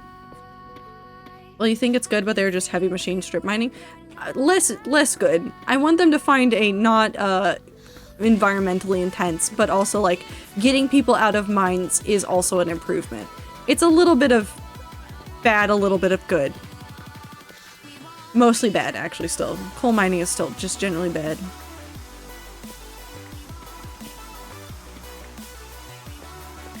They're just me in Minecraft, for real, for real. I should not make that joke, but it truly is just me in Minecraft. Coal's just generally not pog. Nope. Never thought I'd see that sentence in a chat. Coal is not pog. I could buy some, but I live with my grandparents that are a very certain way. Well, then now is not the time to get them. Mining is rough. It is. It is a rough thing. I wish that in many situations we were able to remove a whole bunch of mining, because it's not just coal. A lot of other mining operations are very human intensive, and I want them to stop exploiting people for that. It's one of the reasons why I will probably genuinely go for, if I ever want expensive jewelry, I'm getting lab-grown crystals and things. I don't care if it's cheap in a way. I'd rather have lab-grown crystals than get a gem that has been, like, basically been got at the cost of many people's lives. Mining was rough for me last year, but now I don't have to mine anymore. Super. We need a fallback, like UBI or something similar, not this BS system of you lost your job, good luck, don't go homeless. Yeah. Pay extra for the cruelty? Absolutely not. My gem was lab-grown? Hell yeah. But also the lab-grown ones are so pretty and they can make them in such fun colors. I don't know why we're dissing on it. Why are we dissing on the fun colored gems? Let them just exist in peace.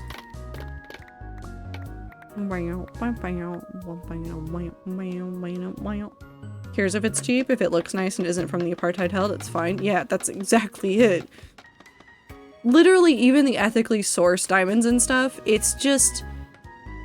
legitimately, you have no way of ever really knowing sometimes for those, and it's such a sucky situation to be like... a societal pressure to get, like, a diamond ring for, like, a proposal, when those things are some of, like, the worst things ethically.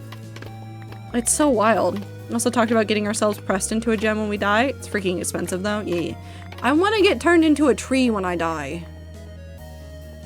I want to be a tree. Also, we're done with the ceiling. We did it! Ceiling done. Tree is a good route. I want to become tall. That's the only reason why. Shot into space sounds the funnest though? No, that absolutely sounds like the most fun thing. Just yeet into space. Yum. Short? Well, I'm gonna be taller than you when I'm a tree. I'm gonna pick out the tallest native tree I can be, and then I'm gonna be like, if they cut me down, I'm haunting them. Starfish my body into the sun? No, we're not sending you into space like that. We're not sending you into space like that.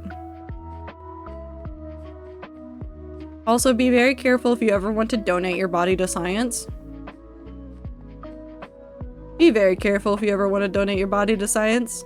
Just be aware that they do a lot of crazy stuff when they do that.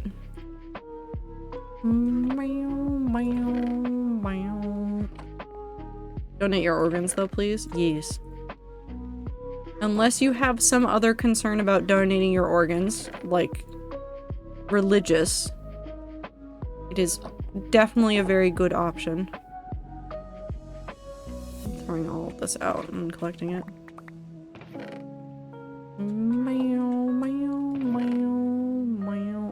Yeah, if you don't care, donate them. Yup. Can help so many more people that way.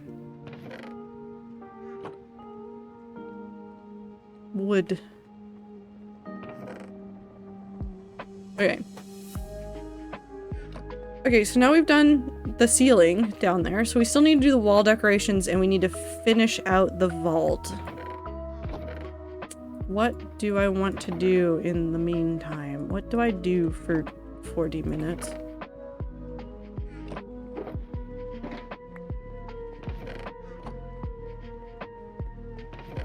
We'll leave those there. Soon we will grow them though, and it makes me think of one of my favorite movies, Scary Future. It will be interesting once we're able to like grow organs for people. But then there's well, I don't remember what movie it was, but I remember seeing clips of a movie where the rich clone themselves for like organ transplants, for doing things like giving birth to babies and things, and then essentially you just kill the clone at the end. Don't like that. Really don't like that. But the idea of being able to grow organs from a person's own tissue so it's a perfect match, very, very cool.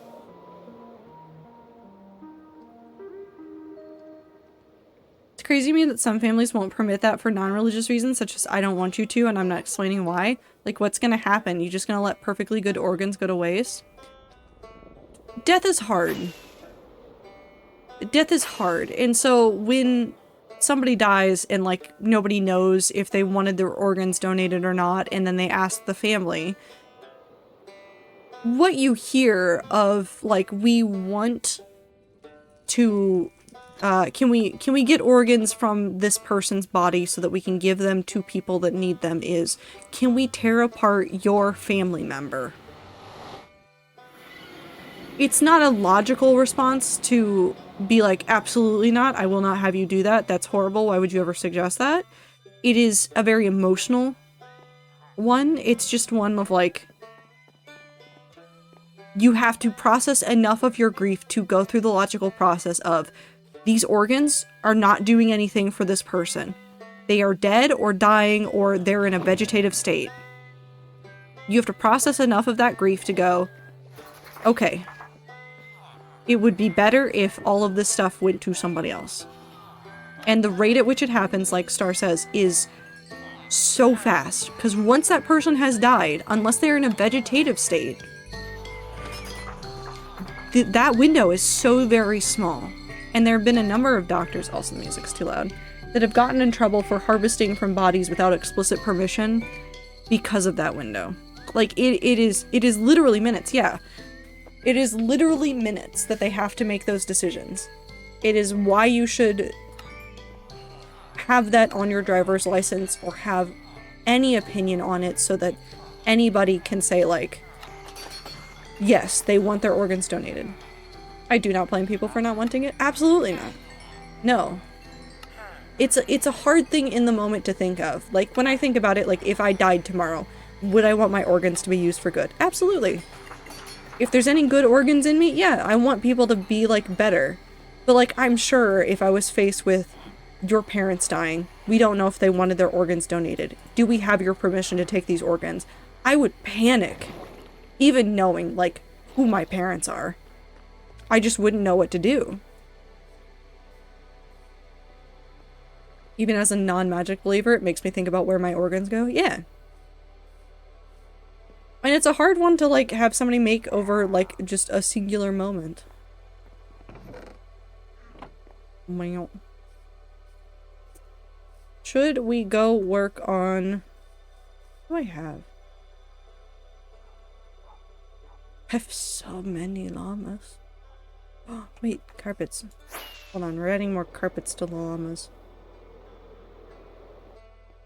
There's new llamas in there that got adopted by the herd. Let's do weird colors. Gray.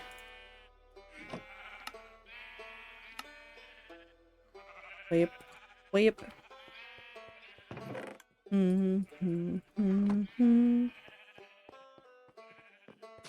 I stopped myself from drawing new icons by making a wing with vectors. Hell yeah, hope you're having fun. Even on the theoretical level, what if my heart goes on to say the life of the next mustache man? Yeah, no, it's a hard thing to deal with. It's absolutely not as simple as, like,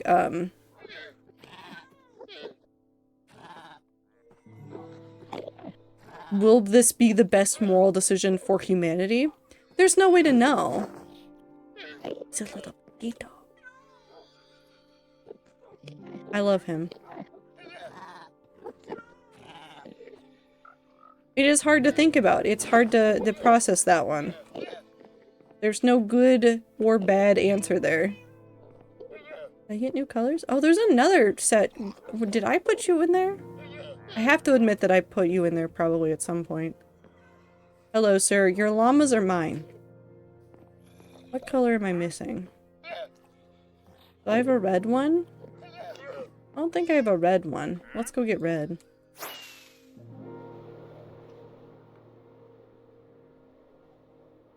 I do not know who the mustache man is and filled in the blank as Mamba Jumper.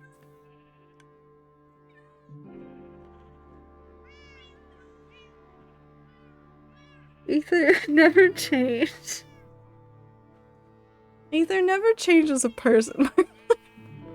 Super, don't change either. Save Mumbo Jumbo, become an organ donor today. I mean, yeah. I'd save Mumbo Jumbo. I think he's pretty neat. Also, a lot of the worst men in history had mustaches, just saying. Don't say that about Mumbo Jumbo.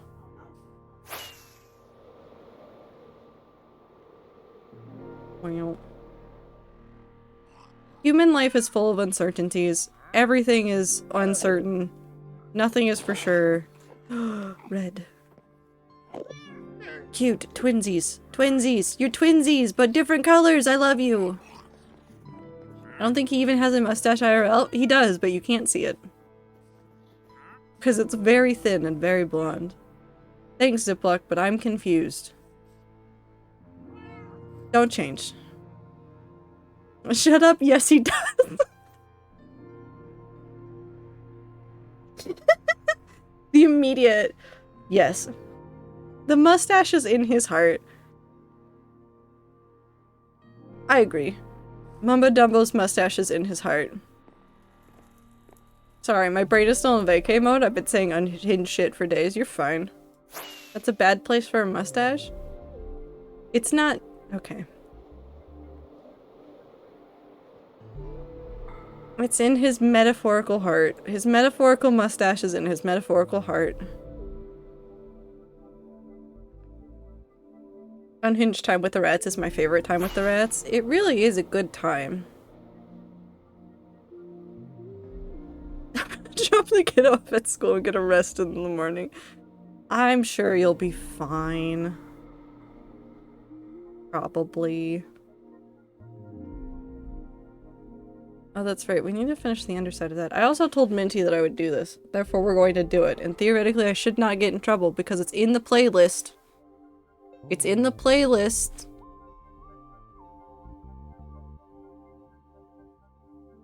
Give me the playlist. Not the Minecraft parody playlist. Thank you, though. Good attempt.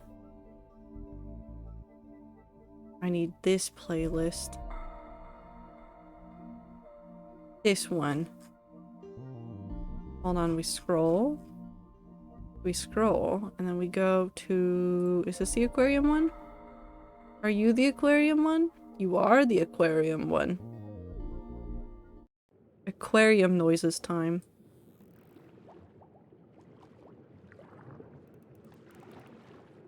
Hey, what should I call you? Take your pick. Take your pick. Any of them. Have fun. Okay, we don't need that anymore. Roll a d30. Have fun. Exactly. Okay, we need... Hold on. We're gonna need some of the sea lanterns, and then I think I want to do a deep slate border at the bottom, just because we already have it there. I'm gonna take a stack of that, and then we're gonna take 1, 2, 3, 4. Sure, that'll be enough. Ah yes, redacted. See, you joke, but that is quite literally my name in my own Discord. It has been redacted for more months than it has not been redacted. One name for most days of the month. I have secret names that none of you know. If you can't decide, use all of them at the same time. Please don't. I worry about how some of my coworkers see me, like they actually forget who I am sometimes. Well, you'll remind them. You'll remind them of who you are.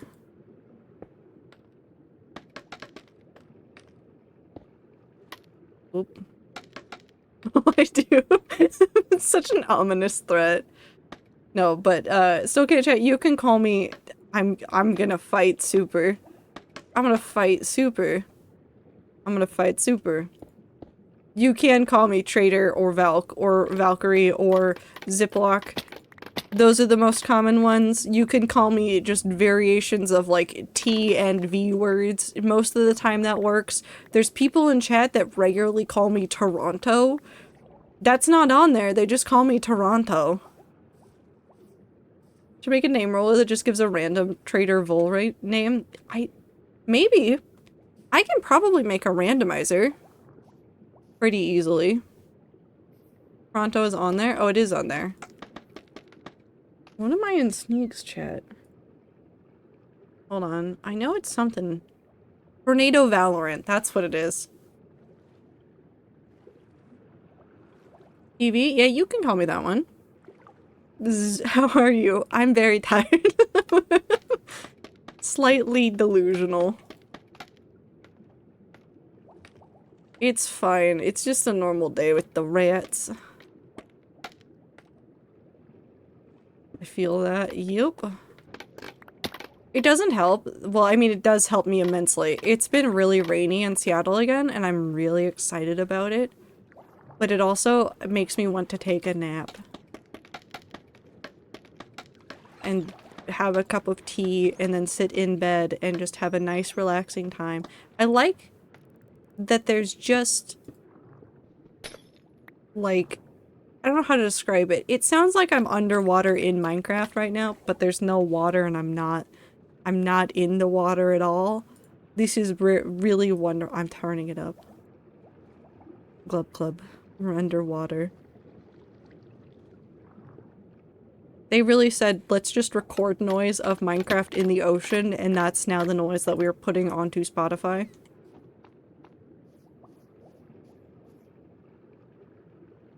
Jet-lagged, hungover, sun-kissed, and I talked to a 4-year-old for hours. My brain is freaking fried. I think talking to a 4-year-old for hours can do it on its own. I've never met a 4-year-old that made a ton of sense, even when I was like 10. Pufferfish.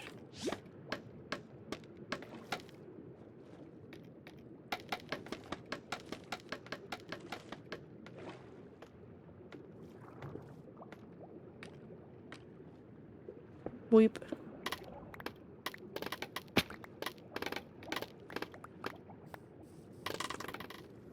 Weep. Okay, I do like scaffolding now. I will say it. I will admit it. I think after draining the lava in the nether with the scaffolding, I think I like scaffolding more than I previously did.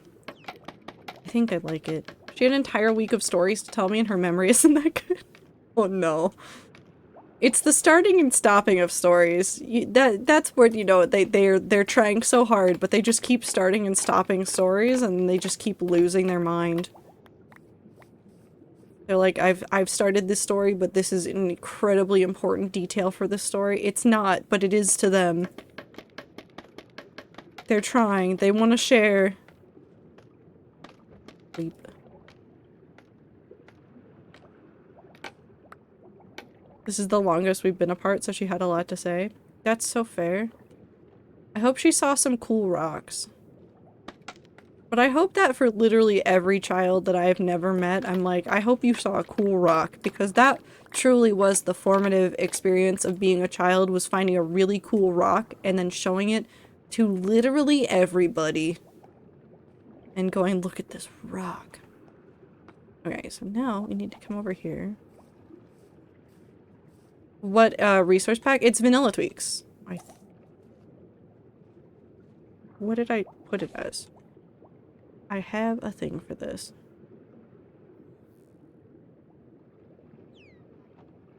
I do also have the ads command. Hold on, I have it somewhere. Nightbot has a command for it, but I don't remember which command it is. She coming around to the turkey she met with 100% wasn't a turkey. I was sent pictures. Somewhere out there in the universe is the coolest rock. It saddens me we are unable to witness its glory. That's fair. Rubber banding. I'm so sorry, Super. Yeah. Let me into my nightbot.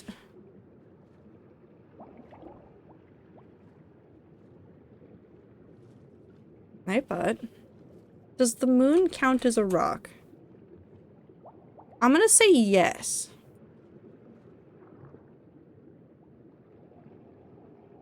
Oh, it is just exclamation point resource pack.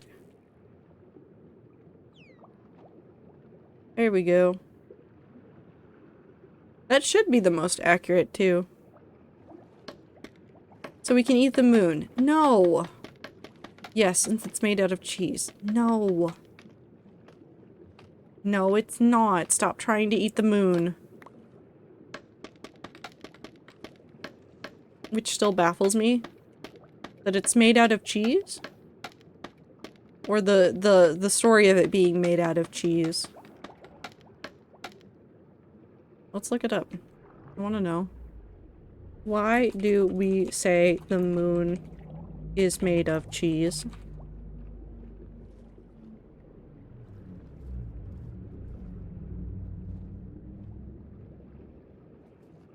Huh.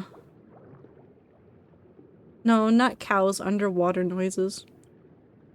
The moon is made of green cheese is a statement referring to a fanciful belief that the moon is composed of cheese.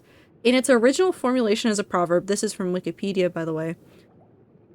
Its original formulation as a proverb and metaphor for credulity with roots in fable, this refers to the perception of a simpleton who sees a reflection of the moon in the water and mistakes it for a round cheese wheel.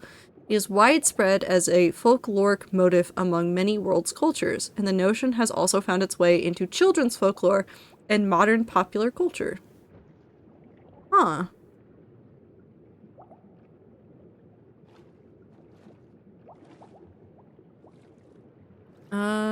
The fox leads the wolf to believe the moon's reflection in the water is a cheese, and the wolf bursts in the attempt to drink up the water to get at the cheese. Oh, there's a Servian tale. The Zulu tale, the hyena that drops the bone to go after the moon reflection on the water. The Gascon tale, the peasant watering his ass on a moonlit night. The cloud obscures the moon, the peasant thinking his ass has drunk the moon kills the beast to recover the moon. A Turkish tale of the Koja Nasruddin, who thinks the moon has fallen into the well and gets a rope and chain with which to pull it out. In his efforts, the rope breaks and he falls back, but seeing the moon in the sky, praises Allah that the moon is safe. The Scottish tale of the wolf fishing with his tail for the moon reflection. Ah, okay. So ancient aliens, basically. No, it's not aliens. It sounds like it's more so just, we've been gaslighting, people into thinking that somebody thinks something is made out of cheese. Hold on. Gaslighting people into believing that there are, like, this is just gaslighting. Nope, I'm going with aliens. Okay. That's fair. Some poor bastard thought the moon was a cheese wheel and we're still making fun of them to this day. Truly. Had a little bit too much to drink, and now the world won't stop making fun of the fact that there's a cheese wheel in the sky. And that's quite literally everything that we have.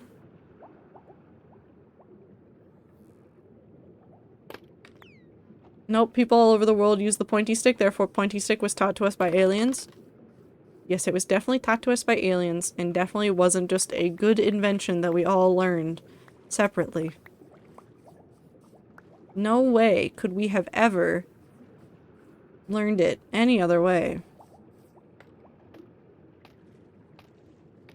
Worst theory ever, by the way. It's one of those things, like, I understand why people jump to it, but, like, also, please, for the love of God. What's learning? Is it cheap? Technically, it's free. It's called fucking around and finding out.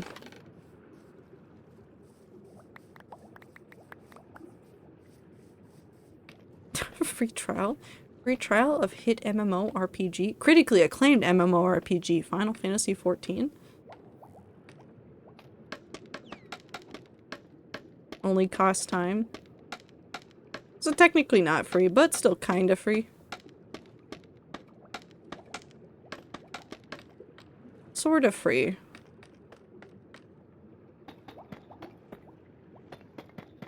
Also energy.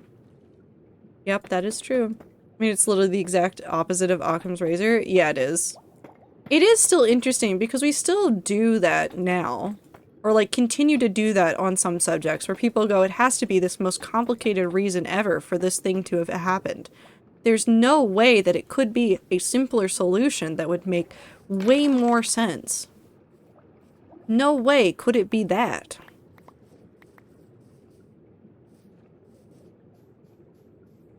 I hope Minty somewhere is happy that I have done this way. 1, 2, 3, 4, 6, 7.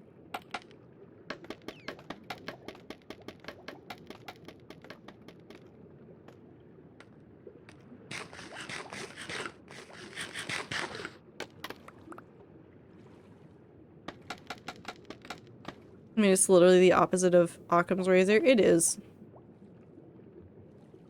It is.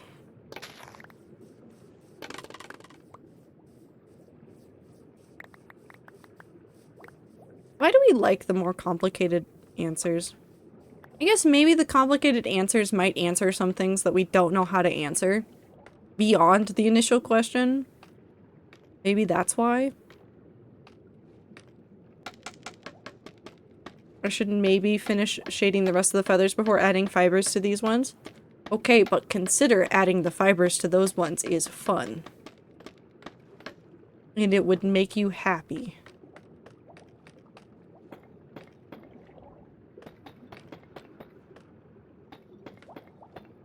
You know what's strange? Scotland has the most geniuses per capita in the world. What are they putting in the water?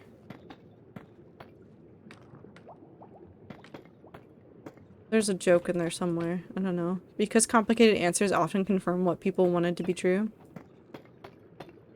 Probably. Probably that. It is probably actually that simple. I think we also just like complex answers.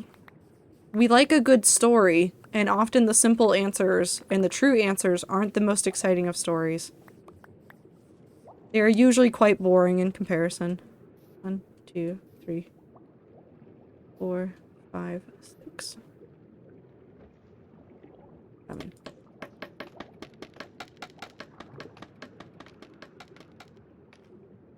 Whee!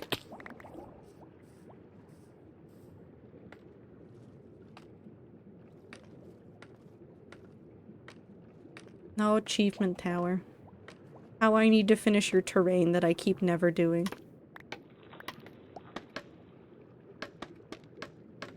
Oop. It's also a lot of confirmation bias. I mean, there's a lot of that, just in general.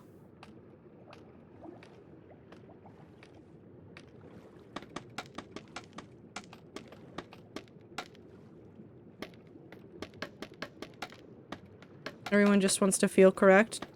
Yeah. Definitely understandable. Oh, we're so close. We'll just mark that one.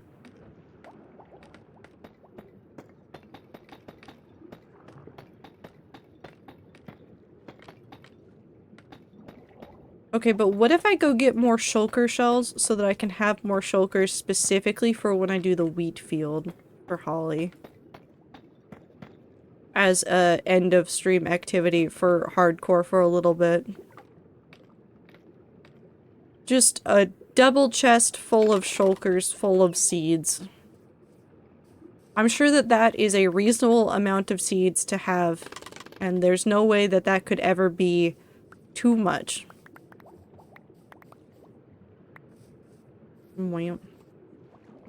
I have a tiny existential crisis every time I'm wrong. Every time I'm wrong, it just, well, obviously, like, you get embarrassed when you're wrong about something, but also, like, for some things, it's just like, oh, this is neat, I get to learn. When I'm wrong about new subjects, I get excited about, like, learning some of the stuff that I just didn't know before. Every time I'm wrong, I'm wrong. So true. So true and real. No, just the realization that I'm wrong in my head. Oh no, that's fair. I understand that one. Weep. I'm missing one.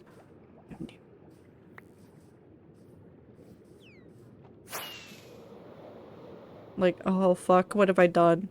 Very fair. Very extremely fair. So probably... we might bring out this stone platform a smidge I'd have to go mess with it. We might bring it out a smidge and then, maybe try it again. But I needed that underneath covered. So that's going to be where that lowest edge is. We don't need it to go any lower. That's just going to be where it sits. That'll work out nicely there. This back is going to be covered up so that you don't actually see it from the inside like this. But we'll get there. It's a very fancy Pantheon thingy. Yeah, I'm trying to figure out how to do some of that because I didn't want to do the traditional, like, have the figures in it. And I am trying to figure out how to do architecture in Minecraft so that it actually looks reasonable. Because it's different. Because in real life, you know that, like, if you do things one way, it looks good. In Minecraft, the illusions are all different, and it doesn't always work the same. So you can take... Look at that zombie. Look at him. He's trying so hard. You can take inspiration from some things, but it's never 100% correct. If only I had my mace. I could have just launched myself back up into the sky. I could try out that ledge right now. Yeah, also that style of self-weighted building is hard. Yeah. And in Minecraft you can get away with some stuff because, like, it's Minecraft. Everybody recognizes that it's Minecraft, but you still want to make it look good. Whee!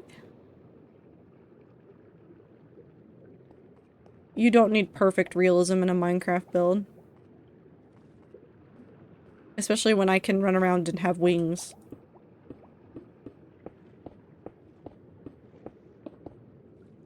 We'll see how that looks. That might need to be like that. We'll mess with some of the stuff because we're going to do layers. It's just going to be, like, blocks. I don't think we're going to do stairs.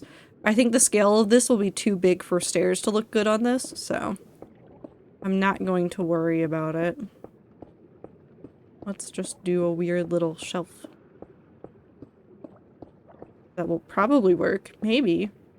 Possibly.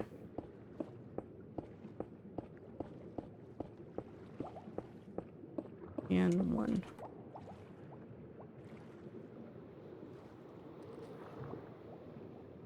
Onto this tree. Perfect. It looks weird? Thank you. How's it look with shaders?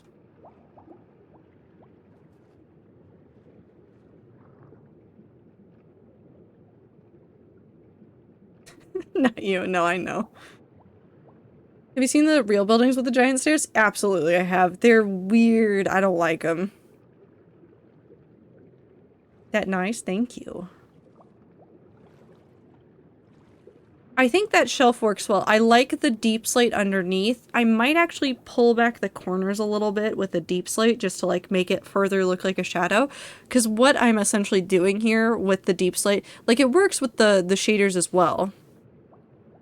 But even without the shaders, what I'm doing here is kind of, this is kind of taking some of the stuff from, like, what B-dubs has talked about in building in Minecraft, but specifically using the darker block underneath so it looks like more of a shadow underneath is part of, like, making it look good in shaders and without shaders. And I think in this one, it works really nicely because it's all the same brick style, and it just adds a little bit underneath. So I think we'll keep that. We might bring out this area at some point because we are going to have to build directly on top of these blocks because some of them are right there. So we'll need to do some work to disguise those just a little bit further. So if we bring out this face a little bit more up, it should help with that. So if we built up this one, built out what we have right now, it should help. Well, argument is a problem with the shader, not your build. Reminder, I do not Minecraft. What don't you like about the shader? What is the shader doing? I might just go ahead and add on the lip right now. I can see how it looks. Leave that one. Whoop, I followed. I might leave that like that. We'll test on both. The light does not fade enough or at all over distance. There are a lot of issues with the shaders. I've been messing around with this one as well. So the one that I'm using is, hold on, let me pull it up. In my list, I'm using Complementary Unbound with Euphoria patches, and I'm not going to turn them back on just to like mess with it, but there's a lot of options within that shader that I've been messing with because there's some settings that I don't like.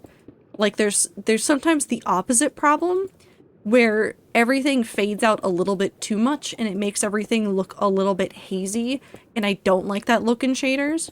The settings that I have for my current shaders, I think mostly avoid the fog out until where it's supposed to be.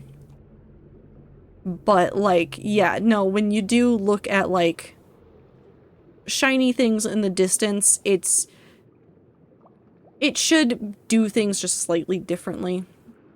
It should do things just a little bit differently, but like, also look at the pretty water and the squid.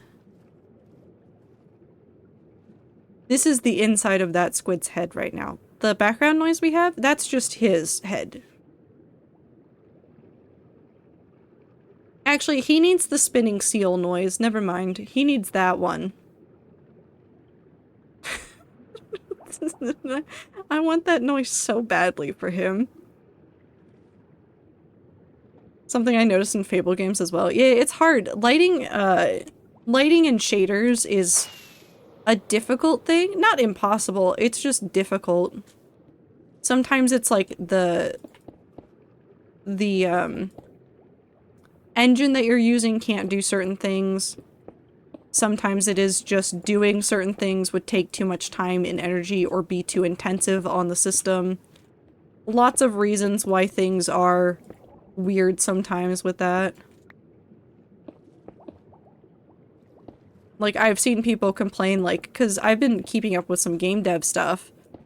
Lots of people have, like, lots of opinions about the different shaders in different game engines. And some people were, like, thinking, like, well, you can't do these complicated things in, like, this system over this one. And then people have had to go, you can. You just have to, like, try. So it's difficult. We'll see how this looks later. We'll leave this as split, and then I won't remember that I've done this, and I'll get really annoyed when I remember I've done this. Simply simulate the electromagnetic field spectrum. Somebody's gonna do it. Because I want to see this- stop. I need that Enderman to stop teleporting everywhere. I want to see how this looks when we do some of the, like, on-top stuff, and whether I want just an extra thing, or if I want the connectedness of that. I don't know off the top of my head right now. I do think this is a good place to stop for the day. We got stuff done. We got a little bit more progress done here. We're making headway on all the projects. And on Tuesday, I'm playing No Man's Sky again. And we're going fishing, and I'm excited about it, and I can't wait to go fishing. Also, I need my normal music back. Crash into the ground. Just kidding. Set my bed because I don't know. Ooh, set bed. The pufferfish keeps getting me. The pufferfish in this one keeps getting me. Back to Perry. Oh, soft music to end on.